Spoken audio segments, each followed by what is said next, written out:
The Great Shadow. Chapter 1. The Night of the Beacons. It is strange to me, Jock Calder of West Inch, to feel that though now, in the very centre of the 19th century, I am but 55 years of age, and though it is only once in a week perhaps, that my wife can pluck out a little grey bristle from over my ear, yet I have lived in a time when the thoughts and the ways of men were as different as though it were another planet from this. For when I walk in my fields I can see, down Berwick Way, the little fluffs of white smoke which tell me of this strange new hundred-legged beast, with coals for food and 1,000 men in its belly, forever crawling over the border. On a shiny day I can see the glint of the brass work as it takes the curve near Coromure. And then, as I look out to sea, there is the same beast again, or a dozen of them maybe, leaving a trail of black in the air and of white in the water, and swimming in the face of the wind as easily as a salmon up the Tweed. Such a sight as that would have struck my good old father speechless with wrath as well as surprise, for he was so stricken with the fear of offending the Creator that he was chary of contradicting nature, and always held the new thing to be nearly akin to the blasphemous. As long as God made the horse, and a man down Birmingham Way the engine, my good old dad would have stuck by the saddle and the spurs. But he would have been still more surprised had he seen the peace and kindliness which reigns now in the hearts of men, and the talk in the papers and at the meetings that there is to be no more war, save, of course, with blacks and such like. For when he died we had been fighting with scarce a break, save only during 2 short years, for very nearly a quarter of a century. Think of it, you who live so quietly and peacefully now. Babies who were born in the war grew to be bearded men with babies of their own, and still the war continued. Those who had served and fought in their stalwart prime grew stiff and bent, and yet the ships and the armies were struggling. It was no wonder that folk came at last to look upon it as the natural state, and thought how queer it must seem to be at peace. During that long time we fought the Dutch, we fought the Danes, we fought the Spanish, we fought the Turks, we fought the Americans, we fought the Montevideans, until it seemed that in this universal struggle no race was too near of kin or too far away to be drawn into the quarrel. But most of all it was the French whom we fought, and the man whom of all others we loathed and feared and admired was the great captain who ruled them. It was very well to draw pictures of him and sing songs about him and make as though he were an impostor, but I can tell you that the fear of that man hung like a black shadow over all Europe, and that there was a time when the glint of a fire at night upon the coast would set every woman upon her knees and every man gripping for his musket. He had always won, that was the terror of it. The fates seemed to be behind him, and now we knew that he lay upon the northern coast with 150,000 veterans and the boats for their passage. But it is an old story, how a third of the grown folk of our country took up arms, and how our little one-eyed, one-armed man crushed their fleet. There was still to be a land of free thinking and free speaking in Europe. There was a great beacon ready on the hill by Tweedmouth, built up of logs and tar barrels, and I can well remember how, night after night, I strained my eyes to see if it were ablaze. I was only 8 at the time, but it is an age when one takes a grief to heart, and I felt as though the fate of the country hung in some fashion upon me and my vigilance.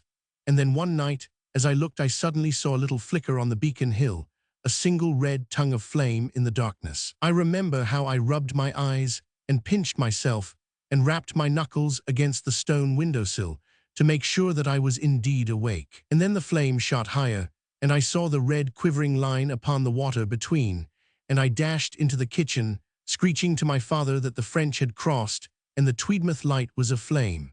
He had been talking to Mr. Mitchell, the law student from Edinburgh, and I can see him now as he knocked his pipe out at the side of the fire and looked at me from over the top of his horn spectacles. "Are you sure, Jock?" says he. "Sure as death," I gasped. He reached out his hand for the Bible upon the table and opened it upon his knee as though he meant to read to us, but he shut it again in silence and hurried out. We went too, the law student and I, and followed him down to the gate which opens out upon the highway. From there we could see the red light of the big beacon and the glimmer of a smaller one to the north of us at Ighton. My mother came down with 2 plaids to keep the chill from us, and we all stood there until morning, speaking little to each other, and that little in a whisper. The road had more folk on it than ever passed along it at night before, for many of the yeomen up our way had enrolled themselves in the barrack volunteer regiments, and were riding now as fast as hoof could carry them for the muster. Some had a stirrup cup or two before parting, and I cannot forget one who tore past on a huge white horse, brandishing a great rusty sword in the moonlight. They shouted to us as they passed that the North Barrack law fire was blazing, and that it was thought that the alarm had come from Edinburgh Castle. There were a few who galloped the other way, couriers for Edinburgh and the Laird's son, and Master Clayton, the deputy sheriff, and such like. And among others there was one a fine-built, heavy man on a roan horse, who pulled up at our gate and asked some question about the road. He took off his hat to ease himself, and I saw that he had a kindly long-drawn face and a great high brow that shot away up into tufts of sandy hair. "I doubt it's a false alarm," said he. "Maybe I'd done well to bide where I was, but now I've come so far, I'll break my fast with the regiment." He clapped spurs to his horse, and away he went down the brae. "I ken him weel," said our student, nodding after him. "He's a lawyer in Edinburgh and a braw hand at the stringin' of verses. Watty Scott is his name." None of us had heard of it then, but it was not long before it was the best-known name in Scotland, and many a time we thought of how he speared his way of us on the night of the terror. But early in the morning we had our minds set at ease. It was grey and cold, and my mother had gone up to the house to make a pot of tea for us, when there came a gig down the road with Dr. Horscroft of Iton in it and his son Jim. The collar of the doctor's brown coat came over his ears, and he looked in a deadly black humour, for Jim, who was but 15 years of age, had trooped off to barrack at the first alarm with his father's new fowling piece. All night his dad had chased him, and now there he was, a prisoner with the barrel of the stolen gun sticking out from behind the seat. He looked as sulky as his father, with his hands thrust into his side pockets, his brows drawn down, and his lower lip thrusting out. "It's all a lie," shouted the doctor as he passed. "There has been no landing, and all the fools in Scotland have been gadding about the roads for nothing." His son Jim snarled something up at him on this, and his father struck him a blow with his clenched fist on the side of his head, which sent the boy's chin forward upon his breast as though he had been stunned. My father shook his head, for he had a liking for Jim, but we all walked up to the house again, nodding and blinking, and hardly able to keep our eyes open now that we knew that all was safe, but with a thrill of joy at our hearts, such as I have only matched once or twice in my lifetime.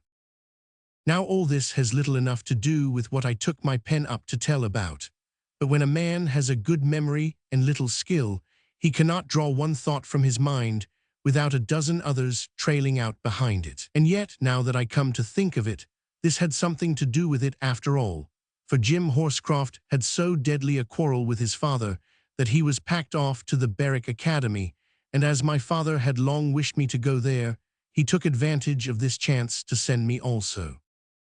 But before I say a word about this school, I shall go back to where I should have begun, and give you a hint as to who I am, for it may be that these words of mine may be read by some folk beyond the border country who never heard of the Calders of West Inch. It has a brave sound, West Inch, but it is not a fine estate with a braw house upon it, but only a great hard-bitten, wind-swept sheep run, fringing off into links along the seashore, where a frugal man might with hard work just pay his rent and have butter instead of treacle on Sundays. In the centre there is a grey-stone, slate-roofed house with a byre behind it, and 1703 scrawled in stonework over the lintel of the door. There for more than 100 years our folk have lived, until, for all their poverty, they came to take a good place among the people, for in the country parts the old yeoman is often better thought of than the new laird. There was one queer thing about the house of West Inch. It has been reckoned by engineers and other knowing folk that the boundary line between the two countries ran right through the middle of it, splitting our second-best bedroom into an English half and a Scotch half. Now the cot in which I always slept was so placed that my head was to the north of the line, and my feet to the south of it. My friends say that if I had chanced to lie the other way, my hair might not have been so sandy, nor my mind of so solemn a cast. This I know, that more than once in my life, when my Scotch head could see no way out of a danger, my good thick English legs have come to my help, and carried me clear away. But at school I never heard the end of this, for they would call me Half and Half and the Great Britain, and sometimes Union Jack. When there was a battle between the Scotch and English boys, one side would kick my shins and the other cuff my ears, and then they would both stop and laugh as though it were something funny. At first I was very miserable at the Berwick Academy. Birtwistle was the first master, and Adams the second, and I had no love for either of them. I was shy and backward by nature, and slow at making a friend either among masters or boys. It was 9 miles as the crow flies, and 11.5 by road from Berwick to West Inch, and my heart grew heavy at the weary distance that separated me from my mother. For mark you, a lad of that age pretends that he has no need of his mother's caresses, but how sad he is when he is taken at his word. At last I could stand it no longer, and I determined to run away from the school and make my way home as fast as I might. At the very last moment, however, I had the good fortune to win the praise and admiration of everyone, from the headmaster downwards, and to find my school life made very pleasant and easy to me. And all this came of my falling by accident out of a second-floor window. This was how it happened. One evening I had been kicked by Ned Barton, who was the bully of the school, and this injury, coming on the top of all my other grievances, caused my little cup to overflow. I vowed that night, as I buried my tear-stained face beneath the blankets, that the next morning would either find me at West Inch or well on the way to it. Our dormitory was on the second floor, but I was a famous climber and had a fine head for heights. I used to think little, young as I was, of swinging myself with a rope round my thigh off the West Inch gable, and that stood 53 feet above the ground. There was not much fear then, but that I could make my way out of Birtwistle's dormitory. I waited a weary while until the coughing and tossing had died away, and there was no sound of wakefulness from the long line of wooden cots. Then I very softly rose, slipped on my clothes, took my shoes in my hand, and walked tiptoe to the window. I opened the casement and looked out. Underneath me lay the garden, and close by my hand was the stout branch of a pear tree. An active lad could ask no better ladder. Once in the garden, I had but a 5-foot wall to get over, and then there was nothing but distance between me and home. I took a firm grip of a branch with one hand, placed my knee upon another one, and was about to swing myself out of the window, when in a moment I was as silent and as still as though I had been turned to stone. There was a face looking at me from over the coping of the wall. A chill of fear struck to my heart at its whiteness and its stillness. The moon shimmered upon it, and the eyeballs moved slowly from side to side, though I was hid from them behind the screen of the pear tree. Then in a jerky fashion this white face ascended, until the neck, shoulders, waist, and knees of a man became visible. He sat himself down on the top of the wall, and with a great heave he pulled up after him a boy about my own size, who caught his breath from time to time as though to choke down a sob. The man gave him a shake, with a few rough whispered words, and then the two dropped together down into the garden. I was still standing balanced, with one foot upon the bough and one upon the casement, not daring to budge for fear of attracting their attention, for I could hear them moving stealthily about in the long shadow of the house. Suddenly, from immediately beneath my feet, I heard a low grating noise and the sharp tinkle of falling glass. "That's done it," said the man's eager whisper. "There is room for you." "But the edge is all jagged," cried the other in a weak quaver. The fellow burst out into an oath that made my skin pringle. "In with you, you cub," he snarled, or... I could not see what he did, but there was a short, quick gasp of pain. I'll go," cried the little lad. But I heard no more, for my head suddenly swam, my heel shot off the branch. I gave a dreadful yell, and came down, with my 95 pounds of weight, right upon the bent back of the burglar.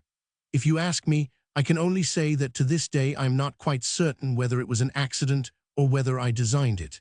It may be that, while I was thinking of doing it, chance settled the matter for me. The fellow was stooping with his head forward, thrusting the boy through a tiny window, when I came down upon him just where the neck joins the spine. He gave a kind of whistling cry, dropped upon his face, and rolled 3 times over, drumming on the grass with his heels. His little companion flashed off in the moonlight, and was over the wall in a trice. As for me, I sat yelling at the pitch of my lungs and nursing one of my legs, which felt as if a red-hot ring were welded round it.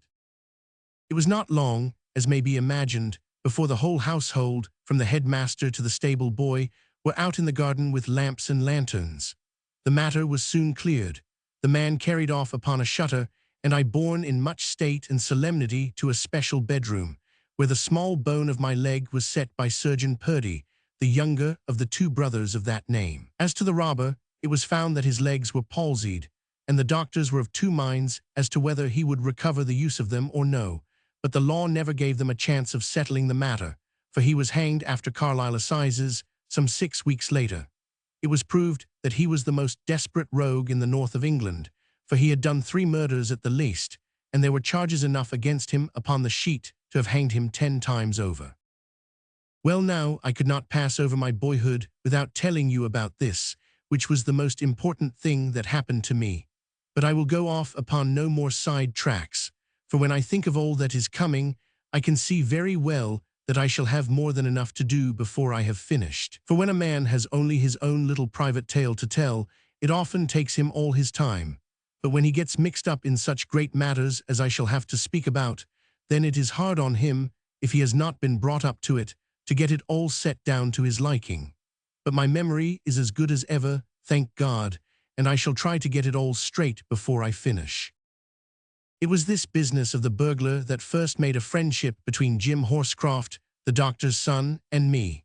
He was cock-boy of the school from the day he came, for within the hour he had thrown Barton, who had been cock before him, right through the big blackboard in the classroom. Jim always ran to muscle and bone, and even then he was square and tall, short of speech and long in the arm, much given to lounging with his broad back against walls, and his hands deep in his breeches pockets. I can even recall that he had a trick of keeping a straw in the corner of his mouth, just where he used afterwards to hold his pipe. Jim was always the same for good and for bad since first I knew him. Heavens, how we all looked up to him. We were but young savages, and had a savage's respect for power. There was Tom Carndale of Appleby, who could write alcaics as well as mere pentameters and hexameters, yet nobody would give a snap for Tom. And there was Willie Earnshaw, who had every date, from the killing of Abel, on the tip of his tongue, so that the masters themselves would turn to him if they were in doubt, yet he was but a narrow-chested lad, over long for his breadth. And what did his dates help him when Jack Simons of the lower third chivied him down the passage with the buckle end of a strap? But you didn't do things like that with Jim Horscroft. What tales we used to whisper about his strength, how he put his fist through the oak panel of the game-room door, how, when Long Meridew was carrying the ball, he caught up Meridew, ball and all, and ran swiftly past every opponent to the goal. It did not seem fit to us that such a one as he should trouble his head about spondees and dactyls, or care to know who signed the Magna Charta. When he said in open class that King Alfred was the man, we little boys all felt that very likely it was so, and that perhaps Jim knew more about it than the man who wrote the book. Well, it was this business of the burglar that drew his attention to me, for he patted me on my head and said that I was a spunky little devil, which blew me out with pride for a week on end. For 2 years we were close friends, for all the gap that the years had made between us, and though in passion or in want of thought he did many a thing that galled me, yet I loved him like a brother, and wept as much as would have filled an ink bottle when at last he went off to Edinburgh to study his father's profession. 5 years after that did I tide at Birtwhistle's, and when I left had become cock myself, for I was wiry and as tough as whalebone, though I never ran to weight and sinew like my great predecessor. It was in Jubilee year that I left Birtwhistle's, and then for 3 years I stayed at home learning the ways of the cattle. But still, the ships and the armies were wrestling, and still, the great shadow of Bonaparte lay across the country. How could I guess that I too should have a hand in lifting that shadow forever from our people? Chapter 2. Cousin Eddie of Eyemouth. Some years before, when I was still but a lad, there had come over to us, upon a 5 weeks' visit, the only daughter of my father's brother. Willie Calder had settled at Eyemouth as a maker of fishing nets, and he had made more out of twine than ever we were like to do out of the whin bushes and sandlinks of West Inch. So his daughter, Eddie Calder, came over with a braw red frock and a 5-shilling bonnet, and a kiss full of things that brought my dear mother's eyes out like a parton's. It was wonderful to see her so free with money, and she but a slip of a girl, paying the carrier man all that he asked, and a whole tuppence over, to which he had no claim. She made no more of drinking ginger beer than we did of water, and she would have her sugar in her tea and butter with her bread, just as if she had been English. I took no great stock of girls at that time, for it was hard for me to see what they had been made for. There were none of us at Birtwhistle's that thought very much of them, but the smallest laddies seemed to have the most sense, for after they began to grow bigger, they were not so sure about it. We little ones were all of one mind, that a creature that couldn't fight and was carrying tales, and couldn't so much as shy a stone without flapping its arm like a rag in the wind, was no use for anything. And then the airs that they would put on, as if they were mother and father rolled into one, forever breaking into a game with Jimmy, your toes come through your boot, or go home, you dirty boy, and clean yourself, until the very sight of them was weariness. So when this one came to the steading at West Inch, I was not best pleased to see her. I was 12 at the time, it was in the holidays, and she 11, a thin, tallish girl with black eyes and the queerest ways. She was forever staring out in front of her with her lips parted, as if she saw something wonderful, but when I came behind her and looked the same way, I could see nothing but the sheep's trough or the midden or father's breeches hanging on a clothesline. And then if she saw a lump of heather or bracken or any common stuff of that sort, she would mope over it, as if it had struck her sick, and cry, "How sweet, how perfect," just as though it had been a painted picture. She didn't like games, but I used to make her play tig and such like. But it was no fun, for I could always catch her in 3 jumps, and she could never catch me, though she would come with as much rustle and flutter as 10 boys would make. When I used to tell her that she was good for nothing, and that her father was a fool to bring her up like that, she would begin to cry and say that I was a rude boy, and that she would go home that very night and never forgive me as long as she lived. But in 5 minutes she had forgot all about it. What was strange was that she liked me a deal better than I did her, and she would never leave me alone. But she was always watching me and running after me, and then saying, "Oh, here you are," as if it were a surprise. But soon I found that there was good in her too. She used sometimes to give me pennies, so that once I had 4 in my pocket all at the same time, but the best part of her was the stories that she could tell. She was sore frightened of frogs, so I would bring one to her and tell her that I would put it down her neck unless she told a story. That always helped her to begin, but when once she was started, it was wonderful how she would carry on. And the things that had happened to her, they were enough to take your breath away. There was a Barbary rover that had been at Eyemouth, and he was coming back in 5 years in a ship full of gold to make her his wife. And then there was a wandering knight who had been there also, and he had given her a ring which he said he would redeem when the time came. She showed me the ring, which was very like the ones upon my bed curtain, but she said that this one was virgin gold. I asked her what the knight would do if he met the Barbary rover, and she told me that he would sweep his head from his shoulders. What they could all see in her was more than I could think. And then she told me that she had been followed on her way to West Inch by a disguised prince. I asked her how she knew it was a prince, and she said by his disguise. Another day she said that her father was preparing a riddle, and that when it was ready, it would be put in the papers, and anyone who guessed it would have half his fortune and his daughter. I said that I was good at riddles, and that she must send it to me when it was ready. She said it would be in the Berwick Gazette, and wanted to know what I would do with her when I won her. I said I would sell her by public roup for what she would fetch, but she would tell no more stories that evening, for she was very techy about some things. Jim Horscroft was away when Cousin Eddie was with us, but he came back the very week she went, and I mind how surprised I was that he should ask any questions or take any interest in a mere lassie. He asked me if she were pretty, and when I said I hadn't noticed, he laughed and called me a mole, and said my eyes would be opened someday. But very soon he came to be interested in something else, and I never gave Eddie another thought until one day she just took my life in her hands and twisted it as I could twist this quill. That was in 1813, after I had left school, when I was already 18 years of age, with a good 40 hairs on my upper lip and every hope of more.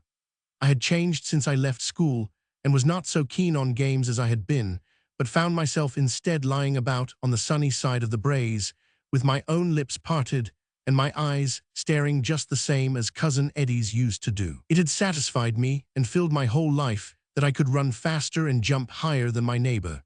But now all that seemed such a little thing, and I yearned and looked up at the big arching sky and down at the flat blue sea and felt that there was something wanting, but could never lay my tongue to what that something was. And I became quick of temper too, for my nerves seemed all of a fret, and when my mother would ask me what ailed me, or my father would speak of my turning my hand to work, I would break into such sharp, bitter answers as I have often grieved over since.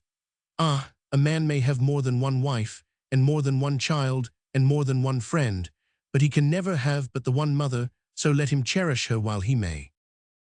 One day when I came in from the sheep, there was my father sitting with a letter in his hands, which was a very rare thing with us, except when the factor wrote for the rent. Then as I came nearer to him, I saw that he was crying, and I stood staring, for I had always thought that it was not a thing that a man could do. I can see him now, for he had so deep a crease across his brown cheek that no tear could pass it, but must trickle away sideways and so down to his ear, hopping off onto the sheet of paper.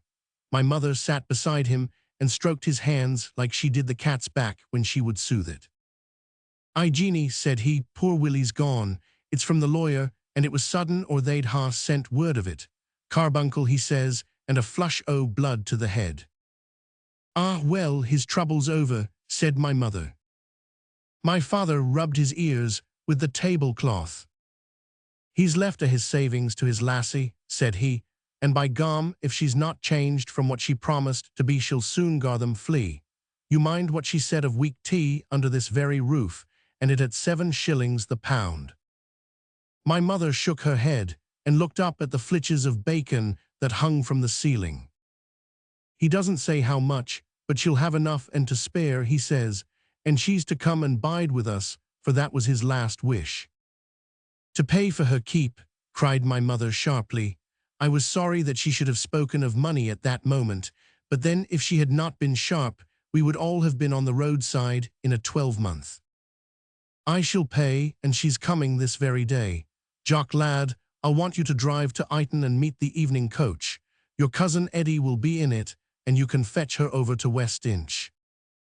And so off I started at 5:15 with suitor Johnny, the long-haired 15-year-old, and our cart with the new painted tailboard that we only used on great days. The coach was in just as I came, and I, like a foolish country lad, taking no heed to the years that had passed, was looking about among the folk in the inn front for a slip of a girl with her petticoats just under her knees. And as I slouched past and craned my neck, there came a touch to my elbow, and there was a lady dressed all in black standing by the steps, and I knew that it was my cousin Eddie. I knew it, I say, and yet had she not touched me, I might have passed her a score of times and never known it. My word, if Jim Horscroft had asked me then if she were pretty or no, I should have known how to answer him. She was dark, much darker than is common among our border lasses, and yet with such a faint blush of pink breaking through her dainty color, like the deeper flush at the heart of a sulphur rose. Her lips were red and kindly and firm, and even then, at the first glance, I saw that light of mischief and mockery that danced away at the back of her great dark eyes. She took me then and there as though I had been her heritage, put out her hand and plucked me. She was, as I have said, in black, dressed in what seemed to me to be a wondrous fashion, with a black veil pushed up from her brow. "Ah, Jack," said she, in a mincing English fashion that she had learned at the boarding school. No, we are rather old for that." This because I, in my awkward fashion, was pushing my foolish brown face forward to kiss her, as I had done when I saw her last. "Just hurry up like a good fellow and give a shilling to the conductor, who has been exceedingly civil to me during the journey." I flushed up red to the ears, for I had only a silver fourpenny piece in my pocket. Never had my lack of pence weighed so heavily upon me as just at that moment.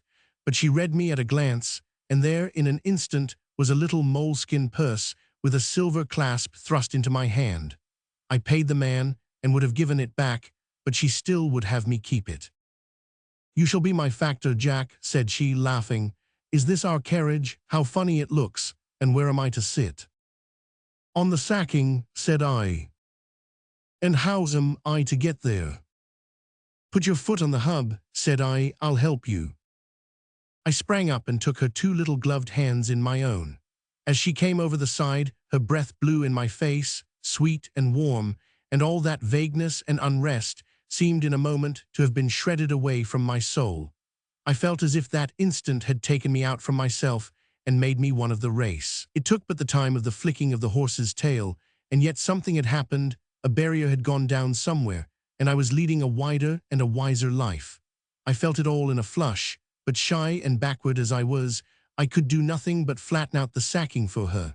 Her eyes were after the coach, which was rattling away to Berwick, and suddenly she shook her handkerchief in the air. "He took off his hat," said she. "I think he must have been an officer. He was very distinguished looking. Perhaps you noticed him, a gentleman on the outside, very handsome, with a brown overcoat." I shook my head, with all my flush of joy changed to foolish resentment. "Ah well, I shall never see him again. Here are all the green braes and the brown winding road just the same as ever. And you, Jack, I don't see any great change in you either. I hope your manners are better than they used to be. You won't try to put any frogs down my back, will you?" I crept all over when I thought of such a thing. "We'll do all we can to make you happy at West Inch," said I, playing with the whip. "I'm sure it's very kind of you to take a poor lonely girl in," said she. "It's very kind of you to come, Cousin Eddie," I stammered. "You'll find it very dull, I fear." "I suppose it is a little quiet, Jack, eh? Not many men about, as I remember it." "There is Major Elliot, up at Coromure. He comes down of an evening, a real brave old soldier who had a ball in his knee under Wellington." "Ah, when I speak of men, Jack, I don't mean old folk with balls in their knees. I meant people of our own age that we could make friends of. By the way, that crabbed old doctor had a son, had he not?" "Oh yes, that's Jim Horscroft, my best friend." "Is he at home?" "No, he'll be home soon. He's still at Edinburgh studying."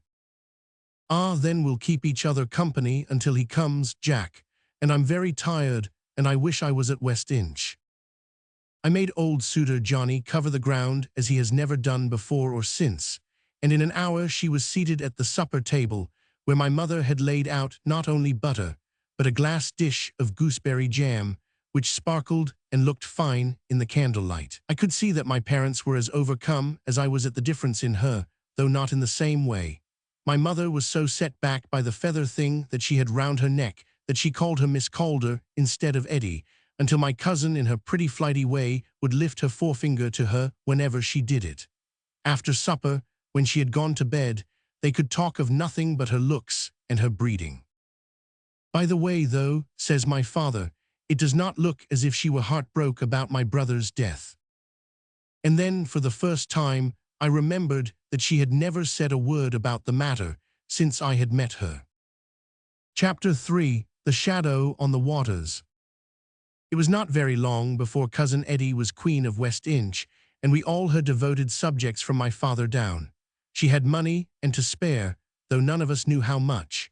When my mother said that 4 shillings the week would cover all that she would cost, she fixed on 7 shillings and 6pence of her own free will. The south room, which was the sunniest and had the honeysuckle round the window, was for her, and it was a marvel to see the things that she brought from Berwick to put into it. Twice a week she would drive over, and the cart would not do for her, for she hired a gig from Angus Whitehead, whose farm lay over the hill, and it was seldom that she went without bringing something back for one or other of us. It was a wooden pipe for my father, or a Shetland plaid for my mother, or a book for me, or a brass collar for Rob the Collie. There was never a woman more free-handed. But the best thing that she gave us was just her own presence. To me it changed the whole countryside, and the sun was brighter, and the braes greener, and the air sweeter from the day she came. Our lives were common no longer now that we spent them with such a one as she, and the old dull grey house was another place in my eyes since she had set her foot across the doormat. It was not her face, though that was winsome enough, nor her form, though I never saw the lass that could match her, but it was her spirit, her queer mocking ways, her fresh new fashion of talk, her proud whisk of the dress and toss of the head, which made one feel like the ground beneath her feet, and then the quick challenge in her eye and the kindly word that brought one up to her level again. but never quite to her level either. To me, she was always something above and beyond. I might brace myself and blame myself and do what I would, but still, I could not feel that the same blood ran in our veins, and that she was but a country lassie as I was a country lad. The more I loved her, the more frightened I was at her, and she could see the fright long before she knew the love. I was uneasy to be away from her, and yet when I was with her, I was in a shiver all the time for fear my stumbling talk might weary her or give her offense. Had I known more of the ways of women, I might have taken less pains. "You're a deal changed from what you used to be, Jack," said she, looking at me sideways from under her dark lashes. "You said not when first we met," says I. "Ah, I was speaking of your looks then, and of your ways now. You used to be so rough to me, and so masterful, and would have your own way, like the little man that you were. I can see you now with your tousled brown hair and your mischievous eyes, and now you are so gentle and quiet and soft-spoken." "One learns to behave," says I. "Ah, but Jack, I liked you so much better as you were." Well, when she said that, I fairly stared at her, for I had thought that she could never have quite forgiven me for the way I used to carry on. That anyone out of a daft house could have liked it was clean beyond my understanding. I thought of how, when she was reading by the door, I would go up on the moor with a hazel switch and fix little clay balls at the end of it and sling them at her until I made her cry. And then I thought of how I caught an eel in the Corrimure burn and chivied her about with it, until she ran screaming under my mother's apron, half mad with fright, and my father gave me one on the ear hole with the porridge stick, which knocked me and my eel under the kitchen dresser. And these were the things that she missed. Well, she must miss them, for my hand would wither before I could do them now. But for the first time, I began to understand the queerness that lies in a woman, and that a man must not reason about one, but just watch and try to learn. We found our level after a time, when she saw that she had just to do what she liked and how she liked, and that I was as much at her beck and call as old Rob was at mine. You'll think I was a fool to have had my head so turned, and maybe I was, but then you must think how little I was used to women, and how much we were thrown together. Besides, she was a woman in a million, and I can tell you that it was a strong head that would not be turned by her. Why, there was Major Elliot, a man that had buried 3 wives and had 12 pitched battles to his name. Eddie could have turned him round her finger like a damp rag she only knew from the boarding school. I met him hobbling from West Inch the first time after she came, with pink in his cheeks and a shine in his eye that took 10 years from him. He was cocking up his grey mustaches at either end and curling them into his eyes and strutting out with his sound leg as proud as a piper. What she had said to him, the Lord knows, but it was like old wine in his veins. "I've been up to see you, laddie," said he, "but I must home again now. My visit has not been wasted, however, as I had an opportunity of seeing La Belle Cussain, a most charming and engaging young lady, laddie." He had a formal, stiff way of talking, and was fond of jerking in a bit of the French, for he had picked some up in the peninsula. He would have gone on talking of Cousin Eddie, but I saw the corner of a newspaper thrusting out of his pocket, and I knew that he had come over, as was his way, to give me some news, for we heard little enough at West Inch. "What is fresh, Major?" I asked. He pulled the paper out with a flourish. "The Allies have won a great battle, my lad," says he. "I don't think Nap can stand up long against this. The Saxons have thrown him over, and he's been badly beat at Leipzig. Wellington is past the Pyrenees, and Graham's folk will be at Bayonne before long." I chucked up my hat. "Then the war will come to an end at last," I cried. "Aye, and time too," said he, shaking his head gravely.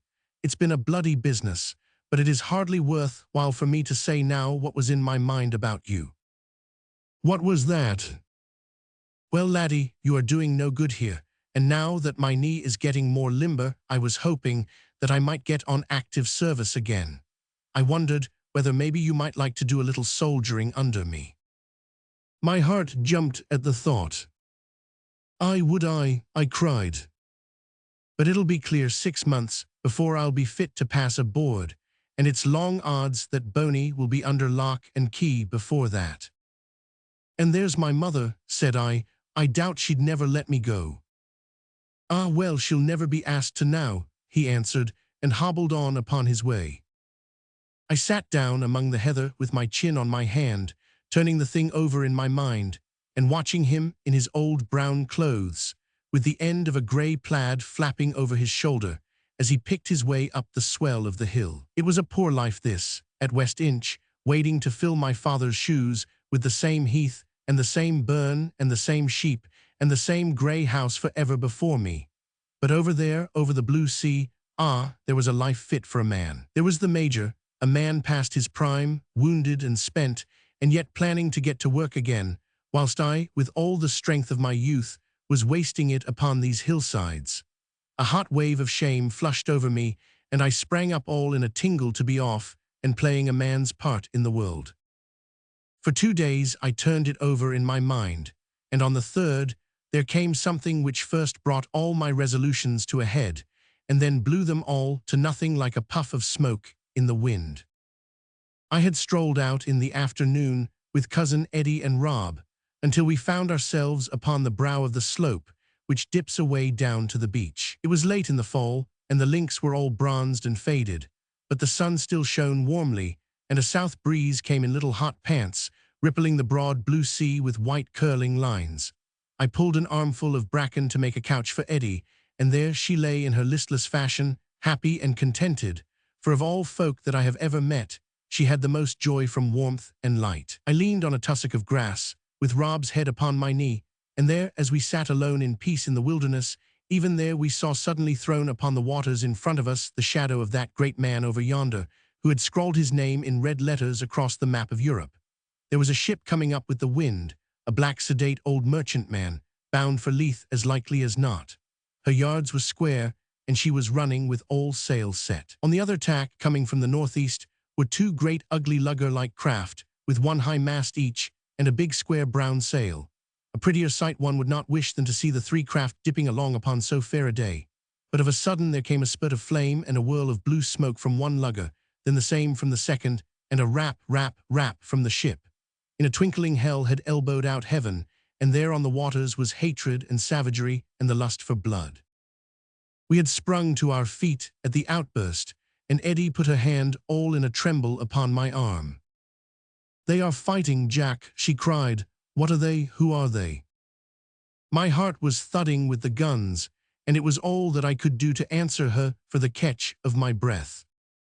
"It's 2 French privateers, Eddie," said I. "Chasse-marries, they call them, and yon's one of our merchant ships, and they'll take her as sure as death, for the Major says they've always got heavy guns, and are as full of men as an egg is full of meat. Why doesn't the fool make back for Tweedmouth Bar?" But not an inch of canvas did she lower, but floundered on in her stolid fashion, while a little black ball ran up to her peak, and the rare old flag streamed suddenly out from the halyard. Then again came the rap, rap, rap of her little guns, and the boom, boom of the big carronades in the bows of the lugger. An instant later the 3 ships met, and the merchantman staggered on like a stag with 2 wolves hanging to its haunches. The 3 became but a dark blur amid the smoke, with the top spars thrusting out in a bristle, and from the heart of that cloud came the quick red flashes of flame, and such a devil's racket of big guns and small, cheering and screaming, as was to din in my head for many a week. For a stricken hour the hell cloud moved slowly across the face of the water, and still with our hearts in our mouths we watched the flap of the flag, straining to see if it were yet there. And then suddenly the ship, as proud and black and high as ever, shot on upon her way, and as the smoke cleared we saw one of the luggers squattering like a broken winged duck upon the water, and the other working hard to get the crew from her before she sank. For all that hour I had lived for nothing but the fight. My cap had been whisked away by the wind, but I had never given it a thought. Now with my heart full I turned upon my cousin Eddie, and the sight of her took me back 6 years. There was the vacant staring eye and the parted lips, just as I had seen them in her girlhood, and her little hands were clenched until the knuckles gleamed like ivory. "Ah, that captain," said she, talking to the heath and the wind bushes. "There is a man so strong, so resolute. What woman would not be proud of a man like that?" "Aye, he did well," I cried with enthusiasm. She looked at me as if she had forgotten my existence. "I would give a year of my life to meet such a man," said she. But that is what living in the country means. One never sees anybody but just those who are fit for nothing better. I do not know that she meant to hurt me, though she was never very backward at that. But whatever her intention, her words seemed to strike straight upon a naked nerve. "Very well, Cousin Eddie," I said, trying to speak calmly. "That puts the cap on it. I'll take the bounty in Berwick tonight." "What, Jack, you be a soldier?" "Yes, if you think that every man that bides in the country must be a coward." "Oh, you'd look so handsome in a red coat, Jack, and it improves you vastly when you are in a temper. I wish your eyes would always flash like that, for it looks so nice and manly. But I am sure that you are joking about the soldiering." "I'll let you see if I am joking." Then and there I set off running over the moor, until I burst into the kitchen where my mother and father were sitting on either side of the ingle. "Mother," I cried, "I'm off for a soldier." Had I said I was off for a burglar, they could not have looked worse over it, for in those days among the decent canny country folks it was mostly the black sheep that were herded by the sergeant. But my word, those same black sheep did their country some rare service too. My mother put up her mittens to her eyes, and my father looked as black as a peat hole. "Hoots, Jock, you're daft," says he. "Daft or no, I'm going." "Then you'll have no blessing from me." "Then I'll go without." At this my mother gives a screech and throws her arms about my neck. I saw her hand, all hard and worn and knuckly with the work she had done for my upbringing, and it pleaded with me as words could not have done. My heart was soft for her, but my will was as hard as a flint edge. I put her back in her chair with a kiss, and then ran to my room to pack my bundle. It was already growing dark, and I had a long walk before me, so I thrust a few things together and hastened out. As I came through the side door, someone touched my shoulder, and there was Eddie in the gloaming. "Silly boy," said she, "you are not really going." "Am I not? You'll see." "But your father does not wish it, nor your mother." "I know that." "Then why go?" "You ought to know." "Why then?" "Because you make me." "I don't want you to go, Jack." "You said it. You said that the folk in the country were fit for nothing better. You always speak like that. You think no more of me than of those dews in the cart. You think I am nobody at all. I'll show you different." All my troubles came out in hot little spurts of speech. She colored up as I spoke and looked at me in her queer half-mocking, half-petting fashion. "Oh, I think so little of you as that," said she, "and that is the reason why you are going away. Well then, Jack, will you stay if I am kind to you?" We were face to face and close together, and in an instant the thing was done. My arms were round her, and I was kissing her, and kissing her, and kissing her on her mouth, her cheeks, her eyes, and pressing her to my heart, and whispering to her that she was all to me, and that I could not be without her. She said nothing, but it was long before she turned her face aside, and when she pushed me back it was not very hard.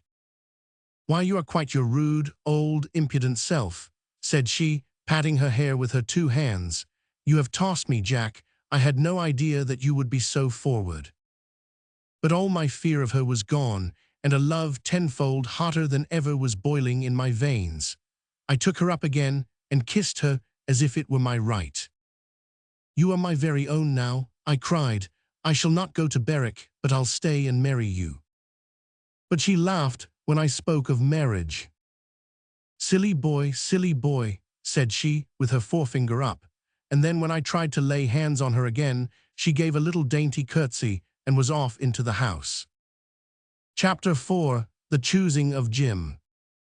And then there came those 10 weeks which were like a dream, and are so now to look back upon. I would weary you were I to tell you what passed between us, but oh, how earnest and fateful and all-important it was at the time. Her waywardness, her ever-varying moods, now bright, now dark, like a meadow under drifting clouds, her causeless angers, her sudden repentances, each in turn filling me with joy or sorrow. These were my life, and all the rest was but emptiness. But ever deep down behind all my other feelings was a vague disquiet, a fear that I was like the man who set forth to lay hands upon the rainbow, and that the real Eddie Calder, however near she might seem, was in truth forever beyond my reach. For she was so hard to understand, or at least, she was so for a dull-witted country lad like me. For if I would talk to her of my real prospects, and how by taking in the whole of Coromure we might earn 100 good pounds over the extra rent, and maybe be able to build out the parlour at West Inch, so as to make it fine for her when we married, she would pout her lips and droop her eyes, as though she scarce had patience to listen to me. But if I would let her build up dreams about what I might become, how I might find a paper which proved me to be the true heir of the laird, or how, without joining the army, which she would by no means hear of, I showed myself to be a great warrior until my name was in all folks' mouths, then she would be as blithe as the May. I would keep up the play as well as I could, but soon some luckless word would show that I was only plain Jock Calder of West Inch, and out would come her lip again in scorn of me. So we moved on, she in the air and I on the ground, and if the rift had not come in one way, it must in another. It was after Christmas, but the winter had been mild, with just frost enough to make it safe walking over the peat bogs. One fresh morning Eddie had been out early, and she came back to breakfast with a fleck of colour on her cheeks. "Has your friend the doctor's son come home, Jack?" says she. "I heard that it was expected." "Ah, then it must have been him that I met on the muir." "What, you met Jim Horscroft?" "I am sure it must be he. A splendid-looking man, a hero, with curly black hair, a short, straight nose and grey eyes. He had shoulders like a statue, and as to height, why, I suppose that your head, Jack, would come up to his scarf-pin." "Up to his ear, Eddie," said I indignantly. "That is, if it was Jim, but tell me, had he a brown wooden pipe stuck in the corner of his mouth?" "Yes, he was smoking. He was dressed in grey, and he has a grand, deep, strong voice."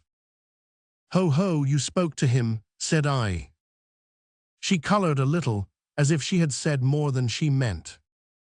"I was going where the ground was a little soft, and he warned me of it," she said. "Ah, it must have been dear old Jim," said I. "He should have been a doctor years back, if his brains had been as strong as his arm. Why, heart alive, here is the very man himself." I had seen him through the kitchen window, and now I rushed out with my half-eaten bannock in my hand to greet him. He ran forward too, with his great hand out and his eyes shining. "Ah, Jock," he cried, "it's good to see you again. There are no friends like the old ones." Then suddenly he stuck in his speech and stared with his mouth open over my shoulder. I turned, and there was Eddie, with such a merry, roguish smile, standing in the door. How proud I felt of her, and of myself too, as I looked at her. "This is my cousin, Miss Eddie Calder, Jim," said I. "Do you often take walks before breakfast, Mr. Horscroft?" she asked, still with that roguish smile. "Yes," said he, staring at her with all his eyes. "So do I, and generally over yonder," said she. "But you are not very hospitable to your friend, Jack. If you do not do the honours, I shall have to take your place for the credit of West Inch." Well, in another minute we were in with the old folk, and Jim had his plate of porridge ladled out for him, but hardly a word would he speak, but sat with his spoon in his hand, staring at Cousin Eddie. She shot little twinkling glances across at him all the time, and it seemed to me that she was amused at his backwardness, and that she tried, by what she said, to give him heart. "Jack was telling me that you were studying to be a doctor," said she. "But oh, how hard it must be, and how long it must take before one can gather so much learning as that." "It takes me long enough," Jim answered ruefully, "but I'll beat it yet." "Ah, but you are brave, you are resolute. You fix your eyes on a point, and you move on towards it, and nothing can stop you." "Indeed, I've little to boast of," said he.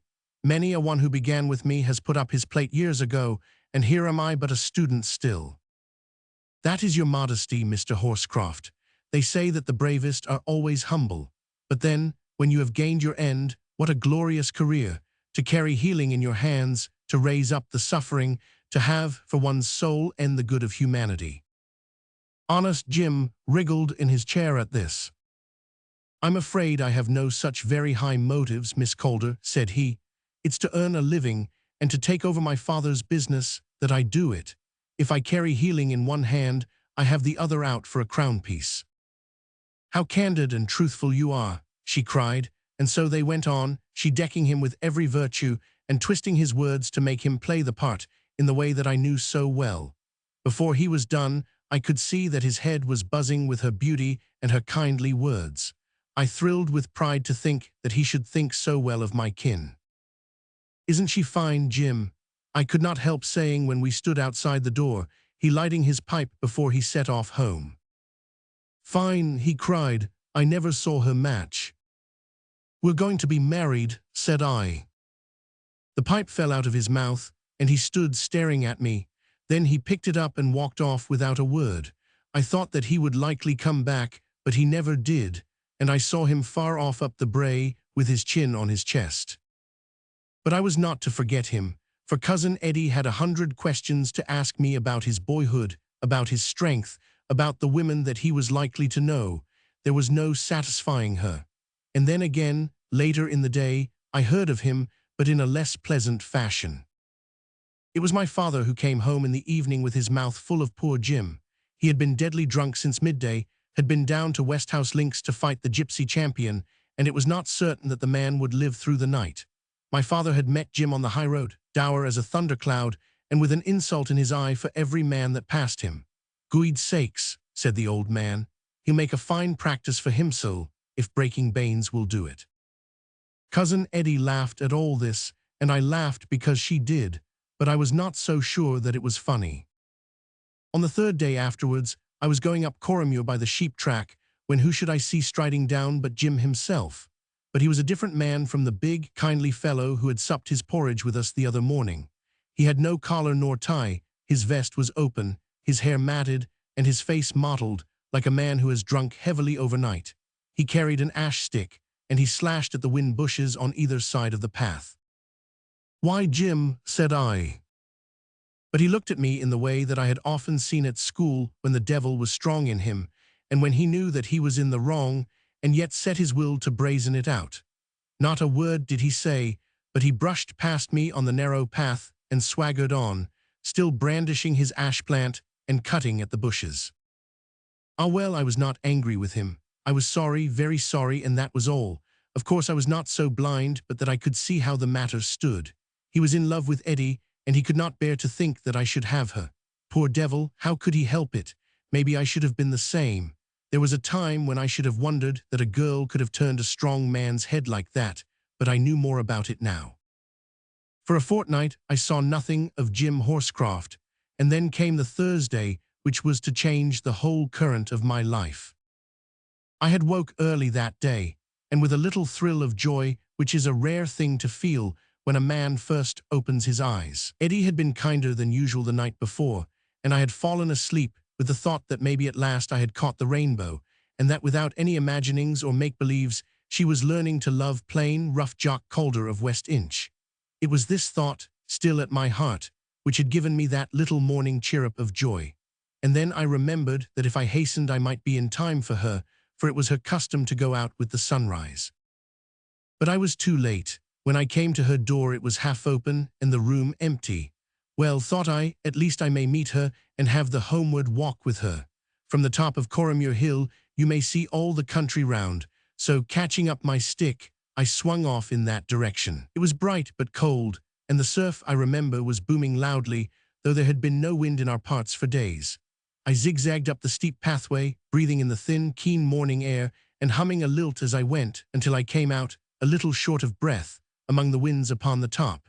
Looking down the long slope of the farther side, I saw Cousin Eddie, as I had expected, and I saw Jim Horscroft walking by her side. They were not far away, but too taken up with each other to see me. She was walking slowly, with the little petulant cock of her dainty head, which I knew so well, casting her eyes away from him and shooting out a word from time to time. He paced along beside her, looking down at her and bending his head in the eagerness of his talk. Then as he said something, she placed her hand with a caress upon his arm, and he, carried off his feet, plucked her up and kissed her again and again. At the sight I could neither cry out nor move, but stood, with a heart of lead and the face of a dead man, staring down at them. I saw her hand passed over his shoulder, and that his kisses were as welcome to her as ever mine had been. Then he set her down again, and I found that this had been their parting, for indeed, in another 100 paces they would have come in view of the upper windows of the house. She walked slowly away, with a wave back once or twice, and he stood looking after her. I waited until she was some way off, and then down I came, but so taken up was he, that I was within a hand's touch of him before he whisked round upon me. He tried to smile as his eye met mine. "Ah, Jock," says he, "early afoot." "I saw you," I gasped, and my throat had turned so dry that I spoke like a man with a quinsy. "Did you so?" said he, and gave a little whistle. "Well, on my life, Jock, I'm not sorry. I was thinking of coming up to West Inch this very day and having it out with you. Maybe it's better as it is." "You've been a fine friend," said I. "Well, now be reasonable, Jock," said he, sticking his hands into his pockets and rocking to and fro as he stood. "Let me show you how it stands. Look me in the eye, and you'll see that I don't lie. It's this way. I had met Miss Calder, that is, before I came that morning, and there were things which made me look upon her as free, and thinking that, I let my mind dwell on her. Then you said she wasn't free, but was promised to you, and that was the worst knock I've had for a time. It clean put me off, and I made a fool of myself for some days, and it's a mercy I'm not in barrack jail. Then by chance I met her again. On my soul, Jock, it was chance for me, and when I spoke of you she laughed at the thought. It was cousin and cousin, she said, but as for her not being free, or you being more to her than a friend, it was fool's talk. So you see, Jock, I was not so much to blame after all, the more so as she promised that she would let you see by her conduct that you were mistaken in thinking that you had any claim upon her. You must have noticed that she has hardly had a word for you for these last 2 weeks. I laughed bitterly. It was only last night, said I, that she told me that I was the only man in all this earth that she could ever bring herself to love. Jim Horscroft put out a shaking hand and laid it on my shoulder, while he pushed his face forward to look into my eyes. "Jock Calder," said he, "I never knew you tell a lie. You are not trying to score trick against trick, are you? Honest now, between man and man." "It's God's truth," said I. He stood looking at me, and his face had set like that of a man who is having a hard fight with himself. It was a long 2 minutes before he spoke. "See here, Jock," said he, "this woman is fooling us both. 500, you hear, man? She's fooling us both. She loves you at West Inch, and she loves me on the Breeside, and in her devil's heart she cares a wind-blossom for neither of us. Let's join hands, man, and send the hellfire hussy to the right about." But this was too much. I could not curse her in my own heart, and still less could I stand by and hear another man do it, not though it was my oldest friend. "Don't you call names," I cried. "Ach, you sicken me with your soft talk. I'll call her what she should be called." "Will you, though?" said I, lugging off my coat. "Look you here, Jim Horscroft, if you say another word against her, I'll lick it down your throat. If you were as big as Berwick Castle, try me and see." He peeled off his coat down to the elbows, and then he slowly put it on again. "Don't be such a fool, Jock," said he. 4 stone and 5 inches is more than mortal man can give. 2 old friends mustn't fall out over such a, well, there, I won't say it. Well, by the Lord, if she hasn't nerve for 10. I looked round, and there she was, not 20 yards from us, looking as cool and easy and placid as we were hot and fevered.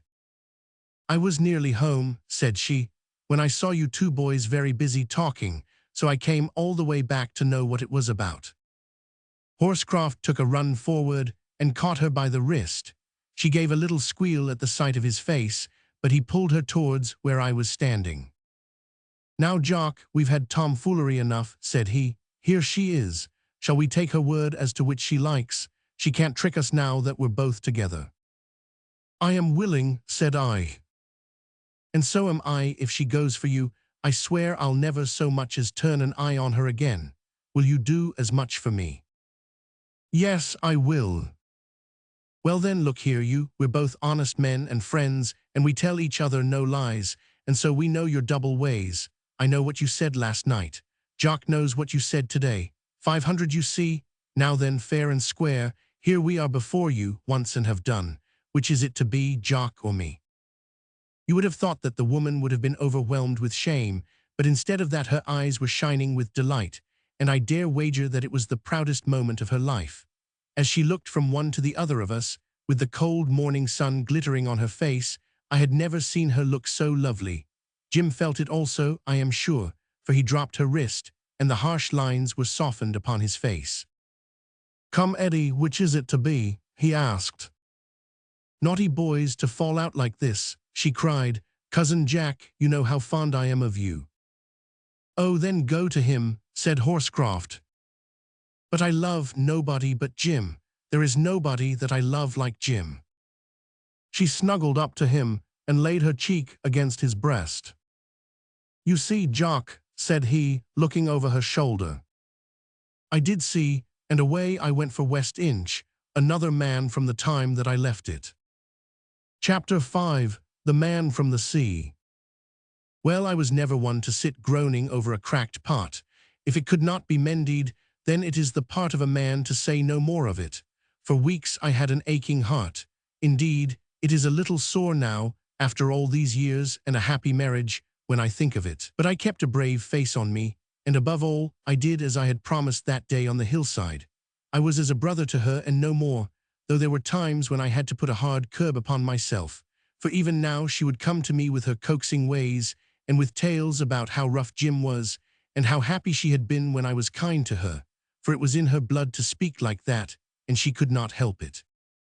But for the most part Jim and she were happy enough.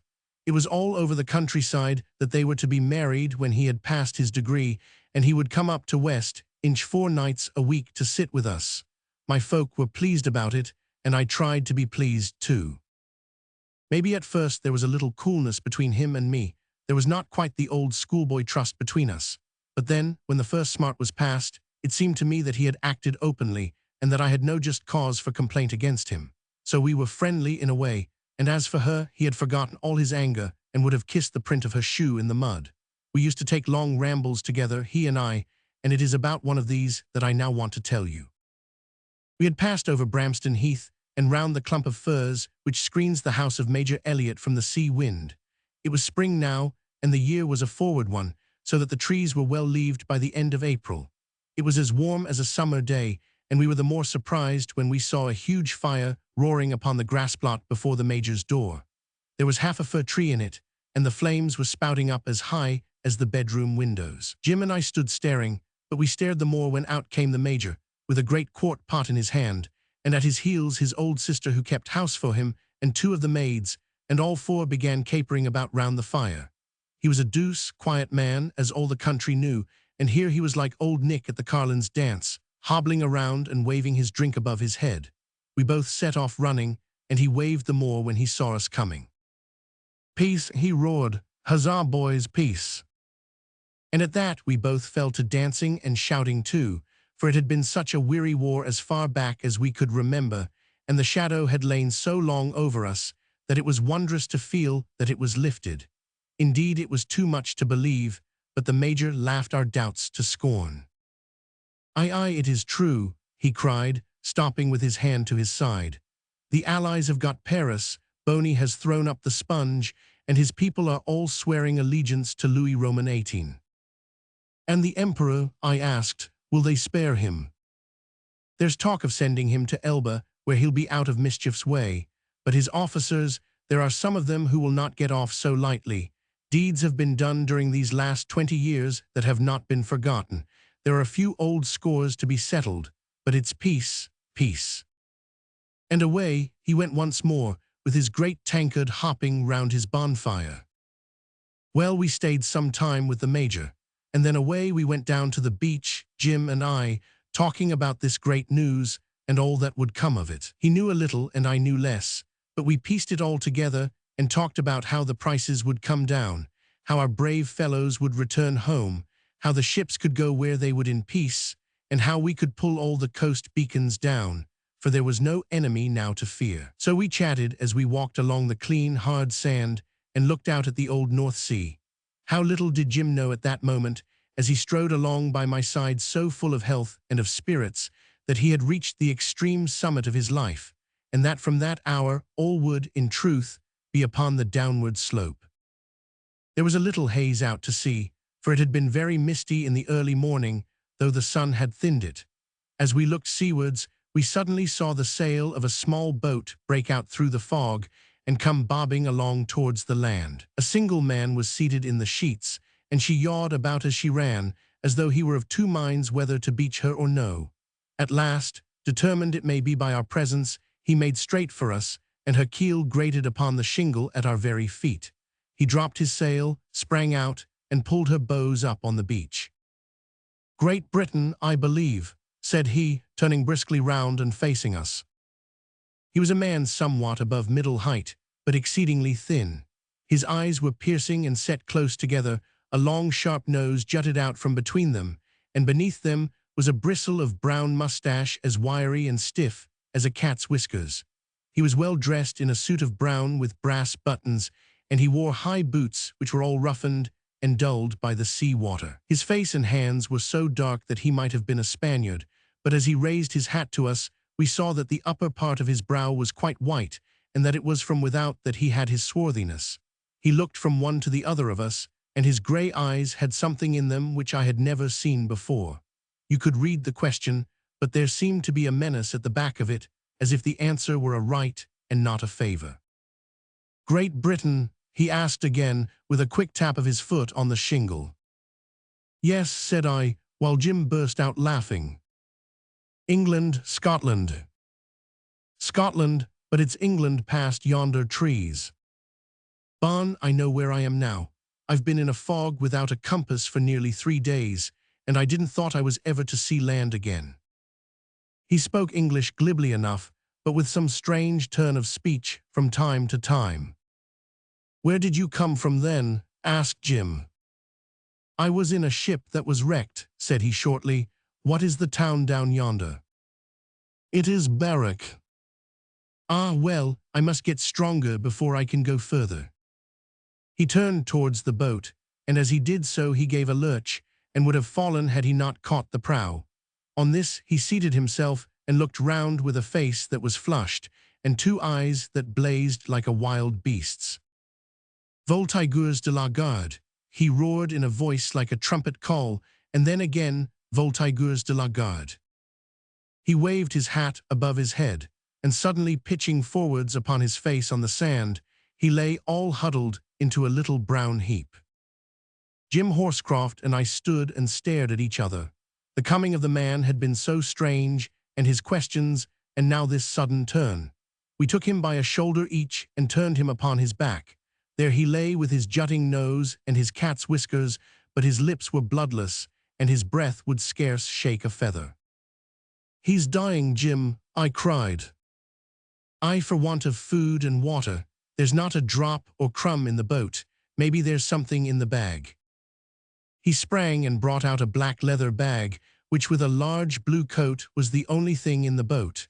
It was locked, but Jim had it open in an instant. It was half full of gold pieces. Neither of us had ever seen so much before, no, nor a 10th part of it. There must have been hundreds of them, all bright new British sovereigns. Indeed, so taken up were we that we had forgotten all about their owner until a groan took our thoughts back to him.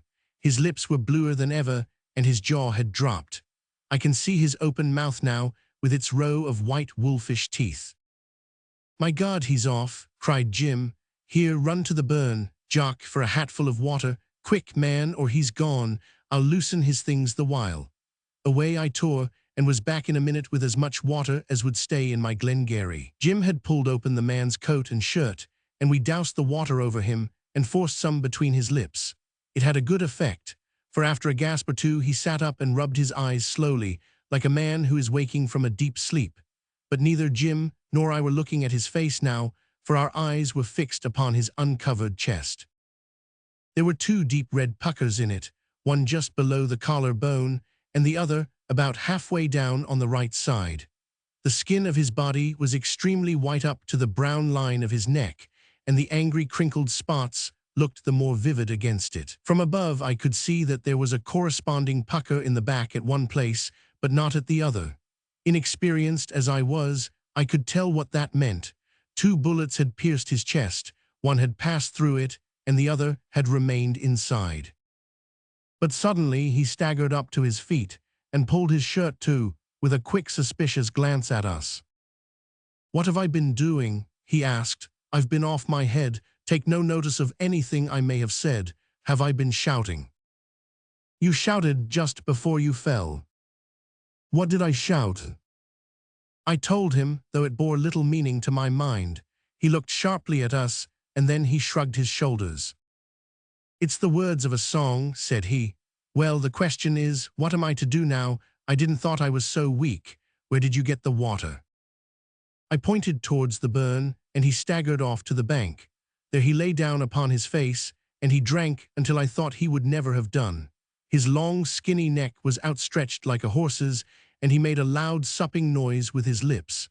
At last he got up with a long sigh and wiped his mustache with his sleeve. "That's better," said he. "Have you any food?" I had crammed 2 bits of oat cake into my pocket when I left home, and these he crushed into his mouth and swallowed. Then he squared his shoulders, puffed out his chest, and patted his ribs with the flat of his hands. "I am sure that I owe you exceedingly well," said he. "You have been very kind to a stranger, but I see that you have had occasion to open my bag. We hoped that we might find wine or brandy there when you fainted." "Ah, I have nothing there but just a little, how do you say it? My savings, they are not much, but I must live quietly upon them until I find something to do. Now one could live quietly here, I should say. I could not have come upon a more peaceful place, without perhaps so much as a gendarme nearer than that town." "You haven't told us yet who you are, where you come from, nor what you have been," said Jim bluntly. The stranger looked him up and down with a critical eye. "My word, but you would make a grenadier for a flank company," said he. "As to what you ask, I might take offense at it from other lips, but you have a right to know, since you have received me with so great courtesy. My name is Bonaventure de Lapp. I am a soldier and a wanderer by trade, and I have come from Dunkirk, as you may see printed upon the boat." "I thought that you had been shipwrecked," said I. But he looked at me with the straight gaze of an honest man. "That is right," said he, "but the ship went from Dunkirk, and this is one of her boats. The crew got away in the long boat, and she went down so quickly that I had no time to put anything into her. That was on Monday. And today's Thursday. You have been 3 days without bite or sup." "It is too long," said he. "Twice before I have been for 2 days, but never quite so long as this. Well, I shall leave my boat here, and see whether I can get lodgings in any of these little grey houses upon the hillsides. Why is that great fire burning over yonder?" "It is one of our neighbors who has served against the French. He is rejoicing because peace has been declared." "Oh, you have a neighbor who has served then. I am glad, for I too have seen a little soldiering here and there." He did not look glad, but he drew his brows down over his keen eyes. "You are French, are you not?" I asked, as we all walked up the hill together, he with his black bag in his hand and his long blue cloak slung over his shoulder. "Well, I am of Alsace," said he, "and you know they are more German than French. For myself, I have been in so many lands that I feel at home in all. I have been a great traveler, and where do you think that I might find a lodging? I can scarcely tell now, on looking back with the great gap of 35 years between, what impression this singular man had made upon me. I distrusted him, I think, and yet I was fascinated by him also, for there was something in his bearing, in his look, and his whole fashion of speech, which was entirely unlike anything that I had ever seen. Jim Horscroft was a fine man, and Major Elliot was a brave one, but they both lacked something that this wanderer had. It was the quick, alert look, the flash of the eye, the nameless distinction which is so hard to fix. And then we had saved him when he lay gasping upon the shingle, and one's heart always softens towards what one has once helped. "If you will come with me," said I have little doubt that I can find you a bed for a night or 2, and by that time you will be better able to make your own arrangements." He pulled off his hat and bowed with all the grace imaginable, but Jim Horscroft pulled me by the sleeve and led me aside. "You're mad, Jock," he whispered. "The fellow's a common adventurer. What do you want to get mixed up with him for?" But I was as obstinate a man as ever laced his boots, and if you jerked me back, it was the finest way of sending me to the front. He's a stranger, and it's our part to look after him, said I. You'll be sorry for it, said he. Maybe so. If you don't think of yourself, you might think of your cousin. Eddie can take very good care of herself. Well then, the devil take you, and you may do what you like, he cried, in one of his sudden flushes of anger. Without a word of farewell to either of us, he turned off upon the track that led up towards his father's house. Bonaventure de Lapp smiled at me as we walked on together. I didn't thought he liked me very much, said he. I can see very well that he has made a quarrel with you because you are taking me to your home. What does he think of me then? Does he think perhaps that I have stole the gold in my bag, or what is it that he fears? Tut, I neither know nor care, said I. No stranger shall pass our door without a crust and a bed. With my head cocked and feeling as if I was doing something very fine, instead of being the most egregious fool south of Edinburgh, I marched on down the path with my new acquaintance at my elbow. Chapter 6. A Wandering Eagle. My father seemed to be much of Jim Horscroft's opinion, for he was not over warm to this new guest, and looked him up and down with a very questioning eye. He set a dish of vinegared herrings before him, however, and I noticed that he looked more askance than ever when my companion ate 9 of them, for 2 were always our portion. When at last he had finished, Bonaventure de Lapp's lids were drooping over his eyes, for I doubt that he had been sleepless as well as foodless for these 3 days. It was but a poor room to which I had led him, but he threw himself down upon the couch, wrapped his big blue cloak around him, and was asleep in an instant. He was a very high and strong snorer, and as my room was next to his, I had reason to remember that we had a stranger within our gates. When I came down in the morning, I found that he had been beforehand with me, for he was seated opposite my father at the window table in the kitchen, their heads almost touching, and a little roll of gold pieces between them. As I came in, my father looked up at me, and I saw a light of greed in his eyes such as I had never seen before. He caught up the money with an eager clutch and swept it into his pocket. "Very good, mister," said he. "The room's yours, and you pay always on the 3rd of the month." "Ah, and here is my first friend," cried de Lapp, holding out his hand to me with a smile which was kindly enough, and yet had that touch of patronage which a man uses when he smiles to his dog. "I am myself again now, thanks to my excellent supper and good night's rest. Ah, it is hunger that takes the courage from a man, that most, and cold next." "Aye, that's right," said my father. "I've been out on the moors in a snowdrift for 36 hours, and ken what it's like." "I once saw 3,000 men starve to death," remarked de Lapp, putting out his hands to the fire. "Day by day they got thinner and more like apes, and they did come down to the edge of the pontoons where we did keep them, and they howled with rage and pain. The first few days their howls went over the whole city, but after a week our sentries on the bank could not hear them, so weak they had fallen." "And they died," I exclaimed. "They held out a very long time. Austrian grenadiers they were, of the corps of Starowitz, fine stout men as big as your friend of yesterday, but when the town fell there were but 400 alive, and a man could lift them 3 at a time as if they were little monkeys. It was a pity. Ah, my friend, you will do me the honors with Madame and with Mademoiselle." It was my mother and Eddie who had come into the kitchen. He had not seen them the night before, but now it was all I could do to keep my face as I watched him, for instead of our homely Scottish nod, he bent up his back like a looping trout and slid his foot and clapped his hand over his heart in the queerest way. My mother stared, for she thought he was making fun of her, but Cousin Eddie fell into it in an instant, as though it had been a game, and away she went in a great curtsy until I thought she would have had to give it up and sit down right there in the middle of the kitchen floor. But no, she up again as light as a piece of fluff, and we all drew up our stools and started on the scones and milk and porridge. He had a wonderful way with women, that man. Now if I were to do it, or Jim Horscroft, it would look as if we were playing the fool, and the girls would have laughed at us. But with him, it seemed to go with his style of face and fashion of speech, so that one came at last to look for it.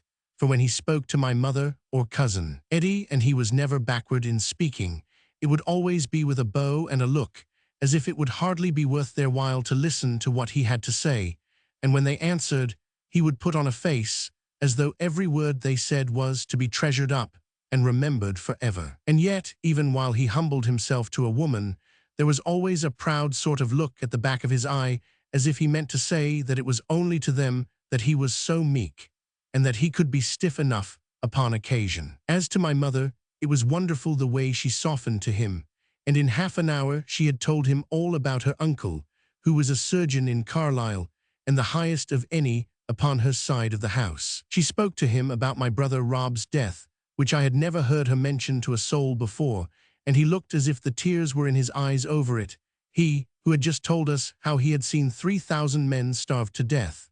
As to Eddie, she did not say much, but she kept shooting little glances at our visitor, and once or twice he looked very hard at her. When he had gone to his room after breakfast, my father pulled out 8 golden pounds and laid them on the table. "What think ye of that, Martha?" said he. "You've sold the 2 black tups after all." "No, but it's a month's pay for board and lodging from Jock's friend, and as much to come every 4 weeks. But my mother shook her head when she heard it. £2 a week is overmuch, said she, and it is not when the poor gentleman is in distress that we should put such a price on his bit food. Tut, cried my father, he can very well afford it, and he with a bag full of gold. Besides, it's his own proposing. No blessing will come from that money, said she. Why, woman, he's turned your head, why, his foreign ways of speech, cried my father. Aye, and it would be a good thing if Scottish men had a little more of that kindly way, she said, and that was the first time in all my life that I had heard her answer him back. He came down soon and asked me whether I would come out with him. When we were in the sunshine, he held out a little cross made of red stones, one of the bonniest things that ever I had set eyes upon. These are rubies, said he, and I got it at Tudela in Spain. There were 2 of them, but I gave the other to a Lithuanian girl. I pray that you will take this as a memory of your exceedingly kindness to me yesterday. It will fashion into a pin for your cravat. I could but thank him for the present, which was of more value than anything I had ever owned in my life. I am off to the upper muir to count the lambs, said I. Maybe you would care to come up with me and see something of the country. He hesitated for a moment, and then he shook his head. I have some letters, he said, which I ought to write as soon as possible. I think that I will stay at quiet this morning and get them written. All forenoon I was wandering over the links, and you may imagine that my mind was turning all the time upon this strange man whom chance had drifted to our doors. Where did he gain that style of his, that manner of command, that haughty menacing glint of the eye, and his experiences to which he referred so lightly? How wonderful the life must have been which had put him in the way of them. He had been kind to us and gracious of speech, but still I could not quite shake myself clear of the distrust with which I had regarded him. Perhaps, after all, Jim Horscroft had been right, and I had been wrong about taking him to Westinch. When I got back, he looked as though he had been born and bred in the steading. He sat in the big wooden-armed ingle chair with the black cat on his knee. His arms were out, and he held a skein of worsted from hand to hand, which my mother was busily rolling into a ball. Cousin Eddie was sitting near, and I could see by her eyes that she had been crying. "Hullo, Eddie," said I, "what's the trouble?" "Ah, mademoiselle, like all good and true women, has a soft heart," said he. "I didn't thought it would have moved her, or I should have been silent. I have been talking of the suffering of some troops of which I knew something when they were crossing the Guadarrama Mountains in the winter of 1808. Ah, yes, it was very bad, for they were fine men and fine horses. It is strange to see men blown by the wind over the precipices, but the ground was so slippery, and there was nothing to which they could hold. So companies all linked arms, and they did better in that fashion, but one artilleryman's hand came off as I held it, for he had had the frostbite for 3 days. I stood staring, with my mouth open. And the old grenadiers, too, who were not so active as they used to be, they could not keep up. and yet if they lingered, the peasants would catch them and crucify them to the barn doors with their feet up and a fire under their heads, which was a pity for these fine old soldiers. So when they could go no further, it was interesting to see what they would do, for they would sit down and say their prayers, sitting on an old saddle or their knapsacks maybe, and then take off their boots and their stockings and lean their chin on the barrel of their musket. Then they would put their toe on the trigger, and poof, it was all over, and there was no more marching for those fine old grenadiers. Oh, it was very rough work up there on these Guadarrama mountains. And what army was this? I asked. Oh, I have served in so many armies that I mix them up sometimes. Yes, I have seen much of war. Apropos, I have seen your Scotchmen fight, and very stout fantassins they make, but I thought from them that the folk over here all wore, how do you say it, petticoats. Those are the kilts, and they wear them only in the Highlands. Ah, on the mountains, but there is a man out yonder. Maybe he is the one who your father said would carry my letters to the post. Yes, he is Farmer Whitehead's man. Shall I give them to him? Well, he would be more careful of them if he had them from your hand. He took them from his pocket and gave them over to me. I hurried out with them, and as I did so, my eyes fell upon the address of the topmost one. It was written very large and clear. A son Majest. Le Roi de Suède. Stockholm. I did not know very much French, but I had enough to make that out. What sort of eagle was this which had flown into our humble little nest? Chapter 7. The Coromure Peel Tower. Well, it would weary me, and I am very sure that it would weary you also, if I were to attempt to tell you how life went with us after this man came under our roof, or the way in which he gradually came to win the affections of every one of us. With the women, it was quick work enough, but soon he had thawed my father too, which was no such easy matter, and had gained Jim Horscroft's goodwill as well as my own. Indeed, we were but two great boys beside him, for he had been everywhere and seen everything, and of an evening he would chatter away in his limping English until he took us clean from the plain kitchen and the little farm steading, to plunge us into courts and camps and battlefields and all the wonders of the world. Horscroft had been sulky enough with him at first, but de Lapp, with his tact and his easy ways, soon drew him round, until he had quite won his heart, and Jim would sit with Cousin Eddie's hand in his, and the two be quite lost in listening to all that he had to tell us. I will not tell you all this, but even now, after so long an interval, I can trace how, week by week and month, by this word and that deed, he molded us all as he wished. One of his first acts was to give my father the boat in which he had come, reserving only the right to have it back in case he should have need of it. The herring were down on the coast that autumn, and my uncle, before he died, had given us a fine set of nets, so the gift was worth many a pound to us. Sometimes de Lapp would go out in the boat alone, and I have seen him for a whole summer day rowing slowly along and stopping every half-dozen strokes to throw over a stone at the end of a string. I could not think what he was doing until he told me of his own free will. I am fond of studying all that has to do with the military, said he, and I never lose a chance. I was wondering if it would be a difficult matter for the commander of an army corps to throw his men ashore here. If the wind were not from the east, said I. Ah, quite so, if the wind were not from the east. Have you taken soundings here? No. Your line of battleships would have to lie outside, but there is water enough for a 40-gun frigate right up within musket range. Cram your boats with turelures, deploy them behind these sandhills, then back with the launches for more, and a stream of grape over their heads from the frigates. It could be done, it could be done. His mustaches bristled out more like a cat's than ever, and I could see by the flash of his eyes that he was carried away by his dream. You forget that our soldiers would be upon the beach, said I indignantly.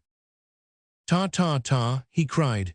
Of course it takes two sides to make a battle. Let us see now, let us work it out. What could you get together? Shall we say 20,000-30,000? A few regiments of good troops, the rest, poof, conscripts, bourgeois with arms, how do you call them, volunteers? Brave men, I shouted. Oh yes, very brave men, but imbecile. Ah, mon Dieu, it is incredible how imbecile they would be. Not they alone, I mean, but all young troops. They are so afraid of being afraid that they would take no precaution. Ah, I have seen it. In Spain I have seen a battalion of conscripts attack a battery of 10 pieces. Up they went, ah, so gallantly, and presently the hillside looked, from where I stood, like, how do you say it in English? A raspberry tart. And where was our fine battalion of conscripts? Then another battalion of young troops tried it, all together in a rush, shouting and yelling. But what will shouting do against a mitraille of grape? And there was our second battalion laid out on the hillside. And then the foot chasseurs of the guard, old soldiers, were told to take the battery, and there was nothing fine about their advance. No column, no shouting, nobody killed, just a few scattered lines of tirailleurs and pelotons of support. But in 10 minutes the guns were silenced, and the Spanish gunners cut to pieces. War must be learned, my young friend, just the same as the farming of sheep. Pooh, said I, not to be outcrowed by a foreigner. If we had 30,000 men on the line of the hill yonder, you would come to be very glad that you had your boats behind you. On the line of the hill, said he, with a flash of his eyes along the ridge. Yes, if your man knew his business, he would have his left about your house, his centre on Coromure, and his right over near the doctor's house, with his tirailleurs pushed out thickly in front. His horse, of course, would try to cut us up as we deployed on the beach, but once let us form, and we should soon know what to do. There's the weak point there at the gap. I would sweep it with my guns, then roll in my cavalry, push the infantry on in grand columns, and that wing would find itself up in the air. Jack, where would your volunteers be? Close at the heels of your hindmost man, said I, and we both burst out into the hearty laugh with which such discussions usually ended. Sometimes when he talked I thought he was joking, and at other times it was not quite so easy to say. I well remember one evening that summer, when he was sitting in the kitchen with my father, Jim, and me. After the women had gone to bed, he began about Scotland and its relation to England. You used to have your own king and your own laws made at Edinburgh, said he. Does it not fill you with rage and despair when you think that it all comes to you from London now? Jim took his pipe out of his mouth. It was we who put our king over the English, so if there's any rage, it should have been over yonder, said he. This was clearly news to the stranger, and it silenced him for the moment. Well, but your laws are made down there, and surely that is not good, he said at last. No, it would be well to have a parliament back in Edinburgh, said my father, but I am kept so busy with the sheep that I have little enough time to think of such things. It is for fine young men like you two to think of it, said de Lapp. When a country is injured, it is to its young men that it looks to avenge it. Aye, the English take too much upon themselves sometimes, said Jim. Well, if there are many of that way of thinking about, why should we not form them into battalions and march them upon London? Cried de Lapp. That would be a rare little picnic, said I, laughing, and who would lead us? He jumped up, bowing, with his hand on his heart, in his queer fashion. If you will allow me to have the honor, he cried, and then seeing that we were all laughing, he began to laugh also, but I am sure that there was really no thought of a joke in his mind. I could never make out what his age could be, nor could Jim Horscroft either. Sometimes we thought that he was an oldish man that looked young, and at others that he was a youngish man who looked old.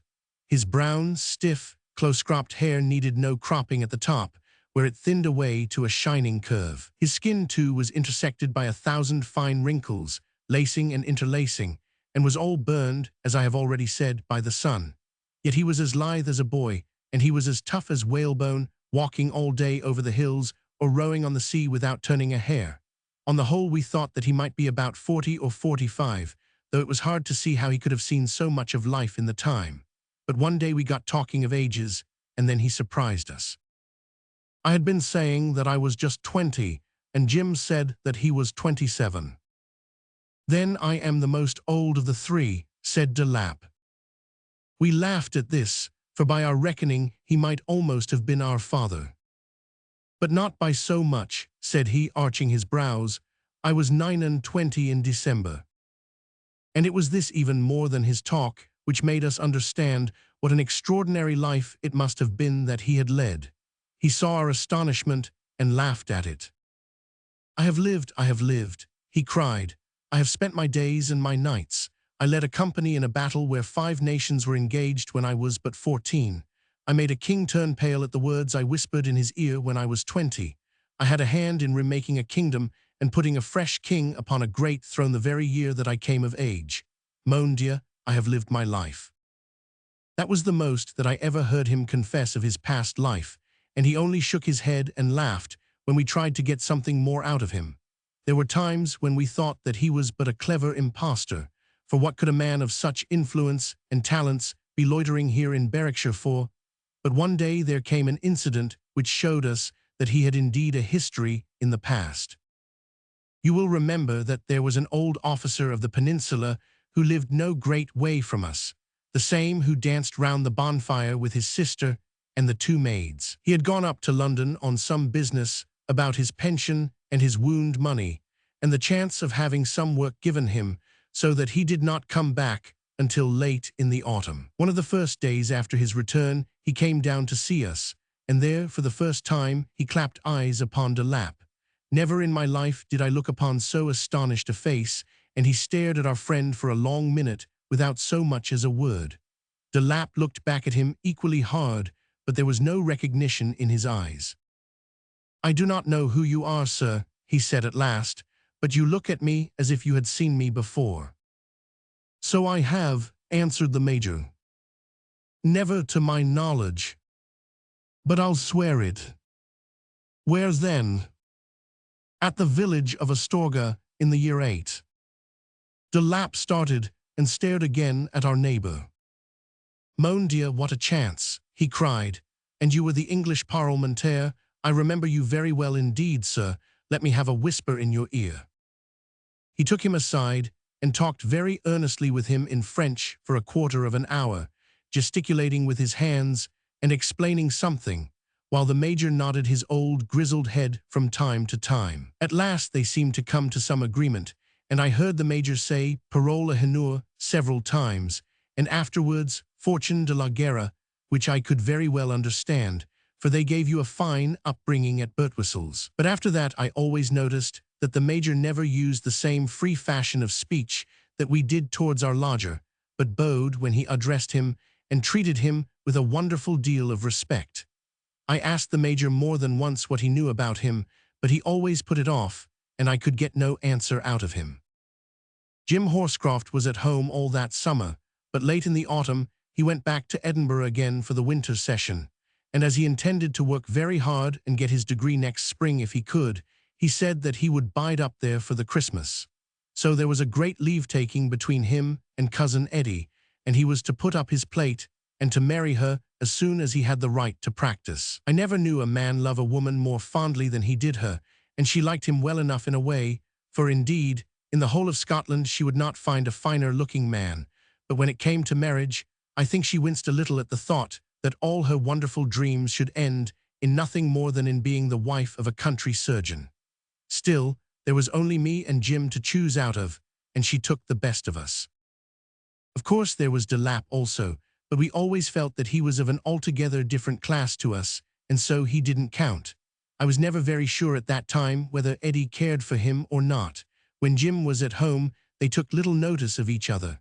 After he was gone, they were thrown more together, which was natural enough, as he had taken up so much of her time before. Once or twice she spoke to me about de Lapp, as though she did not like him, and yet she was uneasy if he were not in the evening, and there was no one so fond of his talk, or with so many questions to ask him, as she. She made him describe what queens wore, and what sort of carpets they walked on, and whether they had hairpins in their hair, and how many feathers they had in their hats, until it was a wonder to me how he could find an answer to it all.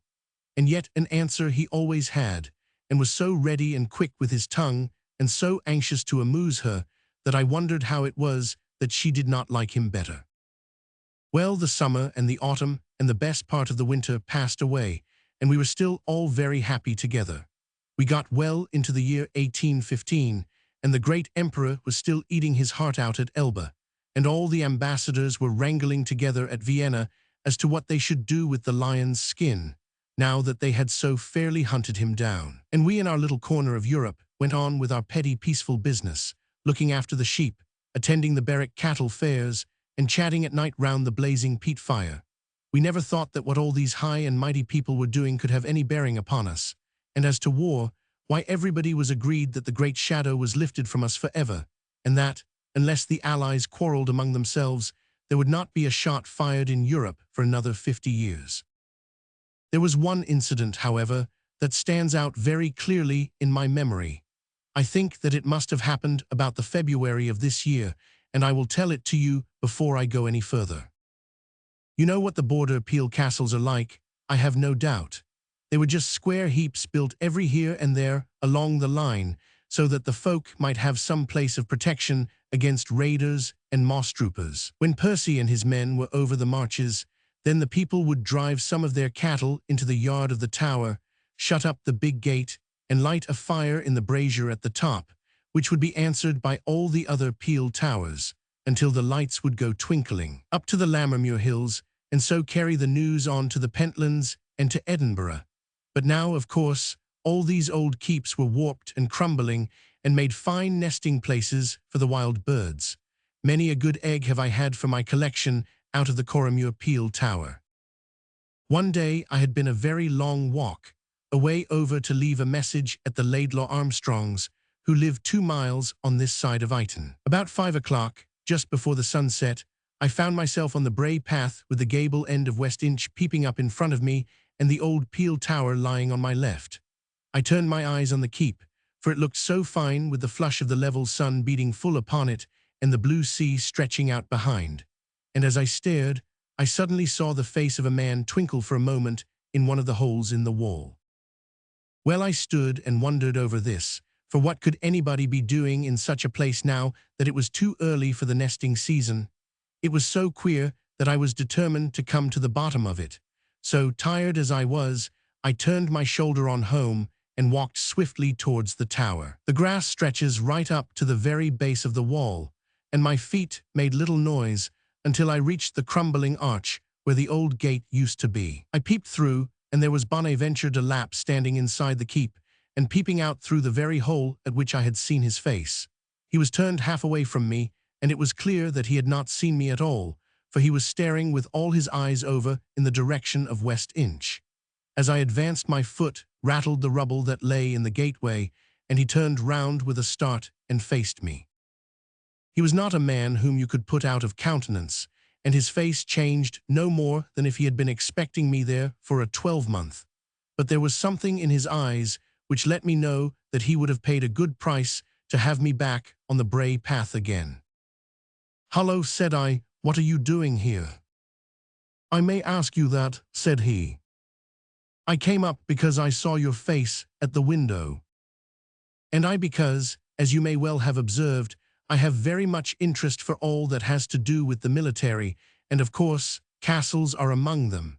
You will excuse me for one moment, my dear Jack." And he stepped out suddenly through the hole in the wall, so as to be out of my sight. But I was very much too curious to excuse him so easily. I shifted my ground swiftly to see what it was that he was after. He was standing outside and waving his hand frantically as in a signal. "What are you doing?" I cried, and then, running out to his side, I looked across the moors to see whom he was beckoning to. "You go too far, sir," said he angrily. "I didn't thought you would have gone so far. A gentleman has the freedom to act as he choose without your being the spy upon him. If we are to be friends, you must not interfere in my affairs." "I don't like these secret doings," said I, "and my father would not like them either." "Your father can speak for himself, and there is no secret," said he curtly. "It is you with your imaginings that make a secret. Ta, ta, ta, I have no patience with such foolishness." And without as much as a nod, he turned his back upon me and started walking swiftly to West Inch. Well, I followed him, and in the worst of tempers, for I had a feeling that there was some mischief in the wind, and yet I could not for the life of me think what it all meant. Again, I found myself puzzling over the whole mystery of this man's coming and of his long residence among us. And whom could he have expected to meet at the Peel Tower? Was the fellow a spy, and was it some brother spy who came to speak with him there? But that was absurd. What could there be to spy about in Berwickshire? And besides, Major Elliot knew all about him, and he would not show him such respect if there were anything amiss. I had just got as far as this in my thoughts when I heard a cheery hail, and there was the Major himself coming down the hill from his house, with his big bulldog Bounder held in leash. This dog was a savage creature, and had caused more than one accident on the countryside, but the Major was very fond of it, and would never go out without it, though he kept it tied with a good thick thong of leather. Well, just as I was looking at the Major, waiting for him to come up, he stumbled with his lame leg over a branch of gorse, and in recovering himself, he let go his hold of the leash, and in an instant there was the beast of a dog flying down the hillside in my direction. I did not like it, I can tell you, for there was neither stick nor stone about, and I knew that the brute was dangerous. The Major was shrieking to it from behind, and I think that the creature thought that he was hallooing it on, so furiously did it rush. But I knew its name, and I thought that maybe that might give me the privileges of acquaintanceship. So as it came at me with bristling hair and its nose screwed back between its two red eyes, I cried out, "Bounder, Bounder," at the pitch of my lungs. It had its effect, for the beast passed me with a snarl and flew along the path on the traces of Bonaventure de Lapp. He turned at the shouting and seemed to take in the whole thing at a glance, but he strolled along as slowly as ever. My heart was in my mouth for him, for the dog had never seen him before, and I ran as fast as my feet would carry me to drag it away from him. But somehow, as it bounded up and saw the twittering finger and thumb which de Lapp held out behind him, its fury died suddenly away, and we saw it wagging its thumb of a tail and clawing at his knee. "Your dog then, Major," said he, as its owner came hobbling up. "Ah, it is a fine beast, a fine, pretty thing." The Major was blowing hard, for he had covered the ground nearly as fast as I. "I was afraid lest he might have hurt you," he panted. "Ta, ta, ta," cried de Lapp. "He is a pretty, gentle thing. I always loved the dogs, but I am glad that I have met you, Major, for here is this young gentleman, to whom I owe very much, who has begun to think that I am a spy. Is it not so, Jack?" I was so taken aback by his words that I could not lay my tongue to an answer, but colored up and looked askance, like the awkward country lad that I was. "You know me, Major," said de Lapp, "and I am sure that you will tell him that this could not be." "No, no, Jack, certainly not," cried the Major. "Thank you," said de Lapp. "You know me, and you do me justice. And yourself, I hope that your knee is better, and that you will soon have your regiment given you."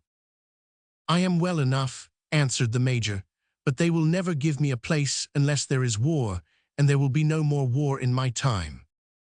"Oh, you think that?" said de Lapp with a smile. "Well, nous verrons, we shall see, my friend." He whisked off his hat, and turning briskly, he walked off in the direction of West Inch. The Major stood looking after him with thoughtful eyes, and then asked me what it was that had made me think that he was a spy. When I told him, he said nothing, but he shook his head and looked like a man who was ill at ease in his mind. Chapter 8. The Coming of the Cutter. I never felt quite the same to our lodger after that little business at the Peel Castle.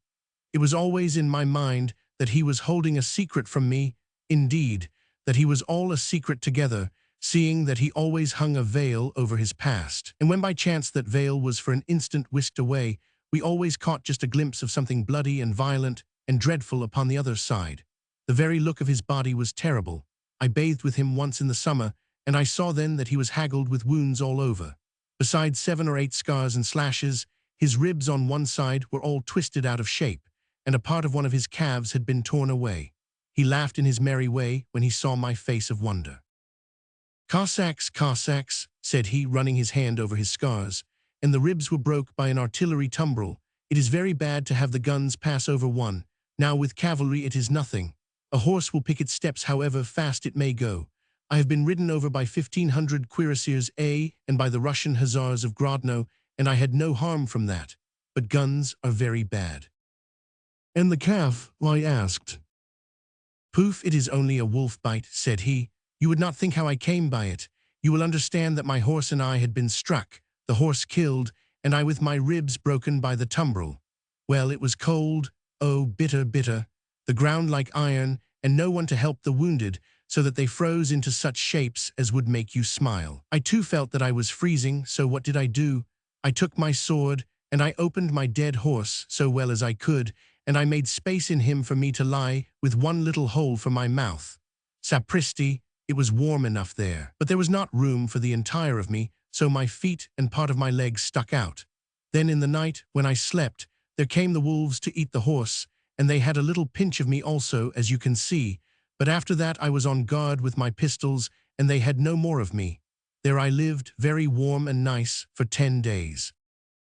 10 days, I cried. What did you eat? Why, I ate the horse. It was what you call board and lodging to me, but of course I have sense to eat the legs and live in the body. There were many dead about who had all their water bottles, so I had all I could wish. And on the 11th day there came a patrol of light cavalry, and all was well. It was by such chance chats as these, hardly worth repeating in themselves, that there came light upon himself and his past. But the day was coming when we should know all, and how it came I shall try now to tell you. The winter had been a dreary one, but with March came the first signs of spring, and for a week on end we had sunshine and winds from the south. On the 7th Jim Horscroft was to come back from Edinburgh, for though the session ended with the 1st, his examination would take him a week. Eddie and I were out walking on the sea beach on the 6th, and I could talk of nothing but my old friend, for indeed, he was the only friend of my own age that I had at that time. Eddie was very silent, which was a rare thing with her, but she listened smiling to all that I had to say. "Poor old Jim," said she once or twice under her breath, "poor old Jim." "And if he has passed," said I, "why, then of course he will put up his plate and have his own house, and we shall be losing our Eddie." I tried to make a jest of it, and to speak lightly, but the words still stuck in my throat. "Poor old Jim," said she again, and there were tears in her eyes as she said it. "And poor old Jock," she added, slipping her hand into mine as we walked. "You cared for me a little bit once also, didn't you, Jock? Oh, is not that a sweet little ship out yonder?" It was a dainty cutter of about 30 tons, very swift by the rake of her masts and the lines of her bow. She was coming up from the south under jib, foresail, and mainsail, but even as we watched her, all her white canvas shut suddenly in, like a kittiwake closing her wings, and we saw the splash of her anchor just under her bowsprit. She may have been rather less than a quarter of a mile from the shore, so near that I could see a tall man with a peaked cap, who stood at the quarter with a telescope to his eye, sweeping it backwards and forwards along the coast. "What can they want here?" asked Eddie. "They are rich English from London," said I, for that was how we explained everything that was above our comprehension in the border counties. We stood for the best part of an hour watching the bonny craft, and then, as the sun was lying low on a cloud bank and there was a nip in the evening air, we turned back to West Inch.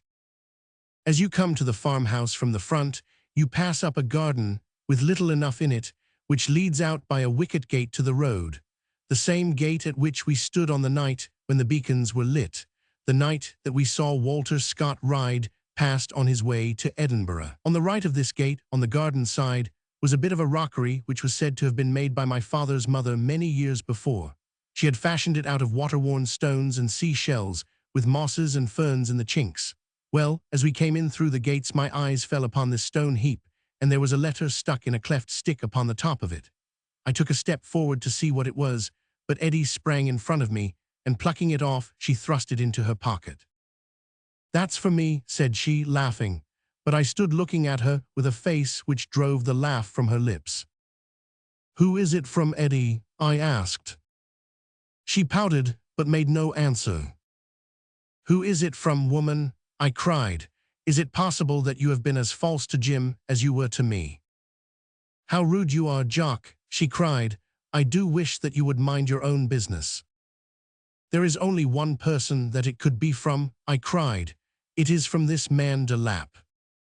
"And suppose that you are right, Jock?" The coolness of the woman amazed and enraged me. "You confess it," I cried. "Have you then no shame left? Why should I not receive letters from this gentleman?" Because it is infamous. And why? Because he is a stranger. On the contrary, said she, he is my husband. Chapter 9. The Doings at West Inch. I can remember that moment so well. I have heard from others that a great, sudden blow has dulled their senses. It was not so with me. On the contrary, I saw and heard and thought more clearly than I had ever done before. I can remember that my eyes caught a little knob of marble as broad as my palm, which was embedded in one of the grey stones of the rockery, and I found time to admire its delicate mottling. And yet the look upon my face must have been strange, for Cousin Eddie screamed, and leaving me she ran off to the house. I followed her and tapped at the window of her room, for I could see that she was there. "Go away, Jock, go away," she cried. "You are going to scold me. I won't be scolded. I won't open the window. Go away." But I continued to tap. "I must have a word with you." "What is it then?" she cried, raising the sash about 3 inches. "The moment you begin to scold, I shall close it." "Are you really married, Eddie?" "Yes, I am married." "Who married you?" "Father Brennan, at the Roman Catholic chapel at Berwick." "And you a Presbyterian?" "He wished it to be in a Catholic church." "When was it?" "On Wednesday week." I remembered then that on that day she had driven over to Berwick, while de Lapp had been away on a long walk, as he said, among the hills. "What about Jim?" I asked. "Oh, Jim will forgive me." "You will break his heart and ruin his life." "No, no, he will forgive me." "He will murder de Lapp." "Oh, Eddie, how could you bring such disgrace and misery upon us?" "Ah, now you are scolding," she cried, and down came the window. I waited some little time and tapped, for I had much still to ask her, but she would return no answer, and I thought that I could hear her sobbing. At last I gave it up, and I was about to go into the house, for it was nearly dark now, when I heard the click of the garden gate. It was de Lapp himself. But as he came up the path he seemed to me to be either mad or drunk. He danced as he walked, cracked his fingers in the air, and his eyes blazed like 2 will-o'-the-wisps. "Voltigeurs," he shouted, "Voltigeurs de la Garde," just as he had done when he was off his head, and then suddenly, en avant, and up he came, waving his walking cane over his head. He stopped short when he saw me looking at him, and I dare say he felt a bit ashamed of himself. "Hola, Jock," he cried. "I didn't thought anybody was there. I am in what you call the high spirits tonight." "So it seems," said I, in my blunt fashion. "You may not feel so merry when my friend Jim Horscroft comes back tomorrow." "Ah, he comes back tomorrow, does he? And why should I not feel merry?" "Because, if I know the man, he will kill you." "Ta, ta, ta," cried de Lapp. "I see that you know of our marriage. Eddie has told you Jim may do what he likes. You have given us a nice return for having taken you in." "My good fellow," said he, "I have, as you say, given you a very nice return. I have taken Eddie from a life which is unworthy of her, and I have connected you by marriage with a noble family. However, I have some letters which I must write tonight, and the rest we can talk over tomorrow, when your friend Jim is here to help us." He stepped towards the door. "And this was whom you were awaiting at the Peel Tower?" I cried, seeing light suddenly. "Why, Jock, you are becoming quite sharp," said he, in a mocking tone, and an instant later I heard the door of his room close and the key turn in the lock. I thought that I should see him no more that night, but a few minutes later he came into the kitchen, where I was sitting with the old folk. "Madame," said he, bowing down with his hand over his heart, in his own queer fashion, "I have met with much kindness in your hands, and it shall always be in my heart. I didn't thought I could have been so happy in the quiet country as you have made me. You will accept this small souvenir, and you also, sir, you will take this little gift, which I have the honor to make to you." He put 2 little paper packets down upon the table at their elbows, and then, with 3 more bows to my mother, he walked from the room. Her present was a brooch, with a green stone set in the middle and a dozen little shining white ones all round it. We had never seen such things before and did not know how to set a name to them, but they told us afterwards at Berwick that the big one was an emerald and the others were diamonds, and that they were worth much more than all the lambs we had that spring. My dear old mother has been gone now this many a year, but that bonny brooch sparkles at the neck of my eldest daughter when she goes out into company, and I never look at it that I do not see the keen eyes and the long thin nose and the cat's whiskers of our lodger at West Inch. As to my father, he had a fine gold watch with a double case, and a proud man was he as he sat with it in the palm of his hand, his ears stooping to hearken to the tick. I do not know which was best pleased, and they would talk of nothing but what de Lapp had given them. "He's given you something more," said I at last. "What then, Jock?" asked father. "A husband for Cousin Eddie," said I. They thought I was daffing when I said that, but when they came to understand that it was the real truth, they were as proud and as pleased as if I had told them that she had married the laird. Indeed, poor Jim, with his hard drinking and his fighting, had not a very bright name on the countryside, and my mother had often said that no good could come of such a match. Now de Lapp was, for all we knew, steady and quiet and well-to-do. And as to the secrecy of it, secret marriages were very common in Scotland at that time, when only a few words were needed to make man and wife, so nobody thought much of that. The old folk were as pleased then as if their rent had been lowered, but I was still sore at heart, for it seemed to me that my friend had been cruelly dealt with, and I knew well that he was not a man who would easily put up with it. Chapter 10. The Return of the Shadow. I woke with a heavy heart the next morning, for I knew that Jim would be home before long, and that it would be a day of trouble. But how much trouble that day was to bring, or how far it would alter the lives of us, was more than I had ever thought in my darkest moments. But let me tell you it all, just in the order that it happened. I had to get up early that morning, for it was just the first flush of the lambing, and my father and I were out on the moors as soon as it was fairly light. As I came out into the passage, a wind struck upon my face, and there was the house door wide open, and the grey light drawing another door upon the inner wall. And when I looked again, there was Eddie's room open also, and de Lapp's too, and I saw in a flash what that giving of presents meant upon the evening before. It was a leave-taking, and they were gone. My heart was bitter against Cousin Eddie as I stood looking into her room. To think that for the sake of a newcomer she could leave us all without one kindly word or as much as a handshake. And he, too, I had been afraid of what would happen when Jim met him, but now there seemed to be something cowardly in this avoidance of him. I was angry and hurt and sore, and I went out into the open without a word to my father and climbed up onto the moors to cool my flushed face. When I got up to Coromure, I caught my last glimpse of Cousin Eddie. The little cutter still lay where she had anchored, but a rowboat was pulling out to her from the shore. In the stern, I saw a flutter of red, and I knew that it came from her shawl. I watched the boat reach the yacht and the folk climb on to her deck. Then the anchor came up, the white wings spread once more, and away she dipped right out to sea. I still saw that little red spot on the deck, and de Lapp standing beside her. They could see me also, for I was outlined against the sky, and they both waved their hands for a long time, but gave it up at last when they found that I would give them no answer. I stood with my arms folded, feeling as glum as ever I did in my life, until their cutter was only a square hickering patch of white among the mists of the morning.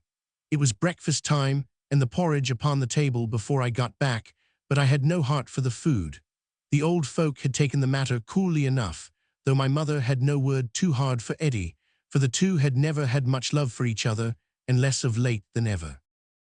"There's a letter here from him," said my father, pointing to a note folded up on the table. "It was in his room. Maybe you would read it to us." They had not even opened it. For truth to tell, neither of the good folk were very clever at reading ink, though they could do well with a fine large print.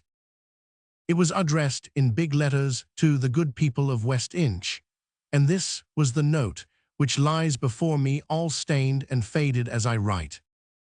"My friends, I didn't thought to have left you so suddenly, but the matter was. In other hands than mine, duty and honor have called me back to my old comrades. This you will doubtless understand before many days are past. I take your Eddie with me as my wife, and it may be that In some more peaceful time, you will see us again at West Inch. Meanwhile, accept the assurance of my affection, and believe me that I shall never forget the quiet months which I spent with you at the time when my life would have been worth a week at the utmost had I been taken by the Allies, but the reason of this you may also learn some day. Yours, Bonaventure de Lissac, Colonel des Voltigeurs de la Garde, et aide-de-camp de S.M. I-50 Empereur Napoleon. I whistled when I came to those words written under his name, for though I had long made up my mind that our lodger could be none other than one of those wonderful soldiers of whom we had heard so much, who had forced their way into every capital of Europe, save only our own, still I had little thought that our roof covered Napoleon's own aide-de-camp and a colonel of his guard. So said I, de Lissac is his name, and not de Lapp. Well, colonel or no, it is as well for him that he got away from here before Jim laid hands upon him. And time enough too, I added, peeping out at the kitchen window, for here is the man himself coming through the garden. I ran to the door to meet him, feeling that I would have given a deal to have him back in Edinburgh again. He came running, waving a paper over his head, and I thought that maybe he had a note from Eddie and that it was all known to him.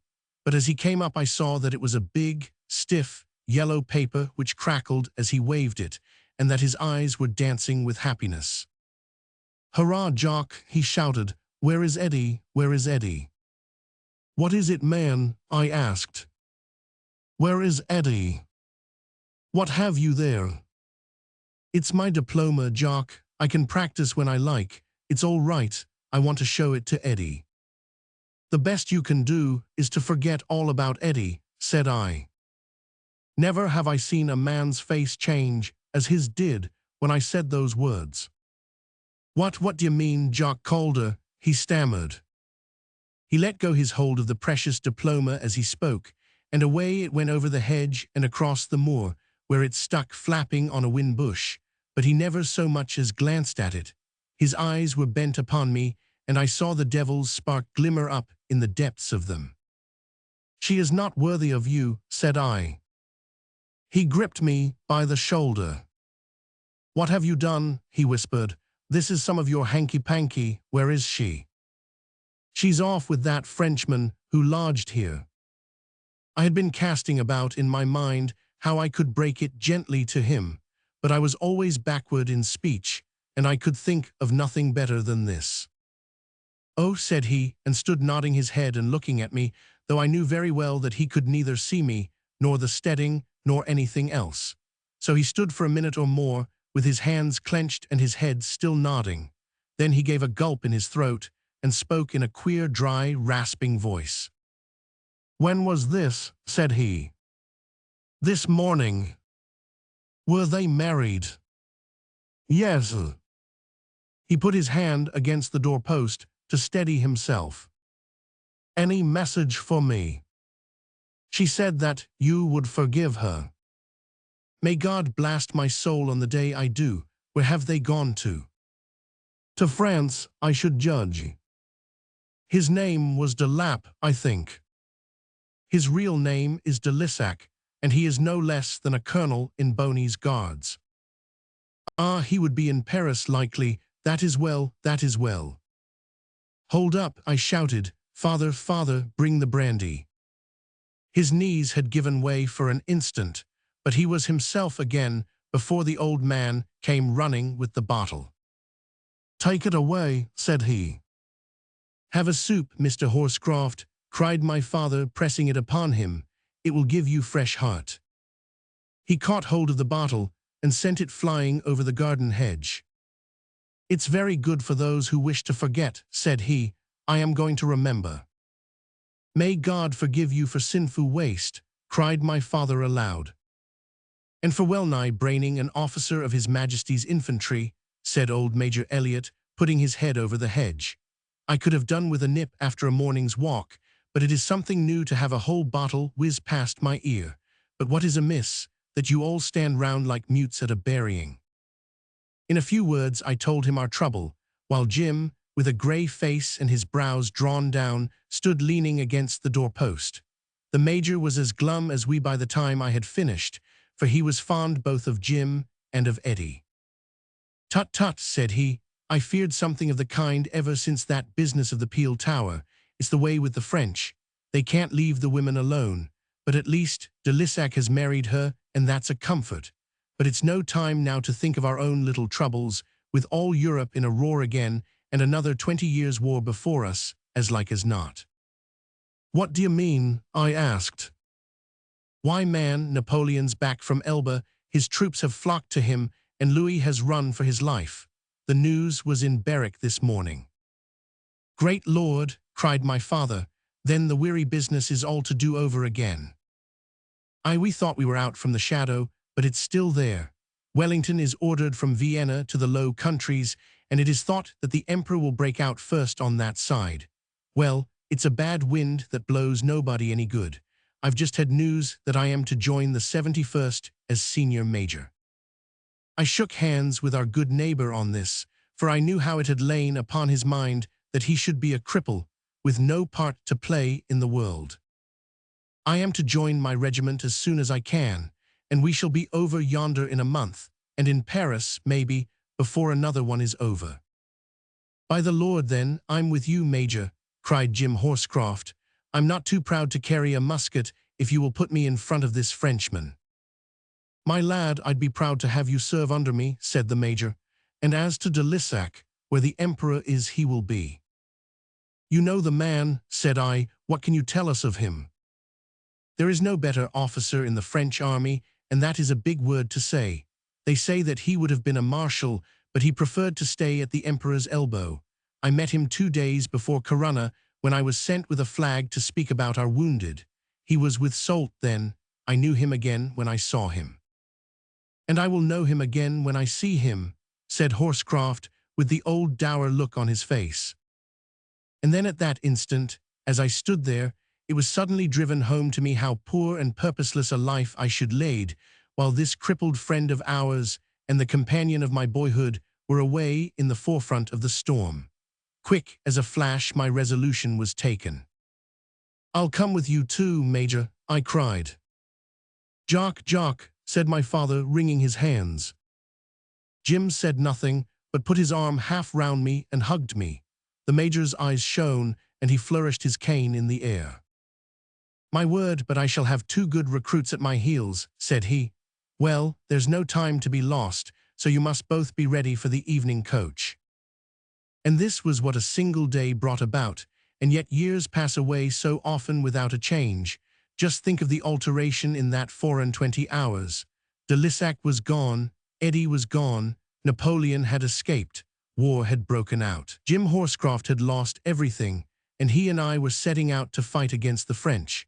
It was all like a dream, until I tramped off to the coach that evening and looked back at the grey farmsteading and at the 2 little dark figures, my mother with her face sunk in her Shetland shawl, and my father waving his drover's stick to heart me upon my way. Chapter 11. The Gathering of the Nations. And now I come to a bit of my story that clean takes my breath away as I think of it, and makes me wish that I had never taken the job of telling it in hand. For when I write, I like things to come slow and orderly, and in their turn, like sheep coming out of a paddock. So it was at West Inch. But now that we were drawn into a larger life, like wee bits of straw that float slowly down some lazy ditch, until they suddenly find themselves in the dash and swirl of a great river, then it is very hard for me with my simple words to keep pace with it all. But you can find the cause and reason of everything in the books about history, and so I shall just leave that alone and talk about what I saw with my own eyes and heard with my own ears. The regiment to which our friend had been appointed was the 71st Highland Light Infantry, which wore the red coat and the trews, and had its depot in Glasgow town. There we went, all 3, by coach, the Major in great spirits and full of stories about the Duke and the Peninsula, while Jim sat in the corner with his lips set and his arms folded, and I knew that he killed de Lissac 3 times an hour in his heart. I could tell it by the sudden glint of his eyes and grip of his hand. As to me, I did not know whether to be glad or sorry, for home is home, and it is a weary thing however you may brazen it out, to feel that half Scotland is between you and your mother. We were in Glasgow next day, and the Major took us down to the depot, where a soldier with 3 stripes on his arm and a fistful of ribbons from his cap showed every tooth he had in his head at the sight of Jim, and walked 3 times round him to have the view of him as if he had been Carlisle Castle. Then he came over to me and punched me in the ribs and felt my muscle, and was nigh as pleased as with Jim. "These are the sort, Major, these are the sort," he kept saying. "With 1,000 of these we could stand up to Boney's best." "How do they run?" asked the Major. "A poor show," said he, "but they may lick into shape. The best men have been drafted to America, and we are full of militiamen and recruities." "Tut, tut," said the Major, "we'll have old soldiers and good ones against us. Come to me if you need any help, you two." And so, with a nod, he left us, and we began to understand that a major who is your officer is a very different person from a major who happens to be your neighbor in the country. Well, well, why should I trouble you with these things? I could wear out a good quill pen just writing about what we did, Jim and I, at the depot in Glasgow, and how we came to know our officers and our comrades, and how they came to know us. Soon came the news that the folk of Vienna, who had been cutting up Europe as if it had been a jigget of mutton, had flown back, each to his own country, and that every man and horse in their armies had their faces towards France. We heard of great reviews and musterings in Paris too, and then that Wellington was in the Low Countries, and that on us and on the Prussians would fall the first blow. The government was shipping men over to him as fast as they could, and every port along the east coast was choked with guns and horses and stores. On the 3rd of June, we had our marching orders also, and on the same night we took ship from Leith, reaching Ostend the night after. It was my first sight of a foreign land, and indeed most of my comrades were the same, for we were very young in the ranks. I can see the blue waters now, and the curling surf line, and the long yellow beach, and queer windmills twisting and turning, a thing that a man would not see from one end of Scotland to the other. It was a clean, well-kept town, but the folk were undersized, and there was neither ale nor oatmeal cakes to be bought amongst them. From there we went on to a place called Bruges, and from there to Ghent, where we picked up with the 52nd and the 95th, which were the 2 regiments that we were brigaded with. It's a wonderful place for churches and stonework is Ghent, and indeed of all the towns we were in there was scarce one but had a finer kirk than any in Glasgow. From there we pushed on to Ath, which is a little village on a river, or a burn rather, called the Dender. There we were quartered in tents mostly, for it was fine sunny weather, and the whole brigade set to work at its drill from morning till evening. General Adams was our chief, and Raynell was our colonel, and they were both fine old soldiers, but what put heart into us most was to think that we were under the Duke, for his name was like a bugle call. He was at Brussels with the bulk of the army, but we knew that we should see him quick enough if he were needed. I had never seen so many English together, and indeed I had a kind of contempt for them, as folk always have if they live near a border. But the 2 regiments that were with us now were as good comrades as could be wished. The 52nd had 1,000 men in the ranks, and there were many old soldiers of the peninsula among them. They came from Oxfordshire for the most part. The 95th were a rifle regiment and had dark green coats instead of red.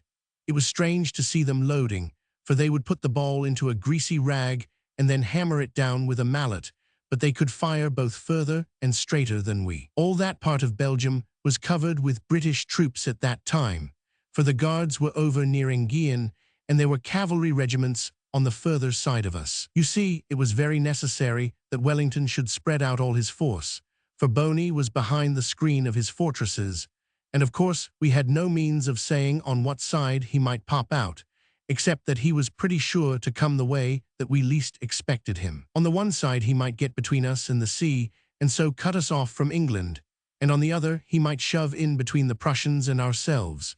But the Duke was as clever as he, for he had his horse and his light troops all round him, like a great spider's web, so that the moment a French foot stepped across the border, he could close up all his men at the right place.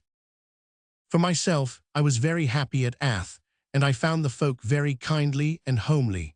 There was a farmer of the name of Boys, in whose fields we were quartered, and who was a real good friend to many of us. We built him a wooden barn among us in our spare time, and many a time I and Jeb Seaton, my rear-rank man, have hung out his washing, for the smell of the wet linen seemed to take us both straight home as nothing else could do.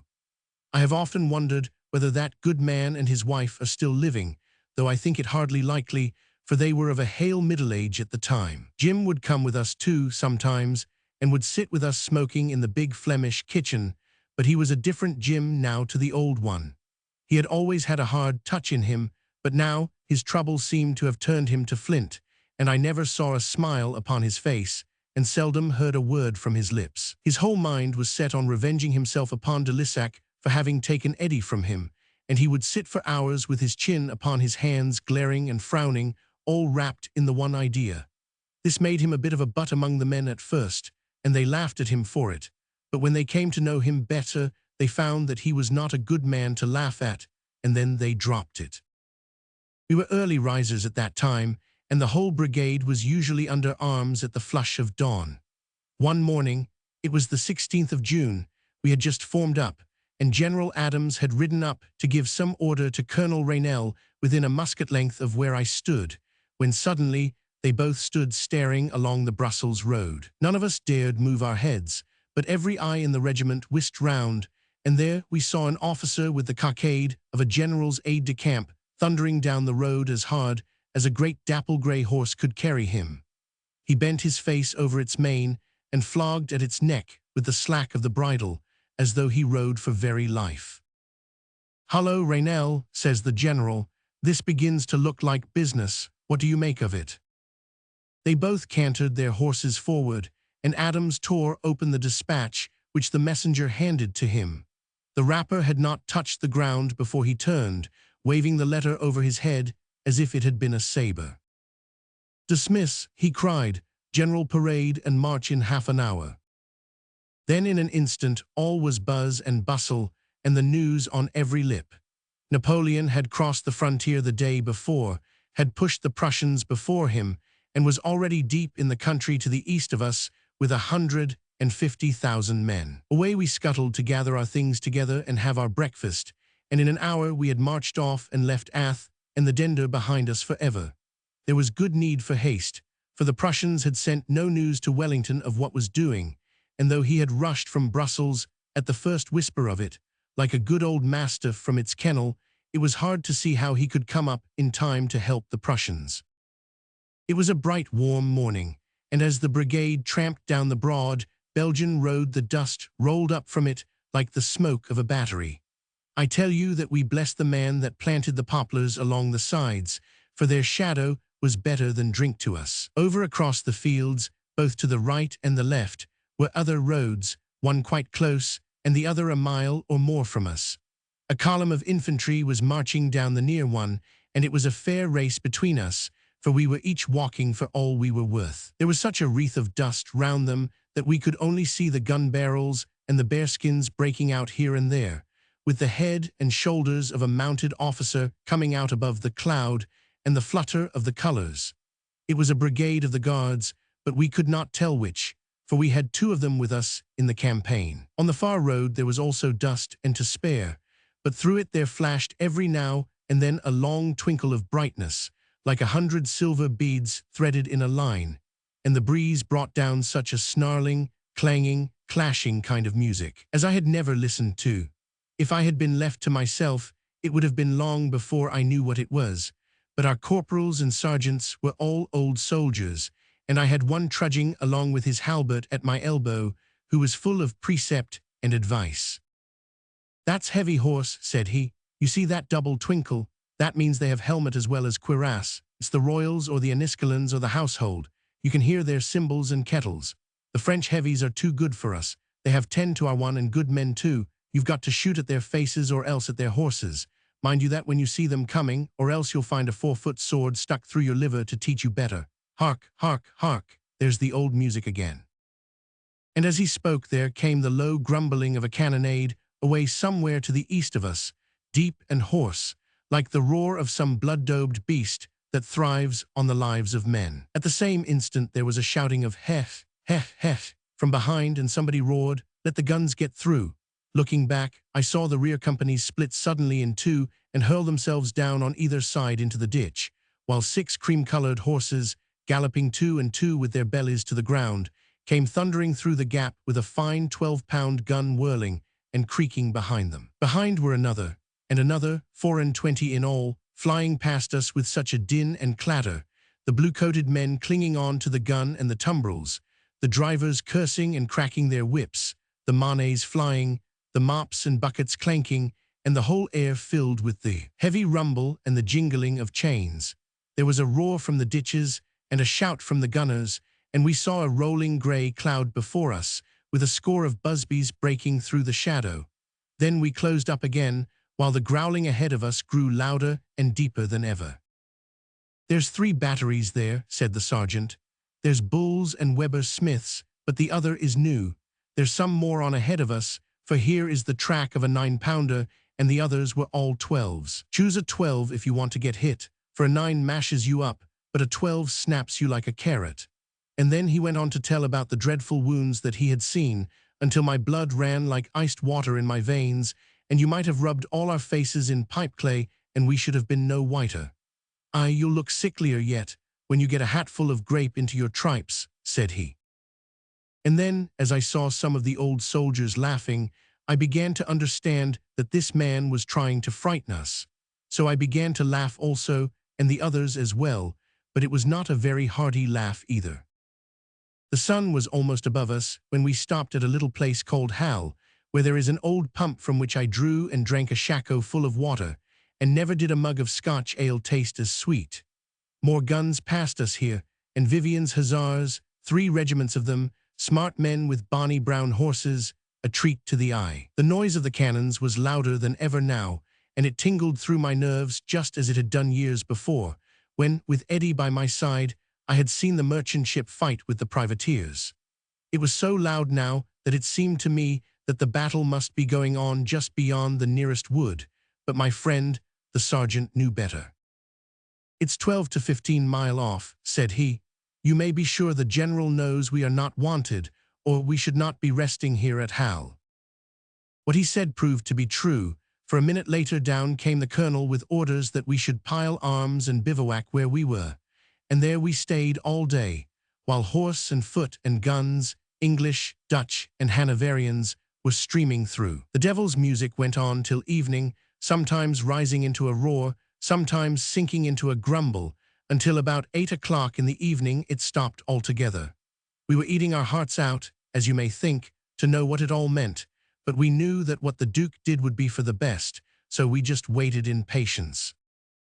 Next day the brigade remained at Hal in the morning, but about midday came an orderly from the Duke, and we pushed on once more until we came to a little village called Brain something, and there we stopped. And time too, for a sudden thunderstorm broke over us, and a plump of rain that turned all the roads and the fields into bog and mire.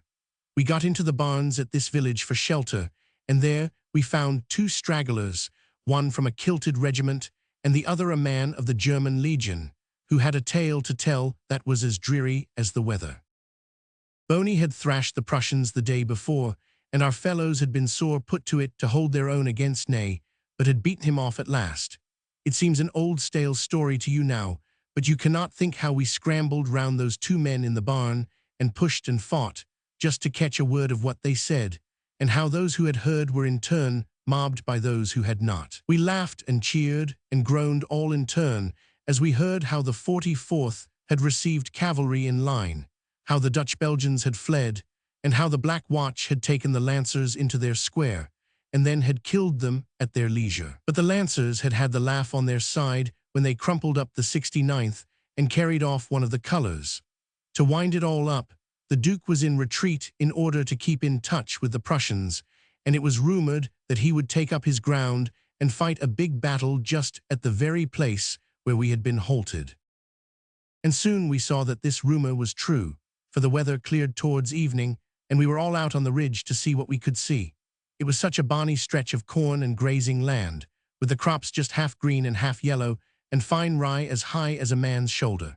A scene more full of peace you could not think of, and look where you would over the low, curving, corn-covered hills, you could see the little village steeples pricking up their spires among the poplars. But slashed right across this pretty picture was a long trail of marching men, some red, some green, some blue, some black, zigzagging over the plain and choking the roads, one end so close that we could shout to them, as they stacked their muskets on the ridge at our left, and the other end lost among the woods as far as we could see. And then on other roads, we saw the teams of horses toiling, and the dull gleam of the guns, and the men straining and swaying as they helped to turn the spokes in the deep, deep mud. As we stood there, regiment after regiment and brigade after brigade took position on the ridge, and ere the sun had set we lay in a line of over 60,000 men, blocking Napoleon's way to Brussels.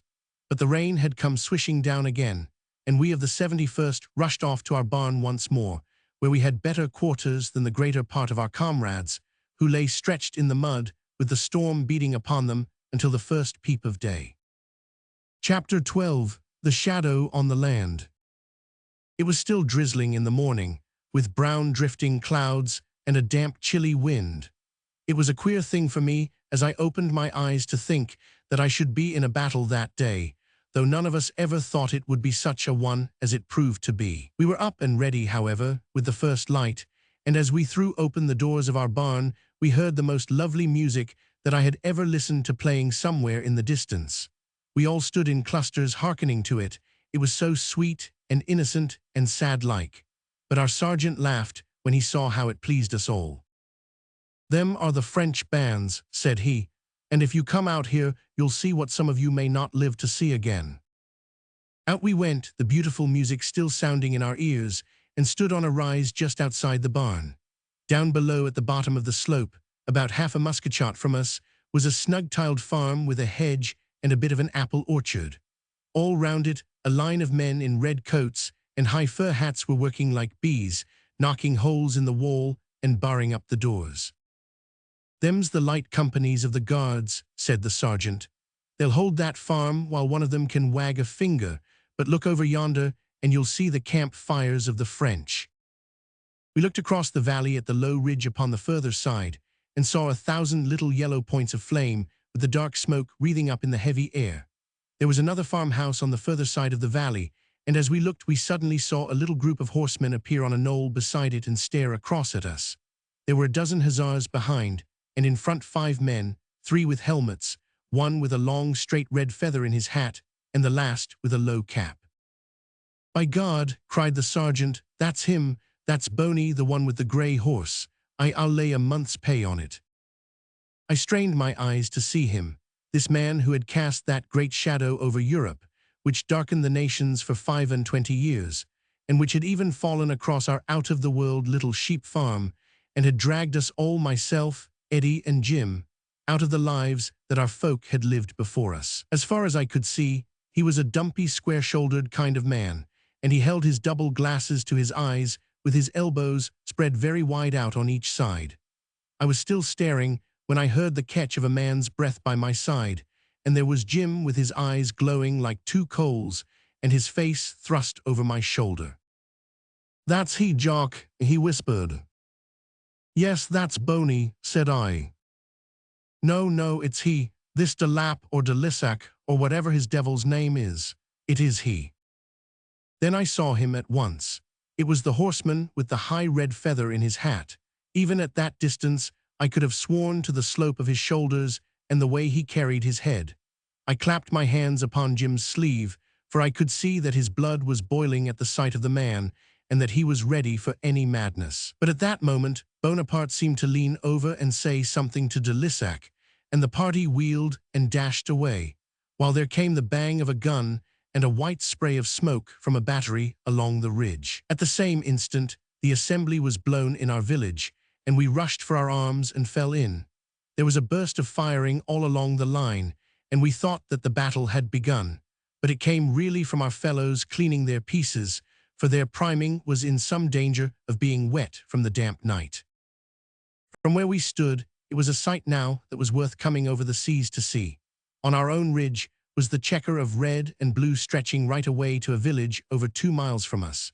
It was whispered from man to man in the ranks, however, that there was too much of the blue and too little of the red, for the Belgians had shown on the day before that their hearts were too soft for the work, and we had 20,000 of them for comrades. Then even our British troops were half made up of militiamen and recruits, for the pick of the old peninsular regiments were on the ocean in transports, coming back from some fool's quarrel with our kinsfolk of America. But for all that we could see the bearskins of the Guards, 2 strong brigades of them, and the bonnets of the Highlanders, and the blue of the old German Legion, and the red lines of Pack's brigade, and Kemp's brigade, and the green-dotted riflemen in front. And we knew that come what might these were men who would bide where they were placed, and that they had a man to lead them who would place them where they should bide. Of the French we had seen little save the twinkle of their fires, and a few horsemen here and there upon the curves of the ridge. But as we stood and waited there came suddenly a grand blare from their bands, and their whole army came flooding over the low hill which had hid them, brigade after brigade and division after division, until the broad slope in its whole length and depth was blue with their uniforms and bright with the glint of their weapons. It seemed that they would never have done, still pouring over and pouring over, while our men leaned on their muskets and smoked their pipes looking down at this grand gathering and listening to what the old soldiers who had fought the French before had to say about them. Then when the infantry had formed in long deep masses, their guns came whirling and bounding down the slope, and it was pretty to see how smartly they unlimbered and were ready for action. And then at a stately trot down came the cavalry, 30 regiments at the least, with plume and breastplate, twinkling sword and fluttering lance, forming up at the flanks and rear in long shifting, glimmering lines. "Them's the chaps," cried our old sergeant. "They're gluttons to fight, they are. And you see them regiments with the great high hats in the middle, a bit behind the farm. That's the Guard, 20,000 of them, my sons, and all picked men, grey-headed devils that have done nothing but fight since they were as high as my gaiters. They've 3 men to our 2, and 2 guns to our 1, and by God, they'll make you recruities wish you were back in Argyle Street before they have finished with you." He was not a cheering man, our sergeant, but then he had been in every fight since Corunna and had a medal with 7 clasps upon his breast, so that he had a right to talk in his own fashion. When the Frenchmen had all arranged themselves just out of cannon shot, we saw a small group of horsemen, all in a blaze with silver and scarlet and gold, ride swiftly between the divisions, and as they went a roar of cheering burst out from either side of them, and we could see arms outstretched to them and hands waving. An instant later the noise had died away, and the 2 armies stood facing each other in absolute deadly silence, a sight which often comes back to me in my dreams. Then of a sudden there was a lurch among the men just in front of us. A thin column wheeled off from the dense blue clump and came swinging up towards the farmhouse which lay below us. It had not taken 50 paces before a gun banged out from an English battery on our left, and the Battle of Waterloo had begun. It is not for me to try to tell you the story of that battle, and indeed, I should have kept far enough away from such a thing had it not happened that our own fates, those of the 3 simple folk who came from the border country, were all just as much mixed up in it as those of any king or emperor of them all. To tell the honest truth, I have learned more about that battle from what I have read than from what I saw, for how much could I see with a comrade on either side, and a great white cloudbank at the very end of my firelock? It was from books and the talk of others that I learned how the heavy cavalry charged, how they rode over the famous cuirassiers, and how they were cut to pieces before they could get back. From them, too, I learned all about the successive assaults, and how the Belgians fled, and how Pack and Kemp stood firm. But of my own knowledge, I can only speak of what we saw during that long day in the rifts of the smoke and the lulls of the firing, and it is just of that I will tell you. We were on the right of the line and in reserve, for the Duke was afraid that Boney might work round on that side and get at him from behind. So our 3 regiments, with another British brigade and the Hanoverians, were placed there to be ready for anything. There were 2 brigades of light cavalry, too, but the French attack was all from the front, so it was late in the day before we were really wanted. The English battery which fired the first gun was still banging away on our left, and a German one was hard at work upon our right, so that we were wrapped round with the smoke. But we were not so hidden as to screen us from a line of French guns opposite, for a score of round shot came piping through the air and plumped right into the heart of us. As I heard the scream of them, past my ear my head went down like a diver, but our sergeant gave me a prod in the back with the handle of his halbert. "Don't be so blasted polite," said he. "When you're hit, you can bow once and for all." There was one of those balls that knocked 5 men into a bloody mash, and I saw it lying on the ground afterwards like a crimson football. Another went through the adjutant's horse with a plop like a stone in the mud, broke its back, and left it lying like a burst gooseberry. 3 more fell further to the right, and by the stir and cries we could tell that they had all told. "Ah, James, you've lost a good mount," says Major Reed, just in front of me, looking down at the adjutant, whose boots and breeches were all running with blood. "I gave a cool 50 for him in Glasgow," said the other. "Don't you think, Major, that the men had better lie down now that the guns have got our range?" "Tut," said the other, "they are young, James, and it will do them good." "They'll get enough of it before the day's done," grumbled the other. But at that moment, Colonel Raynell saw that the rifles and the 52nd were down on either side of us, so we had the order to stretch ourselves out too. Precious glad we were when we could hear the shot whining like hungry dogs within a few feet of our backs. Even now a thud and a splash every minute or so, with a yelp of pain and a drumming of boots upon the ground, told us that we were still losing heavily. A thin rain was falling, and the damp air held the smoke low, so that we could only catch glimpses of what was doing just in front of us, though the roar of the guns told us that the battle was general all along the lines. 400 of them were all crashing at once now, and the noise was enough to split the drum of your ear. Indeed, there was not one of us but had a singing in his head for many a long day afterwards. Just opposite us on the slope of the hill was a French gun, and we could see the men serving her quite plainly. They were small, active men, with very tight breeches and high hats with great straight plumes sticking up from them, but they worked like sheep shearers, ramming and sponging and training. There were 14 when I saw them first, and only 4 left standing at the last, but they were working away just as hard as ever. The farm that they called Hougoumont was down in front of us, and all the morning we could see that a terrible fight was going on there, for the walls and the windows and the orchard hedges were all flame and smoke, and there rose such shrieking and crying from it as I never heard before. It was half burned down and shattered with balls, and 10,000 men were hammering at the gates, but 400 guardsmen held it in the morning, and 200 held it in the evening, and no French foot was ever set within its threshold. But how they fought, those Frenchmen! Their lives were no more to them than the mud under their feet. There was one, I can see him now, a stoutish, ruddy man on a crutch.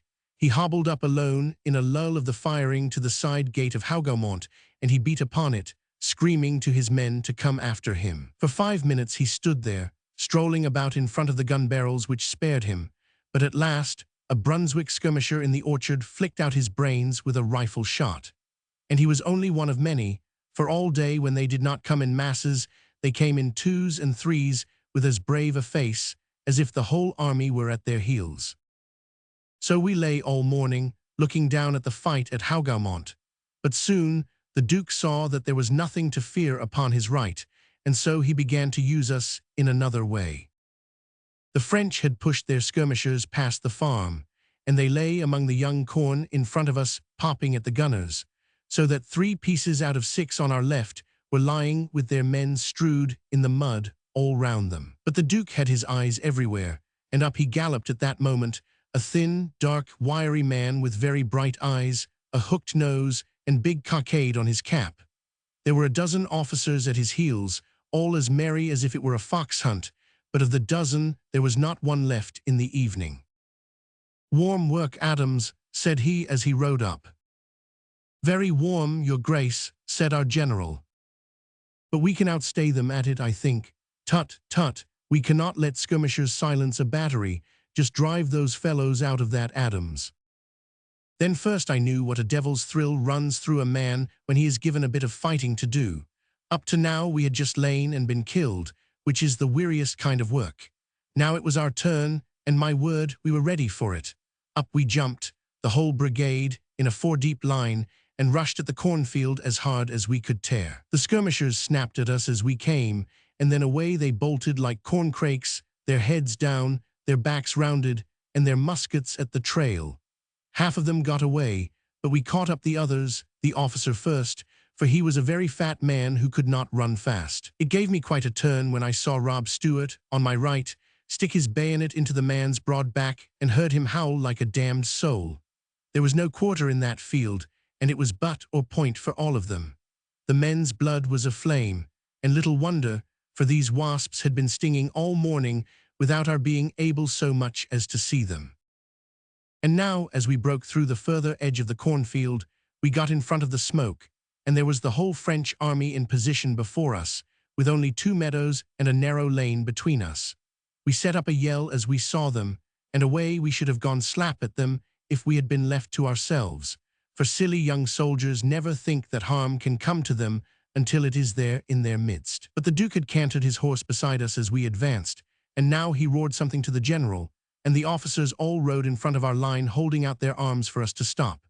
There was a blowing of bugles, a pushing and a shoving, with the sergeants cursing and digging us with their halberts, and in less time than it takes me to write it, there was the brigade in 3 neat little squares, all bristling with bayonets and in echelon, as they call it, so that each could fire across the face of the other. It was the saving of us, as even so young a soldier as I was could very easily see, and we had none too much time either. There was a low rolling hill on our right flank, and from behind this there came a sound like nothing on this earth so much as the beat of the waves on the Berwick coast when the wind blows from the east. The earth was all shaking with that dull roaring sound, and the air was full of it. "Steady, 71st, for God's sake, steady," shrieked the voice of our colonel behind us, but in front was nothing but the green gentle slope of the grassland, all mottled with daisies and dandelions. And then suddenly over the curve we saw 800 brass helmets rise up, all in a moment, each with a long tag of horsehair flying from its crest, and then 800 fierce brown faces all pushed forward and glaring out from between the ears of as many horses. There was an instant of gleaming breastplates, waving swords, tossing monnets, fierce red nostrils opening and shutting, and hoofs pawing the air before us. And then down came the line of muskets, and our bullets smacked up against their armor like the clatter of a hailstorm upon a window. I fired with the rest, and then rammed down another charge as fast as I could, staring out through the smoke in front of me, where I could see some long, thin thing which napped slowly backwards and forwards. A bugle sounded for us to cease firing, and a whiff of wind came to clear the curtain from in front of us, and then we could see what had happened. I had expected to see half that regiment of horse lying on the ground, but whether it was that their breastplates had shielded them, or whether, being young and a little shaken at their coming, we had fired high, our volley had done no very great harm. About 30 horses lay about, 3 of them together within 10 yards of me, the middle one right on its back with its 4 legs in the air, and it was one of these that I had seen flapping through the smoke. Then there were 8 or 10 dead men, and about as many wounded sitting, dazed on the grass for the most part, though one was shouting, "Vive l'Empereur," at the top of his voice. Another fellow who had been shot in the thigh, a great black-mustached chap, he was too, leaned his back against his dead horse, and picking up his carbine, fired as coolly as if he had been shooting for a prize, and hit Angus Myers, who was only 2 from me, right through the forehead. Then he out with his hand to get another carbine that lay near, but before he could reach it, Big Hodgson, who was the pivot man of the Grenadier Company, ran out and passed his bayonet through his throat, which was a pity, for he seemed to be a very fine man. At first I thought that the cuirassiers had run away in the smoke, but they were not men who did that very easily. Their horses had swerved at our volley, and they had raced past our square and taken the fire of the 2 other ones beyond. Then they broke through a hedge, and coming on a regiment of Hanoverians who were in line, they treated them as they would have treated us if we had not been so quick, and cut them to pieces in an instant. It was dreadful to see the big Germans running and screaming, while the cuirassiers stood up in their stirrups to have a better sweep for their long, heavy swords, and cut and stabbed without mercy. I do not believe that 100 men of that regiment were left alive, and the Frenchmen came back across our front, shouting at us and waving their weapons, which were crimson down to the hilts. This they did to draw our fire, but the colonel was too old a soldier, for we could have done little harm at the distance, and they would have been among us before we could reload. These horsemen got behind the ridge on our right again, and we knew very well that if we opened up from the squares, they would be down upon us in a twinkle. On the other hand, it was hard to bide as we were, for for they had passed the word to a battery of 12 guns, which formed up a few hundred yards away from us, but out of our sight, sending their balls just over the brow and down into the midst of us, which is called a plunging fire. And one of their gunners ran up onto the top of the slope and stuck a handspike into the wet earth to give them a guide, under the very muzzles of the whole brigade, none of whom fired a shot at him, each leaving him to the other. Ensign Sampson, who was the youngest subaltern in the regiment, ran out from the square and pulled down the handspike. But quick as a jack after a minnow, a lancer came flying over the ridge, and he made such a thrust from behind that not only his point, but his pennon too came out between the second and third buttons of the lad's tunic. "Helen, Helen," he shouted, and fell dead on his face, while the lancer, blown half to pieces with musket balls, toppled over beside him, still holding on to his weapon, so that they lay together with that dreadful bond still connecting them. But when the battery opened, there was no time for us to think of anything else. A square is a very good way of meeting a horseman, but there is no worse one of taking a cannon ball, as we soon learned when they began to cut red seams through us, until our ears were weary of the slosh and splash when hard iron met living flesh and blood. After 10 minutes of it, we moved our square 100 paces to the right, but we left another square behind us, for 120 men and 7 officers showed where we had been standing. Then the guns found us out again, and we tried to open out into line, but in an instant the horsemen, lancers they were this time, were upon us from over the brae.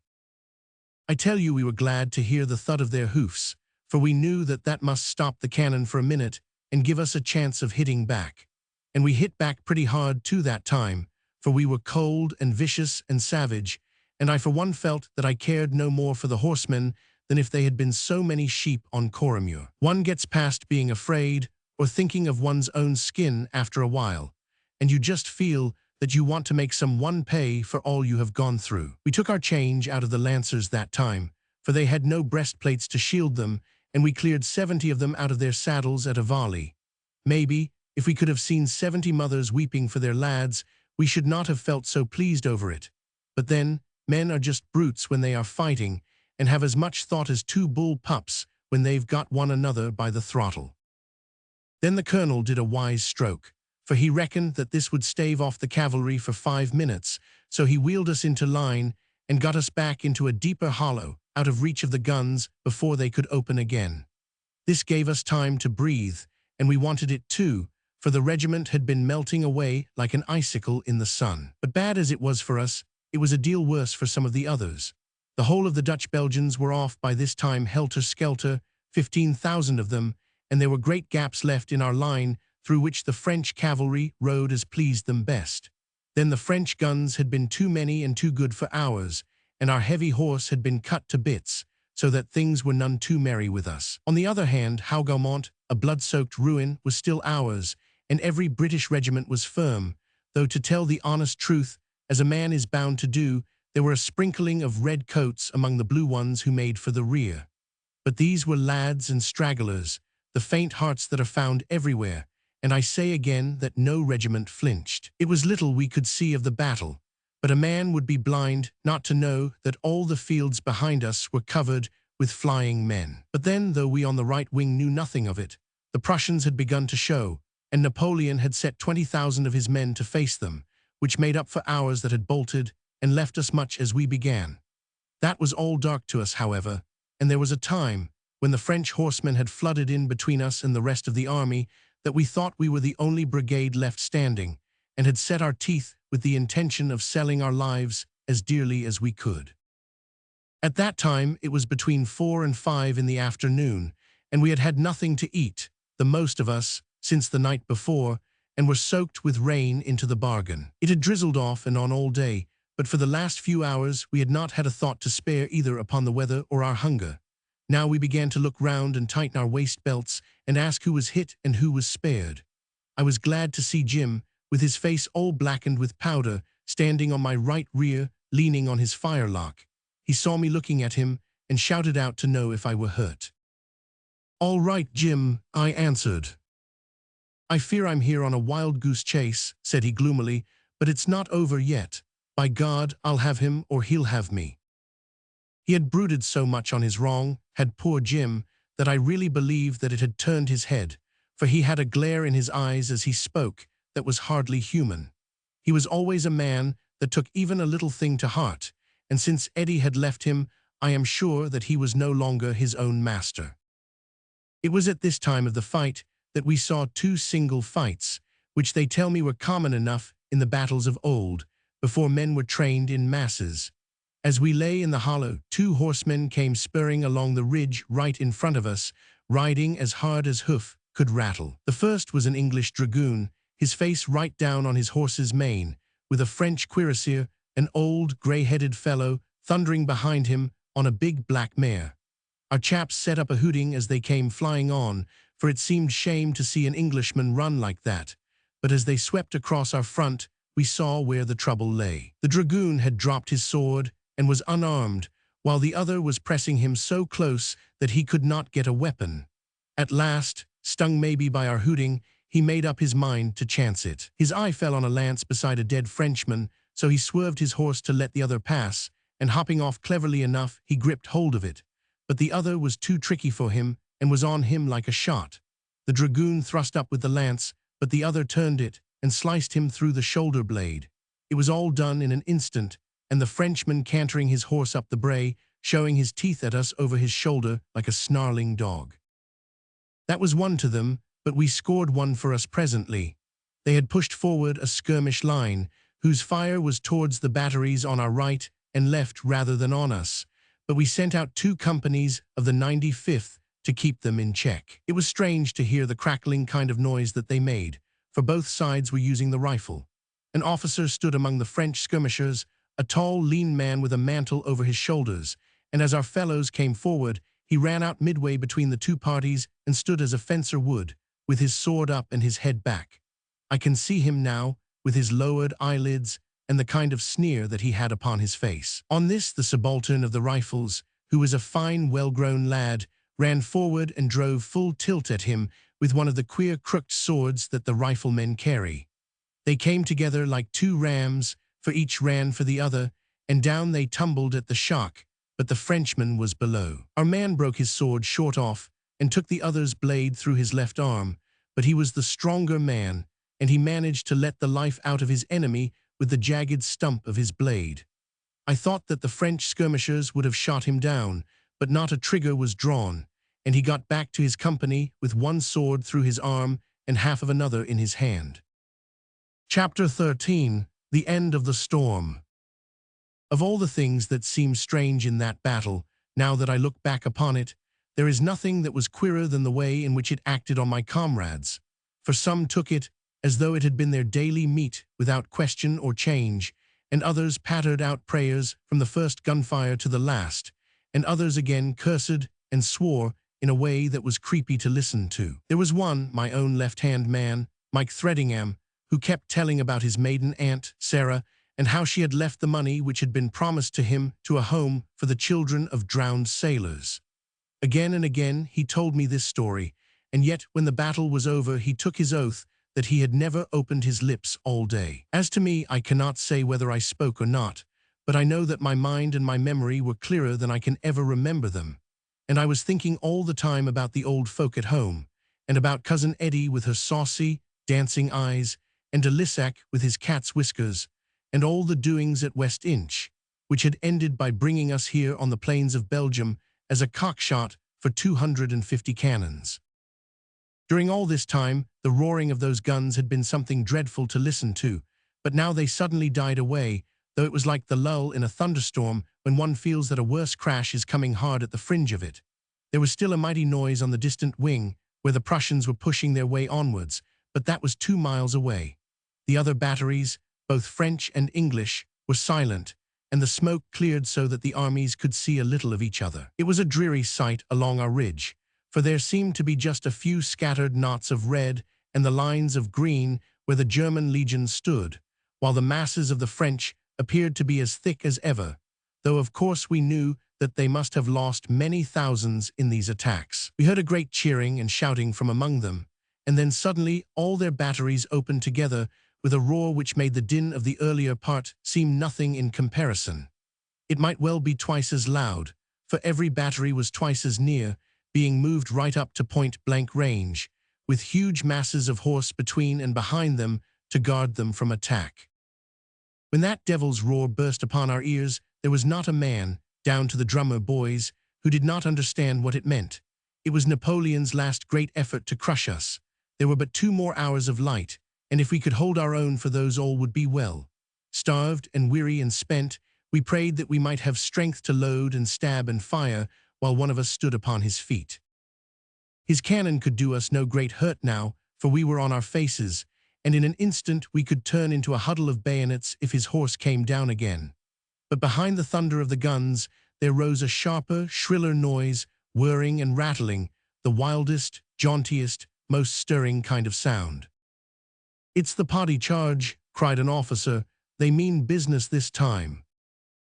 And as he spoke, we saw a strange thing. A Frenchman, dressed as an officer of hussars, came galloping towards us on a little bay horse. He was screeching Vive le Roi, at the pitch of his lungs, which was as much as to say that he was a deserter, since we were for the king and they for the emperor. As he passed us, he roared out in English, "The guard is coming, the guard is coming," and so vanished away to the rear like a leaf blown before a storm.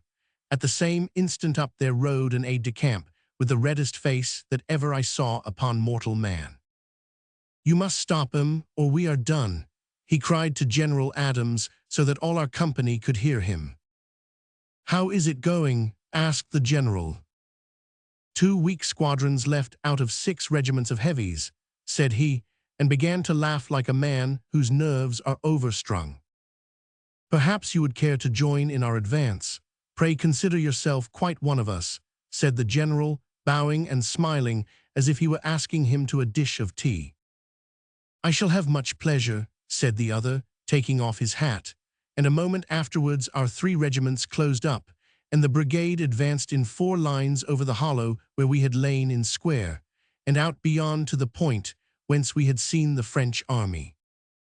There was little of it to be seen now, only the red belching of the guns flashing quickly out of the cloudbank, and the black figures, stooping, straining, mopping, sponging, working like devils, and at devilish work. But through the cloud that rattle and whir rose ever louder and louder, with a deep-mouthed shouting and the stamping of thousands of feet. Then there came a broad black blur through the haze, which darkened and hardened until we could see that it was 100 men abreast, marching swiftly towards us, with high fur hats upon their heads and a gleam of brasswork over their brows. And behind that 100 came another 100, and behind that another, and on, coiling and writhing out of the cannon smoke like a monstrous snake, until there seemed to be no end to the mighty column. In front ran a spray of skirmishers, and behind them the drummers, and up they all came together at a kind of tripping step, with the officers clustering thickly at the sides and waving their swords and cheering. There were a dozen mounted men too at their front, all shouting together, and one with his hat held aloft upon his sword point. I say again that no men upon this earth could have fought more manfully than the French did upon that day. It was wonderful to see them, for as they came onwards, they got ahead of their own guns, so that they had no longer any help from them, while they got in front of the 2 batteries which had been on either side of us all day. Every gun had their range to a foot, and we saw long red lines scored right down the dark column as it advanced. So near were they, and so closely did they march, that every shot plowed through 10 files of them, and yet they closed up and came on with a swing and dash that was fine to see. Their head was turned straight for ourselves, while the 95th overlapped them on one side and the 52nd on the other. I shall always think that if we had waited so the guard would have broken us, for how could a 4-deep line stand against such a column? But at that moment Colburn, the colonel of the 52nd, swung his right flank round so as to bring it on the side of the column, which brought the Frenchmen to a halt. Their front line was 40 paces from us at the moment, and we had a good look at them. It was funny to me to remember that I had always thought of Frenchmen as small men, for there was not one of that first company who could not have picked me up as if I had been a child, and their great hats made them look taller yet. They were hard, wizened, wiry fellows too, with fierce puckered eyes and bristling mustaches, old soldiers who had fought and fought, week in, week out, for many a year. And then, as I stood with my finger upon the trigger waiting for the word to fire, My eye fell full upon the mounted officer with his hat upon his sword, and I saw that it was de Lissac. I saw it, and Jim did too. I heard a shout and saw him rush forward madly at the French column, and as quick as thought, the whole brigade took their cue from him, officers and all, and flung themselves upon the guard in front, while our comrades charged them on the flanks. We had been waiting for the order, and they all thought now that it had been given, but you may take my word for it, that Jim Horscroft was the real leader of the brigade when we charged the old guard. God knows what happened during that mad 5 minutes. I remember putting my musket against a blue coat and pulling the trigger, and that the man could not fall because he was so wedged in the crowd. But I saw a horrid blotch upon the cloth, and a thin curl of smoke from it as if it had taken fire. Then I found myself thrown up against 2 big Frenchmen, and so squeezed together, the 3 of us, that we could not raise a weapon. One of them, a fellow with a very large nose, got his hand up to my throat, and I felt that I was a chicken in his grasp. "Rendez-vous, coquin, rendez-vous," said he, and then suddenly doubled up with a scream, for someone had stabbed him in the bowels with a bayonet. There was very little firing after the first sputter, but there was the crash of butt against barrel, the short cries of stricken men, and the roaring of the officers. And then, suddenly, they began to give ground, slowly, sullenly, step by step, but still to give ground. Ah, it was worth all that we had gone through, the thrill of that moment, when we felt that they were going to break. There was one Frenchman before me, a sharp-faced, dark-eyed man, who was loading and firing as quietly as if he were at practice, dwelling upon his aim, and looking round first to try and pick off an officer. I remember that it struck me that to kill so cool a man as that would be a good service, and I rushed at him and drove my bayonet into him. He turned as I struck him and fired full into my face, and the bullet left a weal across my cheek, which will mark me to my dying day. I tripped over him as he fell, and 2 others tumbling over me, I was half smothered in the heap. When at last I struggled out and cleared my eyes, which were half full of powder, I saw that the column had fairly broken and was shredding into groups of men who were either running for their lives or were fighting back to back in a vain attempt to check the brigade, which was still sweeping onwards. My face felt as if a red-hot iron had been laid across it, but I had the use of my limbs, so jumping over the litter of dead and mangled men, I scampered after my regiment and fell in upon the right flank. Old Major Elliot was there, limping along, for his horse had been shot, but none the worse in himself. He saw me come up and nodded, but it was too busy a time for words. The brigade was still advancing, but the general rode in front of me with his chin upon his shoulder, looking back at the British position. "There is no general advance," said he, "but I'm not going back." "The Duke of Wellington has won a great victory," cried the aide-de-camp in a solemn voice, and then, his feelings getting the better of him, he added, "If the damned fool would only push on," which set us all laughing in the flank company. But now anyone could see that the French army was breaking up. The columns and squadrons which had stood so squarely all day were now all ragged at the edges, and where there had been thick fringes of skirmishers in front, there were now a spray of stragglers in the rear. The guard thinned out in front of us as we pushed on, and we found 12 guns looking us in the face, but we were over them in a moment, and I saw our youngest subaltern, next to him who had been killed by the lancer, scribbling great 71s with a lump of chalk upon them, like the schoolboy that he was. It was at that moment that we heard a roar of cheering behind us, and saw the whole British army flood over the crest of the ridge, and come pouring down upon the remains of their enemies. The guns, too, came bounding and rattling forward, and our light cavalry, as much as was left of it, kept pace with our brigade upon the right. There was no battle after that. The advance went on without a check, until our army stood lined upon the very ground which the French had held in the morning. Their guns were ours, their foot were a rabble spread over the face of the country, and their gallant cavalry alone was able to preserve some sort of order and to draw off unbroken from the field. Then at last, just as the night began to gather, our weary and starving men were able to let the Prussians take the job over, and to pile their arms upon the ground that they had won. That was as much as I saw or can tell you about the Battle of Waterloo, except that I ate a 2-pound rye loaf for my supper that night, with as much salt meat as they would let me have, and a good pitcher of red wine, until I had to bore a new hole at the end of my belt, and then it fitted me as tight as a hoop to a barrel. After that, I lay down in the straw where the rest of the company was sprawling, and in less than a minute, I was in a dead sleep. Chapter 14. The Tally of Death. Day was breaking, and the first grey light had just begun to steal through the long, thin slits in the walls of our barn, when someone shook me hard by the shoulder, and up I jumped. I had the thought in my stupid, sleepy brain that the cuirassiers were upon us, and I gripped hold of a halbert that was leaning against the wall. But then, as I saw the long lines of sleepers, I remembered where I was. But I can tell you that I stared when I saw that it was none other than Major Elliot that had roused me up. His face was very grave, and behind him stood two sergeants, with long slips of paper and pencils in their hands. "Wake up, laddie," said the Major, quite in his old easy fashion, as if we were back on Coromure again. "Yes, Major," I stammered. "I want you to come with me. I feel that I owe something to you two lads, for it was I that took you from your homes. Jim Horscroft is missing." I gave a start at that, for what with the rush and the hunger and the weariness, I had never given a thought to my friend since the time that he had rushed at the French guards with the whole regiment at his heels. "I am going out now to take a tally of our losses," said the Major, "and if you cared to come with me, I should be very glad to have you." So off we set, the Major, the two sergeants, and I, and oh, but it was a dreadful, dreadful sight.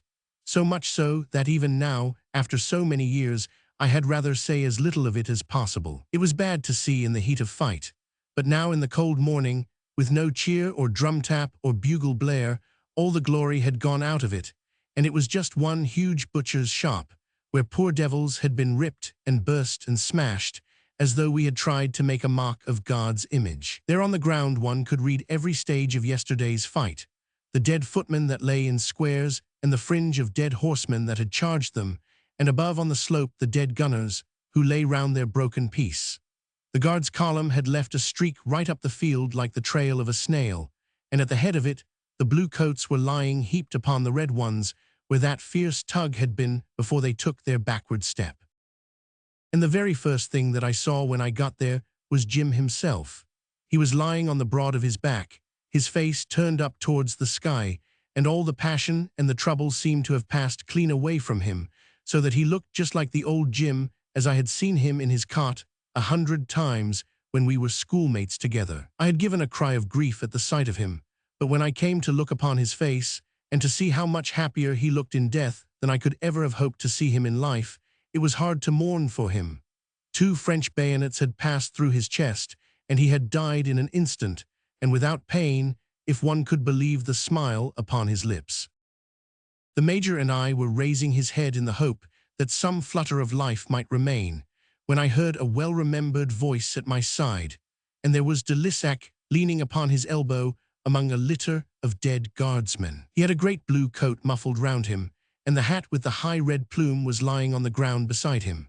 He was very pale, and had dark blotches under his eyes, but otherwise he was as he had ever been, with the keen, hungry nose, the wiry mustache, and the close-cropped head thinning away to baldness upon the top.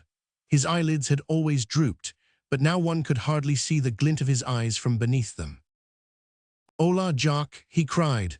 "I didn't thought to have seen you here, and yet I might have known it too when I saw friend Jim." "It is you that has brought all this trouble," said I.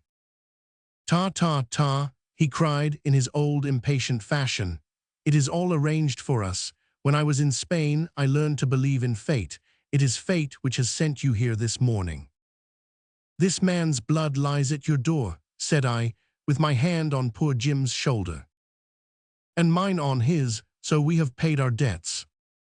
He flung open his mantle as he spoke, and I saw with horror that a great black lump of clotted blood was hanging out of his side. "This is my 13th and last," said he with a smile. "They say that 13 is an unlucky number. Could you spare me a drink from your flask?" The Major had some brandy and water. De Lissac supped it up eagerly. His eyes brightened, and a little fleck of color came back in each of his haggard cheeks. "It was Jim did this," said he. "I heard someone calling my name, and there he was with his gun against my tunic. 2 of my men cut him down just as he fired. Well, well, Eddie was worth it all. You will be in Paris in less than a month, Jacques, and you will see her. You will find her at number 11 of the Rue Miromesnil, which is near to the Madeleine. Break it very gently to her, Jacques, for you cannot think how she loved me. Tell her that all I have are in the 2 black trunks, and that Antoine has the keys. You will not forget. I will remember. And Madame, your mother, I trust that you have left her very well, and Monsieur, too, your father, bear them my distinguished regards.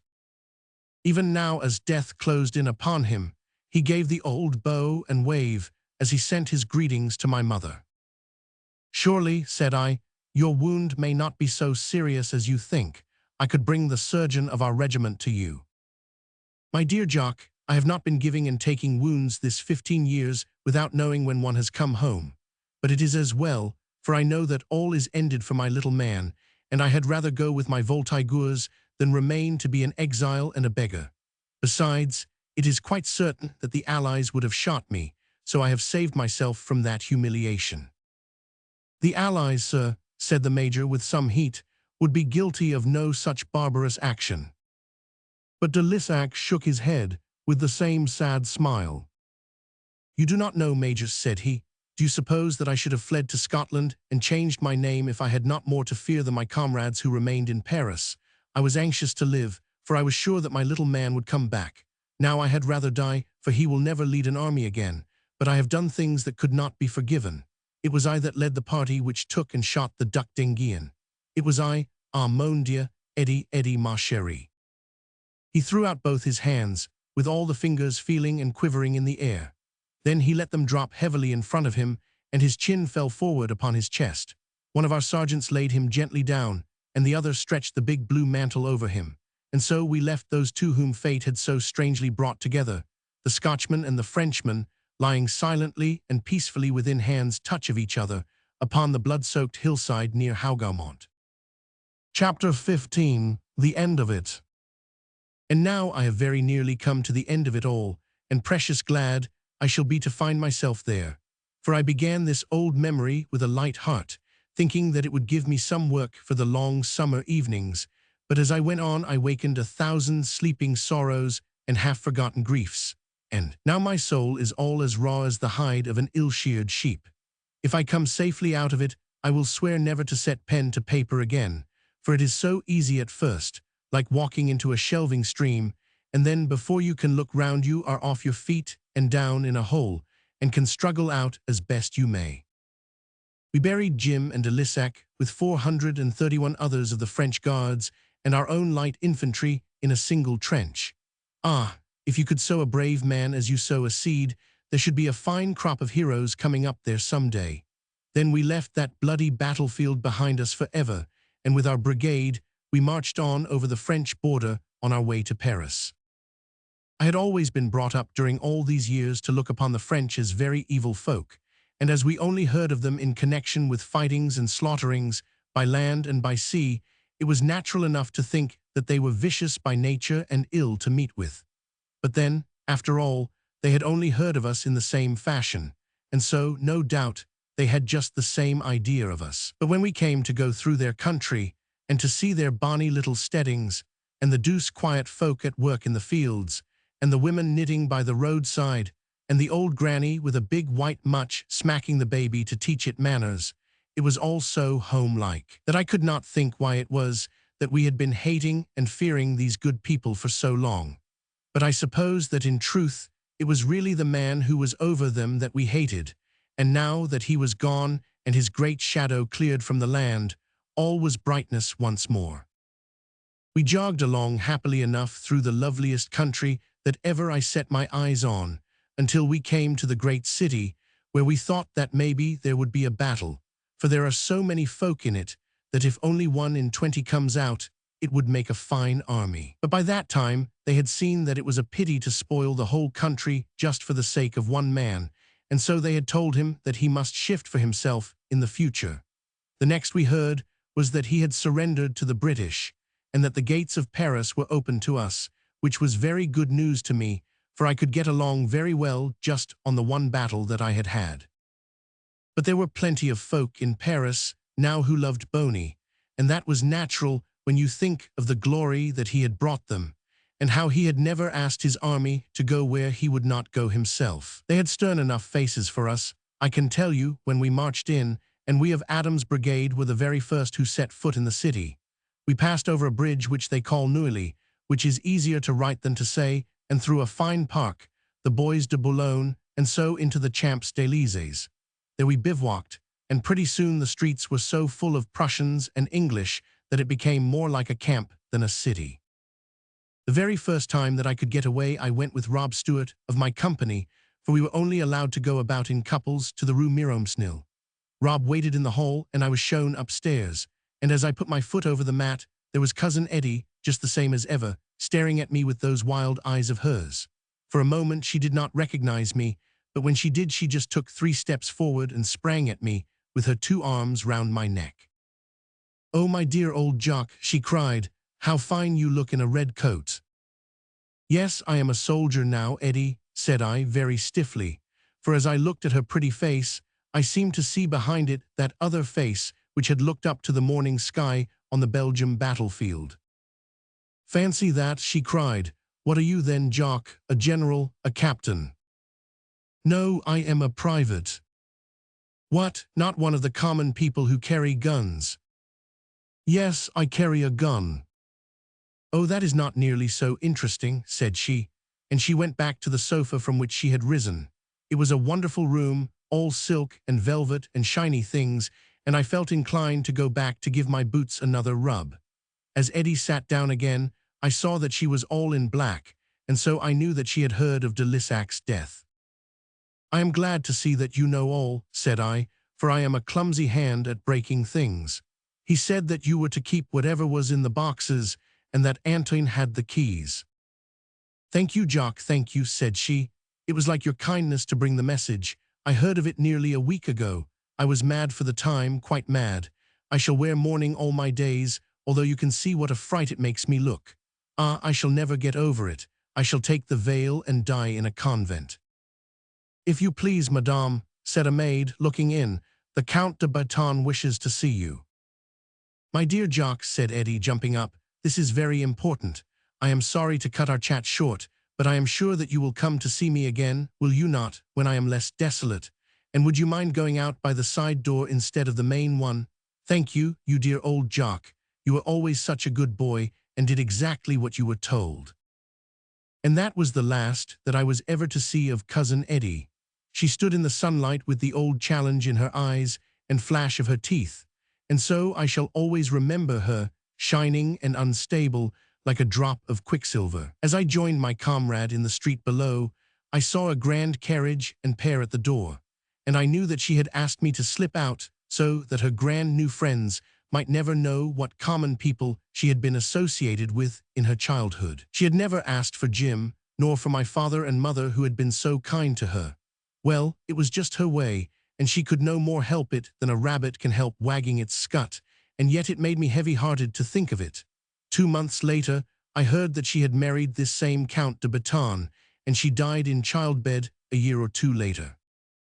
And as for us, our work was done, for the great shadow had been cleared away from Europe, and should no longer be thrown across the breadth of the lands, over peaceful farms and little villages, darkening the lives which should have been so happy. I came back to Coromure after I had bought my discharge, and there, when my father died, I took over the sheep farm and married Lucy Dean of Berwick, and have brought up 7 children who are all taller than their father, and take mighty good care that he shall not forget it. But in the quiet, peaceful days that pass now, each as like the other as so many Scotch tups, I can hardly get the young folks to believe that even here we have had our romance, when Jim and I went a-wooing, and the man with the cat's whiskers came up from the sea.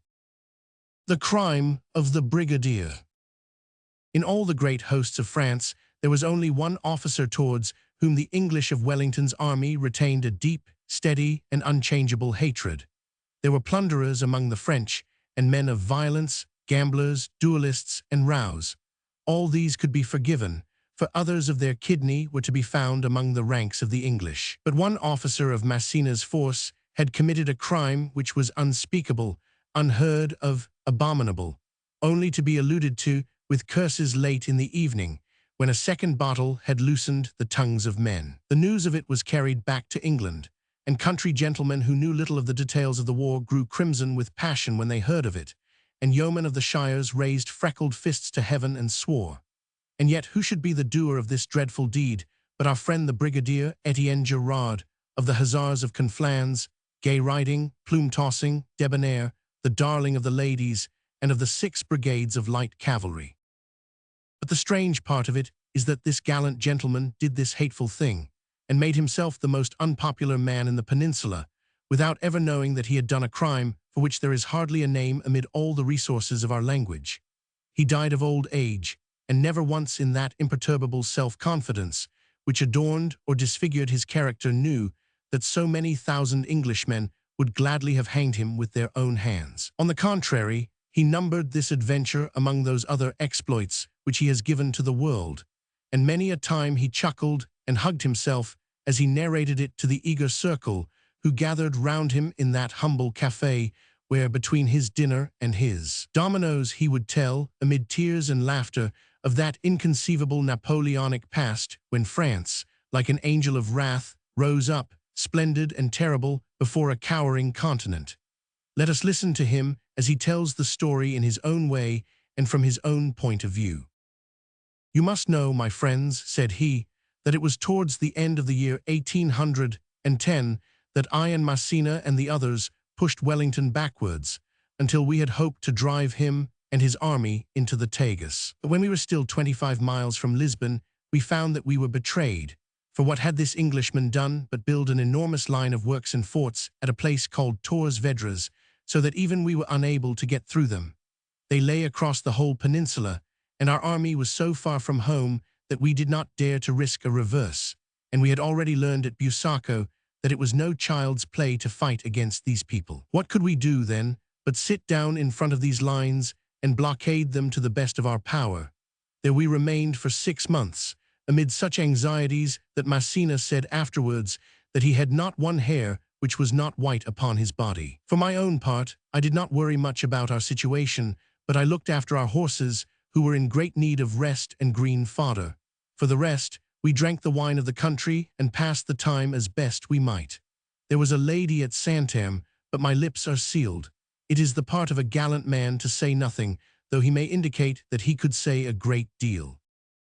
One day Massena sent for me, and I found him in his tent with a great plan pinned upon the table.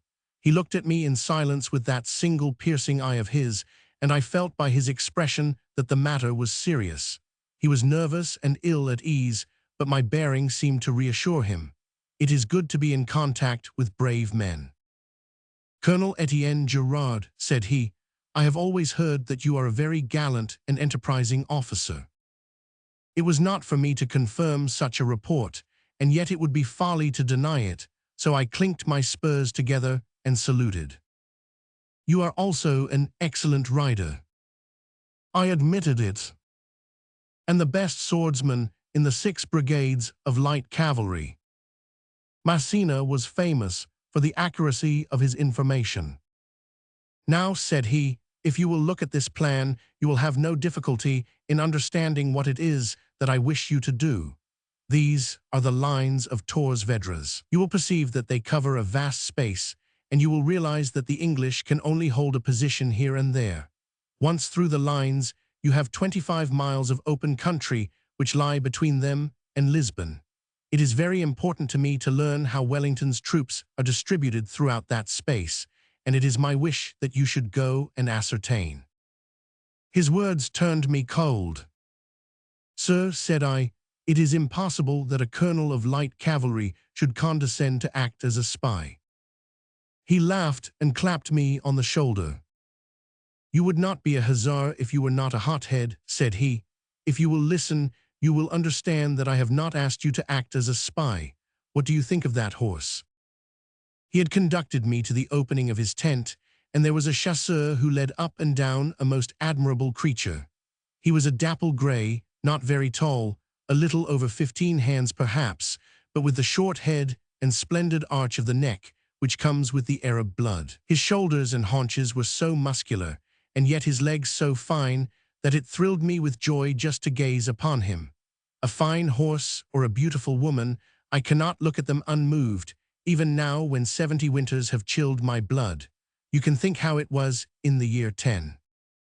This, said Massena, is Voltigeur, the swiftest horse in our army. What I desire is that you should start tonight, ride round the lines upon the flank, make your way across the enemy's rear, and return upon the other flank, bringing me news of his dispositions. You will wear a uniform, and will therefore, if captured, be safe from the death of a spy. It is probable that you will get through the lines unchallenged, for the posts are very scattered. Once through, in daylight you can outride anything which you meet, and if you keep off the roads, you may escape entirely unnoticed. If you have not reported yourself by tomorrow night, I will understand that you are taken, and I will offer them Colonel Petrie in exchange. Ah, how my heart swelled with pride and joy as I sprang into the saddle and galloped this grand horse up and down to show the marshal the mastery which I had of him. He was magnificent, we were both magnificent, for Massena clapped his hands and cried out in his delight. It was not I, but he, who said that a gallant beast deserves a gallant rider. Then, when for the third time, with my panache flying and my dolman streaming behind me, I thundered past him, I saw upon his hard old face that he had no longer any doubt that he had chosen the man for his purpose. I drew my saber, raised the hilt to my lips in salute, and galloped on to my own quarters. Already the news had spread that I had been chosen for a mission, and my little rascals came swarming out of their tents to cheer me. Ah, it brings the tears to my old eyes when I think how proud they were of their colonel, and I was proud of them also. They deserved a dashing leader. The night promised to be a stormy one, which was very much to my liking. It was my desire to keep my departure most secret, for it was evident that if the English heard that I had been detached from the army, they would naturally conclude that something important was about to happen. My horse was taken, therefore, beyond the picket line, as if for watering, and I followed and mounted him there. I had a map, a compass, and a paper of instructions from the marshal, and with these in the bosom of my tunic and my saber at my side, I set out upon my adventure. A thin rain was falling, and there was no moon, so you may imagine that it was not very cheerful. But my heart was light at the thought of the honor which had been done me and the glory which awaited me. This exploit should be one more in that brilliant series which was to change my saber into a baton. Ah, how we dreamed, we foolish fellows, young and drunk with success. Could I have foreseen that night as I rode, the chosen man of 60,000, that I should spend my life planting cabbages on 100 francs a month. Oh, my youth, my hopes, my comrades, but the wheel turns and never stops. Forgive me, my friends, for an old man has his weakness. My route then lay across the face of the high ground of Torres Vedras, then over a streamlet, past a farmhouse which had been burned down and was now only a landmark, then through a forest of young cork oaks, and so to the monastery of San Antonio, which marked the left of the English position. Here I turned south and rode quietly over the downs, for it was at this point that Massena thought that it would be most easy for me to find my way unobserved through the position. I went very slowly, for it was so dark that I could not see my hand in front of me. In such cases, I leave my bridle loose and let my horse pick its own way. Voltigeur went confidently forward, and I was very content to sit upon his back and to peer about me, avoiding every light. For 3 hours we advanced in this cautious way, until it seemed to me that I must have left all danger behind me. I then pushed on more briskly, for I wished to be in the rear of the whole army by daybreak. There are many vineyards in these parts which in winter become open plains, and a horseman finds few difficulties in his way. But Massena had underrated the cunning of these English, for it appears that there was not one line of defense, but 3, and it was the third, which was the most formidable, through which I was at that instant passing. As I rode, elated at my own success, a lantern flashed suddenly before me, and I saw the glint of polished gun barrels and the gleam of a red coat. "Who goes there?" cried a voice, such a voice. I swerved to the right and rode like a madman, but a dozen squirts of fire came out of the darkness, and the bullets whizzed all round my ears. That was no new sound to me, my friends, though I will not talk like a foolish conscript and say that I have ever liked it. But at least it had never kept me from thinking clearly, and so I knew that there was nothing for it but to gallop hard and try my luck elsewhere. I rode round the English picket, and then, as I heard nothing more of them, I concluded rightly that I had at last come through their defenses. For 5 miles I rode south, striking a tinder from time to look at my pocket compass. And then in an instant, I feel the pang once more as my memory brings back the moment. My horse, without a sob or stagger, fell stone dead beneath me. I had not known it, but one of the bullets from that infernal picket had passed through his body. The gallant creature had never winced nor weakened, but had gone while life was in him. One instant I was secure on the swiftest, most graceful horse in Massina's army. The next he lay upon his side, worth only the price of his hide, and I stood there that most helpless, most ungainly of creatures, a dismounted hussar. What could I do with my boots, my spurs, my trailing saber? I was far inside the enemy's lines. How could I hope to get back again? I am not ashamed to say that I, Etienne Gerard, sat upon my dead horse and sank my face in my hands in my despair. Already the first streaks were whitening the east. In half an hour it would be light. That I should have won my way past every obstacle and then at this last instant be left at the mercy of my enemies, my mission ruined, and myself a prisoner, was it not enough to break a soldier's heart? But courage, my friends, we have these moments of weakness, the bravest of us, but I have a spirit like a slip of steel, for the more you bend it, the higher it springs. One spasm of despair, and then a brain of ice and a heart of fire. All was not yet lost. I who had come through so many hazards would come through this one also. I rose from my horse and considered what had best be done. And first of all, it was certain that I could not get back. Long before I could pass the lines, it would be broad daylight. I must hide myself for the day and then devote the next night to my escape. I took the saddle, holsters, and bridle from poor Voltigeur, and I concealed them among some bushes, so that no one finding him could know that he was a French horse. Then, leaving him lying there, I wandered on in search of some place where I might be safe for the day.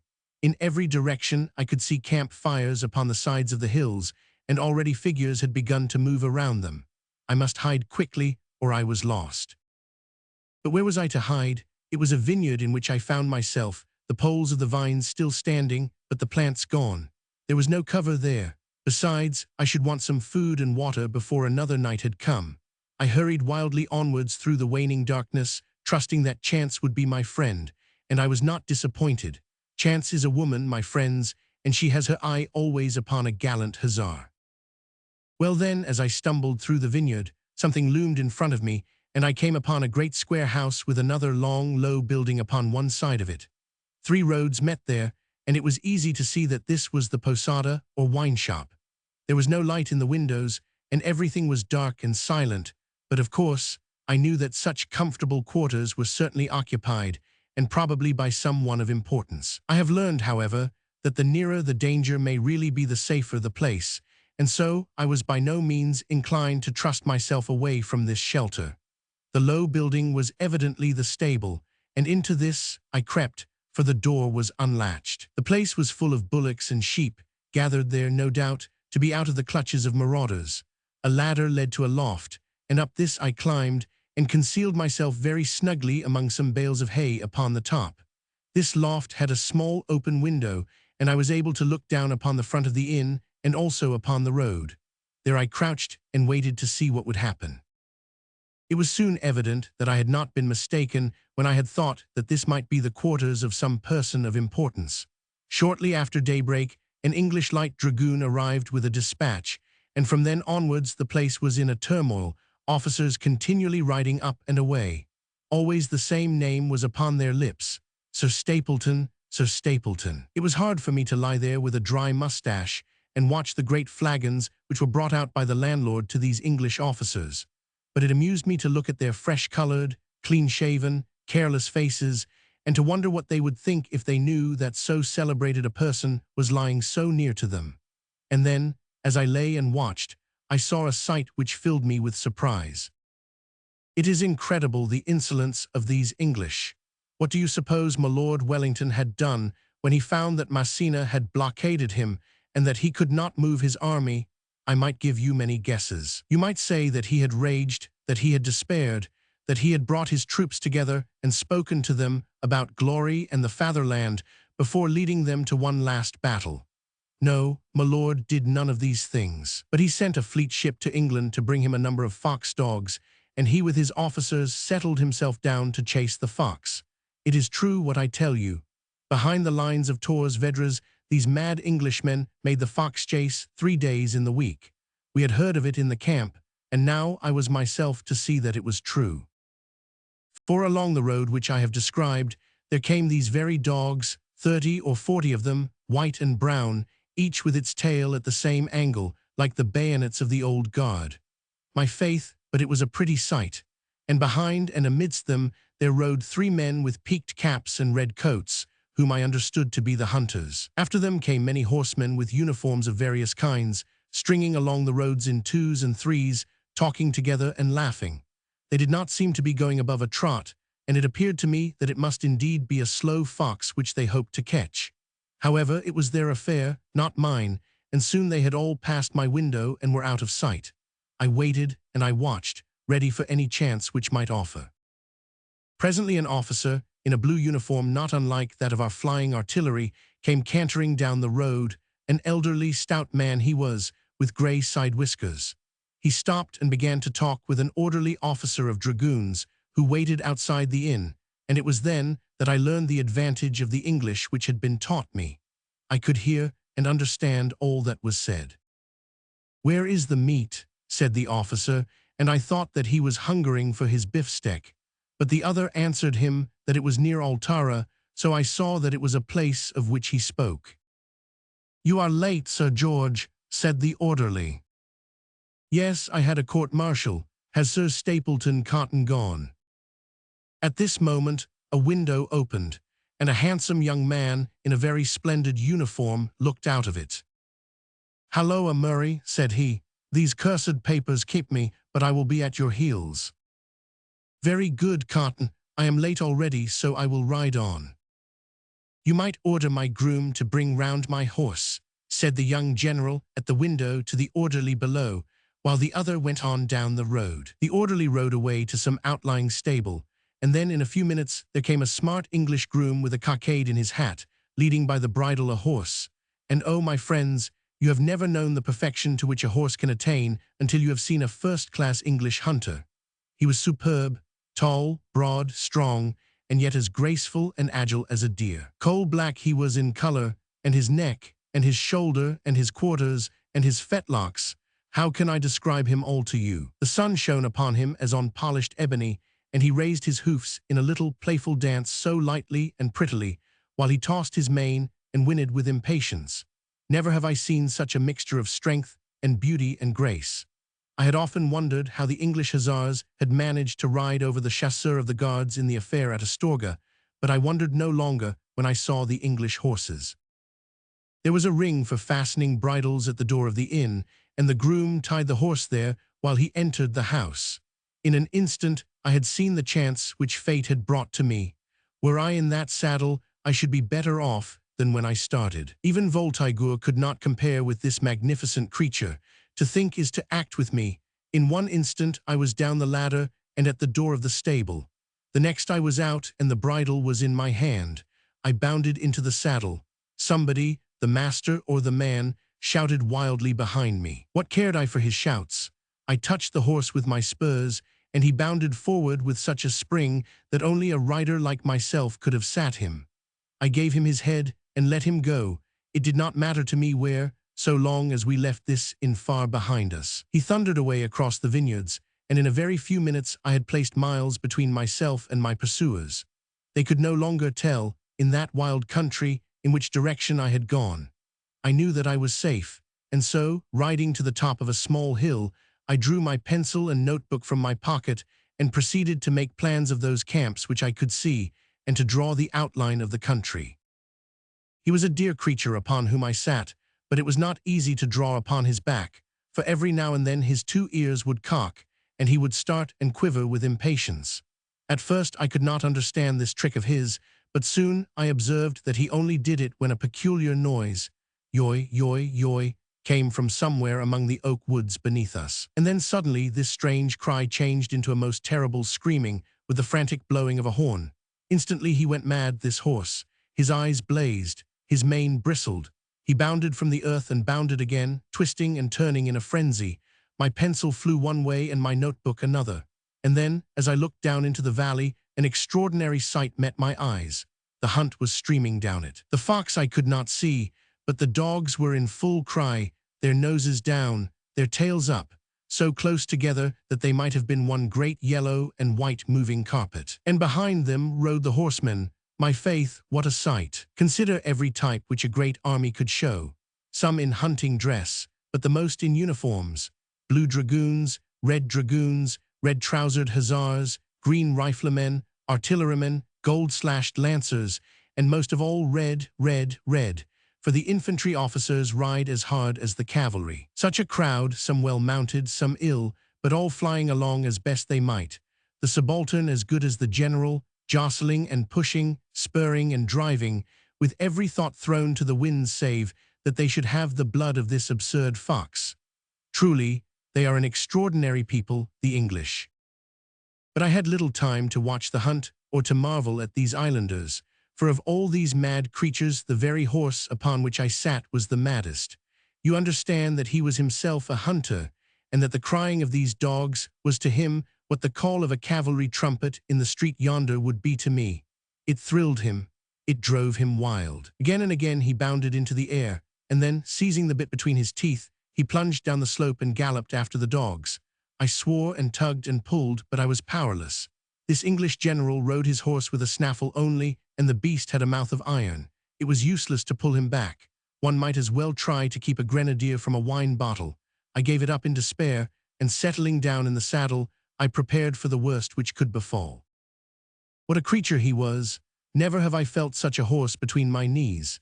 His great haunches gathered under him with every stride, and he shot forward ever faster and faster, stretched like a greyhound, while the wind beat in my face and whistled past my ears. I was wearing our undress jacket, a uniform simple and dark in itself, though some figures give distinction to any uniform, and I had taken the precaution to remove the long panache from my busby. The result was that, amidst the mixture of costumes in the hunt, there was no reason why mine should attract attention, or why these men, whose thoughts were all with the chase, should give any heed to me. The idea that a French officer might be riding with them was too absurd to enter their minds. I laughed as I rode, for indeed, amid all the danger, there was something of comic in the situation. I have said that the hunters were very unequally mounted, and so, at the end of a few miles, instead of being one body of men, like a charging regiment, they were scattered over a considerable space, the better riders well up to the dogs, and the others trailing away behind. Now, I was as good a rider as any, and my horse was the best of them all, and so you can imagine that it was not long before he carried me to the front. And when I saw the dogs streaming over the open, and the red-coated huntsman behind them, and only 7 or 8 horsemen between us, then it was that the strangest thing of all happened, for I too went mad, I Etienne Gerard. In a moment it came upon me, this spirit of sport, this desire to excel, this hatred of the fox. Cursed animal, should he then defy us? Vile robber, his hour was come. Ah, it is a great feeling, this feeling of sport, my friends, this desire to trample the fox under the hoofs of your horse. I have made the fox chase with the English. I have also, as I may tell you some day, fought the box fight with the bustler of Bristol. And I say to you that this sport is a wonderful thing, full of interest as well as madness. The farther we went the faster galloped my horse, and soon there were but 3 men as near the dogs as I was. All thought of fear of discovery had vanished. My brain throbbed, my blood ran hot. Only one thing upon earth seemed worth living for, and that was to overtake this infernal fox. I passed one of the horsemen, a hussar like myself. There were only 2 in front of me now, the one in a black coat, the other the blue artilleryman whom I had seen at the inn. His grey whiskers streamed in the wind, but he rode magnificently. For a mile or more we kept in this order, and then, as we galloped up a steep slope, my lighter weight brought me to the front. I passed them both, and when I reached the crown I was riding level with the little hard-faced English huntsman. In front of us were the dogs, and then, 100 paces beyond them, was a brown wisp of a thing, the fox itself, stretched to the uttermost. The sight of him fired my blood. "Aha, we have you then, assassin!" I cried, and shouted my encouragement to the huntsman. I waved my hand to show him that there was one upon whom he could rely. And now there were only the dogs between me and my prey. These dogs, whose duty it is to point out the game, were now rather a hindrance than a help to us, for it was hard to know how to pass them. The huntsman felt the difficulty as much as I, for he rode behind them and could make no progress towards the fox. He was a swift rider, but wanting in enterprise. For my part, I felt that it would be unworthy of the hussars of Conflans if I could not overcome such a difficulty as this. Was Etienne Gerard to be stopped by a herd of fox dogs? It was absurd. I gave a shout and spurred my horse. "Hold hard, sir, hold hard," cried the huntsman. He was uneasy for me, this good old man, but I reassured him by a wave and a smile. The dogs opened in front of me. One or two may have been hurt, but what would you have? The egg must be broken for the omelette. I could hear the huntsman shouting his congratulations behind me. One more effort, and the dogs were all behind me. Only the fox was in front. Ah, the joy and pride of that moment, to know that I had beaten the English at their own sport. Here were 300 all thirsting for the life of this animal, and yet it was I who was about to take it. I thought of my comrades of the light cavalry brigade, of my mother, of the Emperor of France. I had brought honor to each and all. Every instant brought me nearer to the fox. The moment for action had arrived, so I unsheathed my saber. I waved it in the air, and the brave English all shouted behind me. Only then did I understand how difficult is this fox chase, for one may cut again and again at the creature and never strike him once. He is small and turns quickly from a blow. At every cut, I heard those shouts of encouragement from behind me, and they spurred me to yet another effort. And then, at last, the supreme moment of my triumph arrived. In the very act of turning, I caught him fair with such another backhanded cut as that with which I killed the aide-de-camp of the Emperor of Russia. He flew into two pieces, his head one way and his tail another. I looked back and waved the blood-stained saber in the air. For the moment I was exalted, superb. Ah, how I should have loved to have waited to have received the congratulations of these generous enemies. There were 50 of them in sight, and not one who was not waving his hand and shouting. They are not really such a phlegmatic race, the English. A gallant deed in war or in sport will always warm their hearts.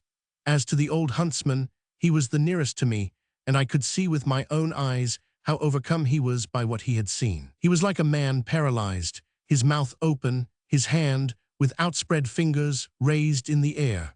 For a moment my inclination was to return and to embrace him. But already the call of duty was sounding in my ears, and these English, in spite of all the fraternity which exists among sportsmen, would certainly have made me prisoner.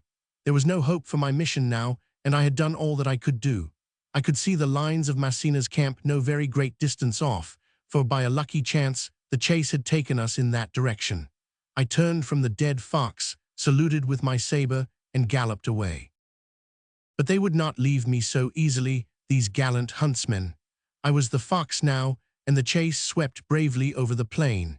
It was only at the moment when I started for the camp that they could have known that I was a Frenchman, and now the whole swarm of them were at my heels. We were within gunshot of our pickets before they would halt, and then they stood in knots and would not go away, but shouted and waved their hands at me.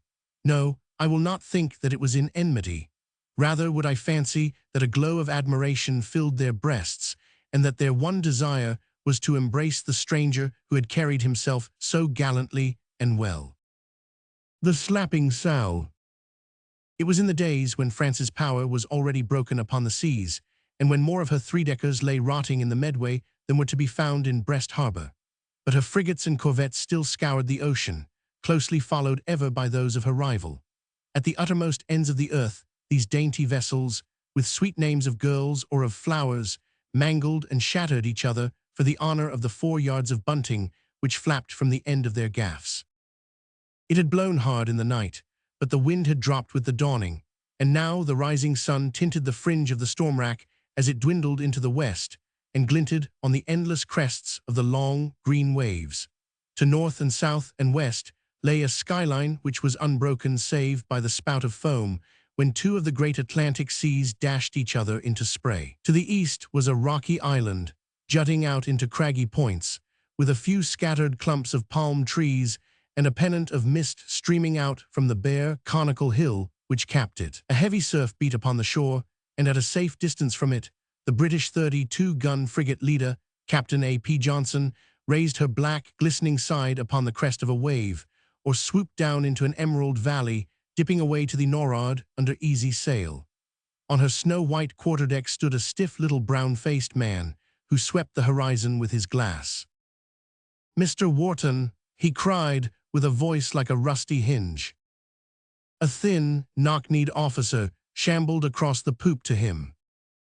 "Yes, sir." "I've opened the sealed orders, Mr. Wharton." A glimmer of curiosity shone upon the meager features of the first lieutenant. The leader had sailed with her consort, the Dido, from Antigua the week before, and the admiral's orders had been contained in a sealed envelope. We were to open them on reaching the deserted island of Sombrero, lying in north latitude 1836, west longitude 63:28. Sombrero bore 4 miles to the northeast from our port bow when the gale cleared, Mr. Wharton. The lieutenant bowed stiffly. He and the captain had been bosom friends from childhood. They had gone to school together, joined the Navy together, fought again and again together, and married into each other's families, but so long as their feet were on the poop, the iron discipline of the service struck all that was human out of them and left only the superior and the subordinate. Captain Johnson took from his pocket a blue paper, which crackled as he unfolded it. The 32-gun frigate's leader and Dido, Captains A.P. Johnson and James Munro, are to cruise from the point at which these instructions are read to the mouth of the Caribbean Sea, in the hope of encountering the French frigate La Gloire 48, which has recently harassed our merchant ships in that quarter. HM frigates are also directed to hunt down the piratical craft, known sometimes as the Slapping Sal and sometimes as the Hairy Hudson, which has plundered the British ships, as per margin, inflicting barbarities upon their crews. She is a small brig, carrying 10 light guns, with 1 24-pound carronade. Forward, she was last seen upon the 23rd ult, to the northeast of the island of Sombrero. Signed, James Montgomery, Rear Admiral, HMS Colossus, Antigua. "We appear to have lost our consort," said Captain Johnson, folding up his instructions and again sweeping the horizon with his glass. "She drew away after we reefed down. It would be a pity if we met this heavy Frenchman without the Dido, Mr. Wharton." The lieutenant twinkled and smiled. "She has 18-pounders on the main and 12s on the poop, sir," said the captain.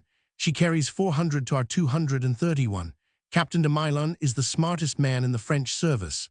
Oh, Bobby boy, I'd give my hopes of my flag to rub my side up against her." He turned on his heel, ashamed of his momentary lapse.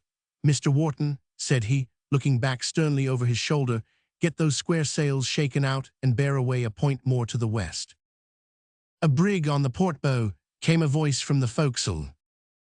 "A brig on the port bow," said the lieutenant. The captain sprang upon the bulwarks and held on by the mizzen shrouds, a strange little figure with flying skirts and puckered eyes. The lean lieutenant craned his neck and whispered to Smeaton, the second, while officers and men came popping up from below and clustered along the weather rail, shading their eyes with their hands, for the tropical sun was already clear of the palm trees. The strange brig lay at anchor in the throat of a curving estuary, and it was already obvious that she could not get out without passing under the guns of the frigate. A long, rocky point to the north of her held her in. "Keep her as she goes, Mr. Wharton," said the captain. "Hardly worth while our clearing for action, Mr. Smeaton, but the men can stand by the guns in case she tries to pass us. Cast loose the bow chasers and send the small-arm men to the forecastle." A British crew went to its quarters in those days with the quiet serenity of men on their daily routine. In a few minutes, without fuss or sound, the sailors were knotted round their guns, the marines were drawn up and leaning on their muskets, and the frigate's bowsprit pointed straight for her little victim. "Is it the Slapping Sal, sir?" "I have no doubt of it, Mr. Wharton." "They don't seem to like the look of us, sir. They've cut their cable and are clapping on sail." It was evident that the brig meant struggling for her freedom. One little patch of canvas fluttered out above another, and her people could be seen working like madmen in the rigging. She made no attempt to pass her antagonist, but headed up the estuary. The captain rubbed his hands. "She's making for shoal water, Mr. Wharton, and we shall have to cut her out, sir. She's a footy little brig, but I should have thought a fore and after would have been more handy." "It was a mutiny, sir." "Ah, indeed." "Yes, sir, I heard of it at Manila. A bad business, sir. Captain and 2 mates murdered. This Hudson, or Harry Hudson as they call him, led the mutiny. He's a Londoner, sir, and a cruel villain as ever walked. His next walk will be to execution dock, Mr. Wharton. She seems heavily manned. I wish I could take 20 topmen out of her, but they would be enough to corrupt the crew of the Ark, Mr. Wharton." Both officers were looking through their glasses at the brig. Suddenly, the lieutenant showed his teeth in a grin, while the captain flushed a deeper red. "That's Harry Hudson on the afterrail, sir. The low, impertinent blackguard. He'll play some other antics before we are done with him. Could you reach him with the long 18, Mr. Smeaton?" "Another cable length will do it, sir." The brig yawed as they spoke, and as she came round a spurt of smoke whiffed out from her quarter. It was a pure piece of bravado, for the gun could scarce carry halfway. Then, with a jaunty swing, the little ship came into the wind again and shot round a fresh curve in the winding channel. "The water's shoaling rapidly, sir," repeated the second lieutenant. "There's 6 fathoms by the chart. 4 by the lead, sir. When we clear this point we shall see how we lie. Ha, I thought as much. Lay her to, Mr. Wharton, now we have got her at our mercy." The frigate was quite out of sight of the sea now at the head of this river-like estuary. As she came round the curve, the 2 shores were seen to converge at a point about a mile distant. In the angle, as near shore as she could get, the brig was lying with her broadside towards her pursuer and a wisp of black cloth streaming from her mizzen. The lean lieutenant, who had reappeared upon deck with a cutlass strapped to his side and 2 pistols rammed into his belt, peered curiously at the ensign. "Is it the Jolly Roger, sir?" he asked. But the captain was furious. "He may hang where his breeches are hanging before I have done with him," said he. "What boats will you want, Mr. Wharton?" "We should do it with the launch and the jolly boat." "Take 4 and make a clean job of it.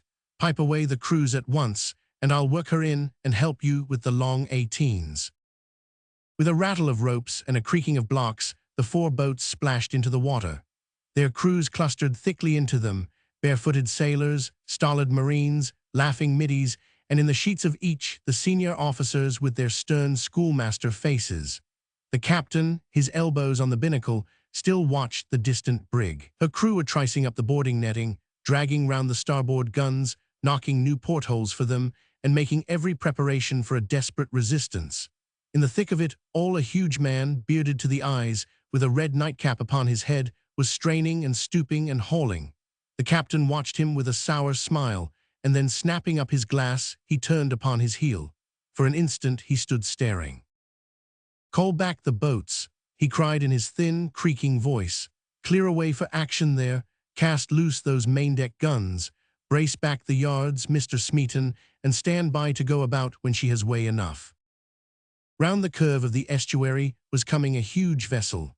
Her great yellow bowsprit and white-winged figurehead were jutting out from the cluster of palm trees, while high above them towered 3 immense masts with the tricolour flag floating superbly from the mizzen. Round she came, the deep blue water creaming under her forefoot, until her long, curving black side, her line of shining copper beneath and of snow-white hammocks above, and the thick clusters of men who peered over her bulwarks were all in full view. Her lower yards were slung, her ports triced up, and her guns run out all ready for action.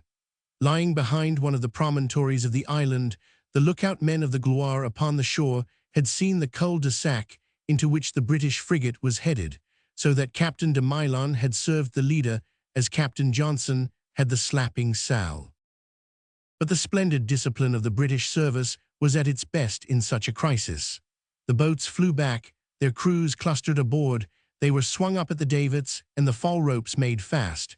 Hammocks were brought up and stowed, bulkheads sent down, ports and magazines opened, the fires put out in the galley, and the drums beat to quarters. Swarms of men set the headsails and brought the frigate round, while the gun crews threw off their jackets and shirts, tightened their belts, and ran out their 18-pounders, peering through the open portholes at the stately Frenchman.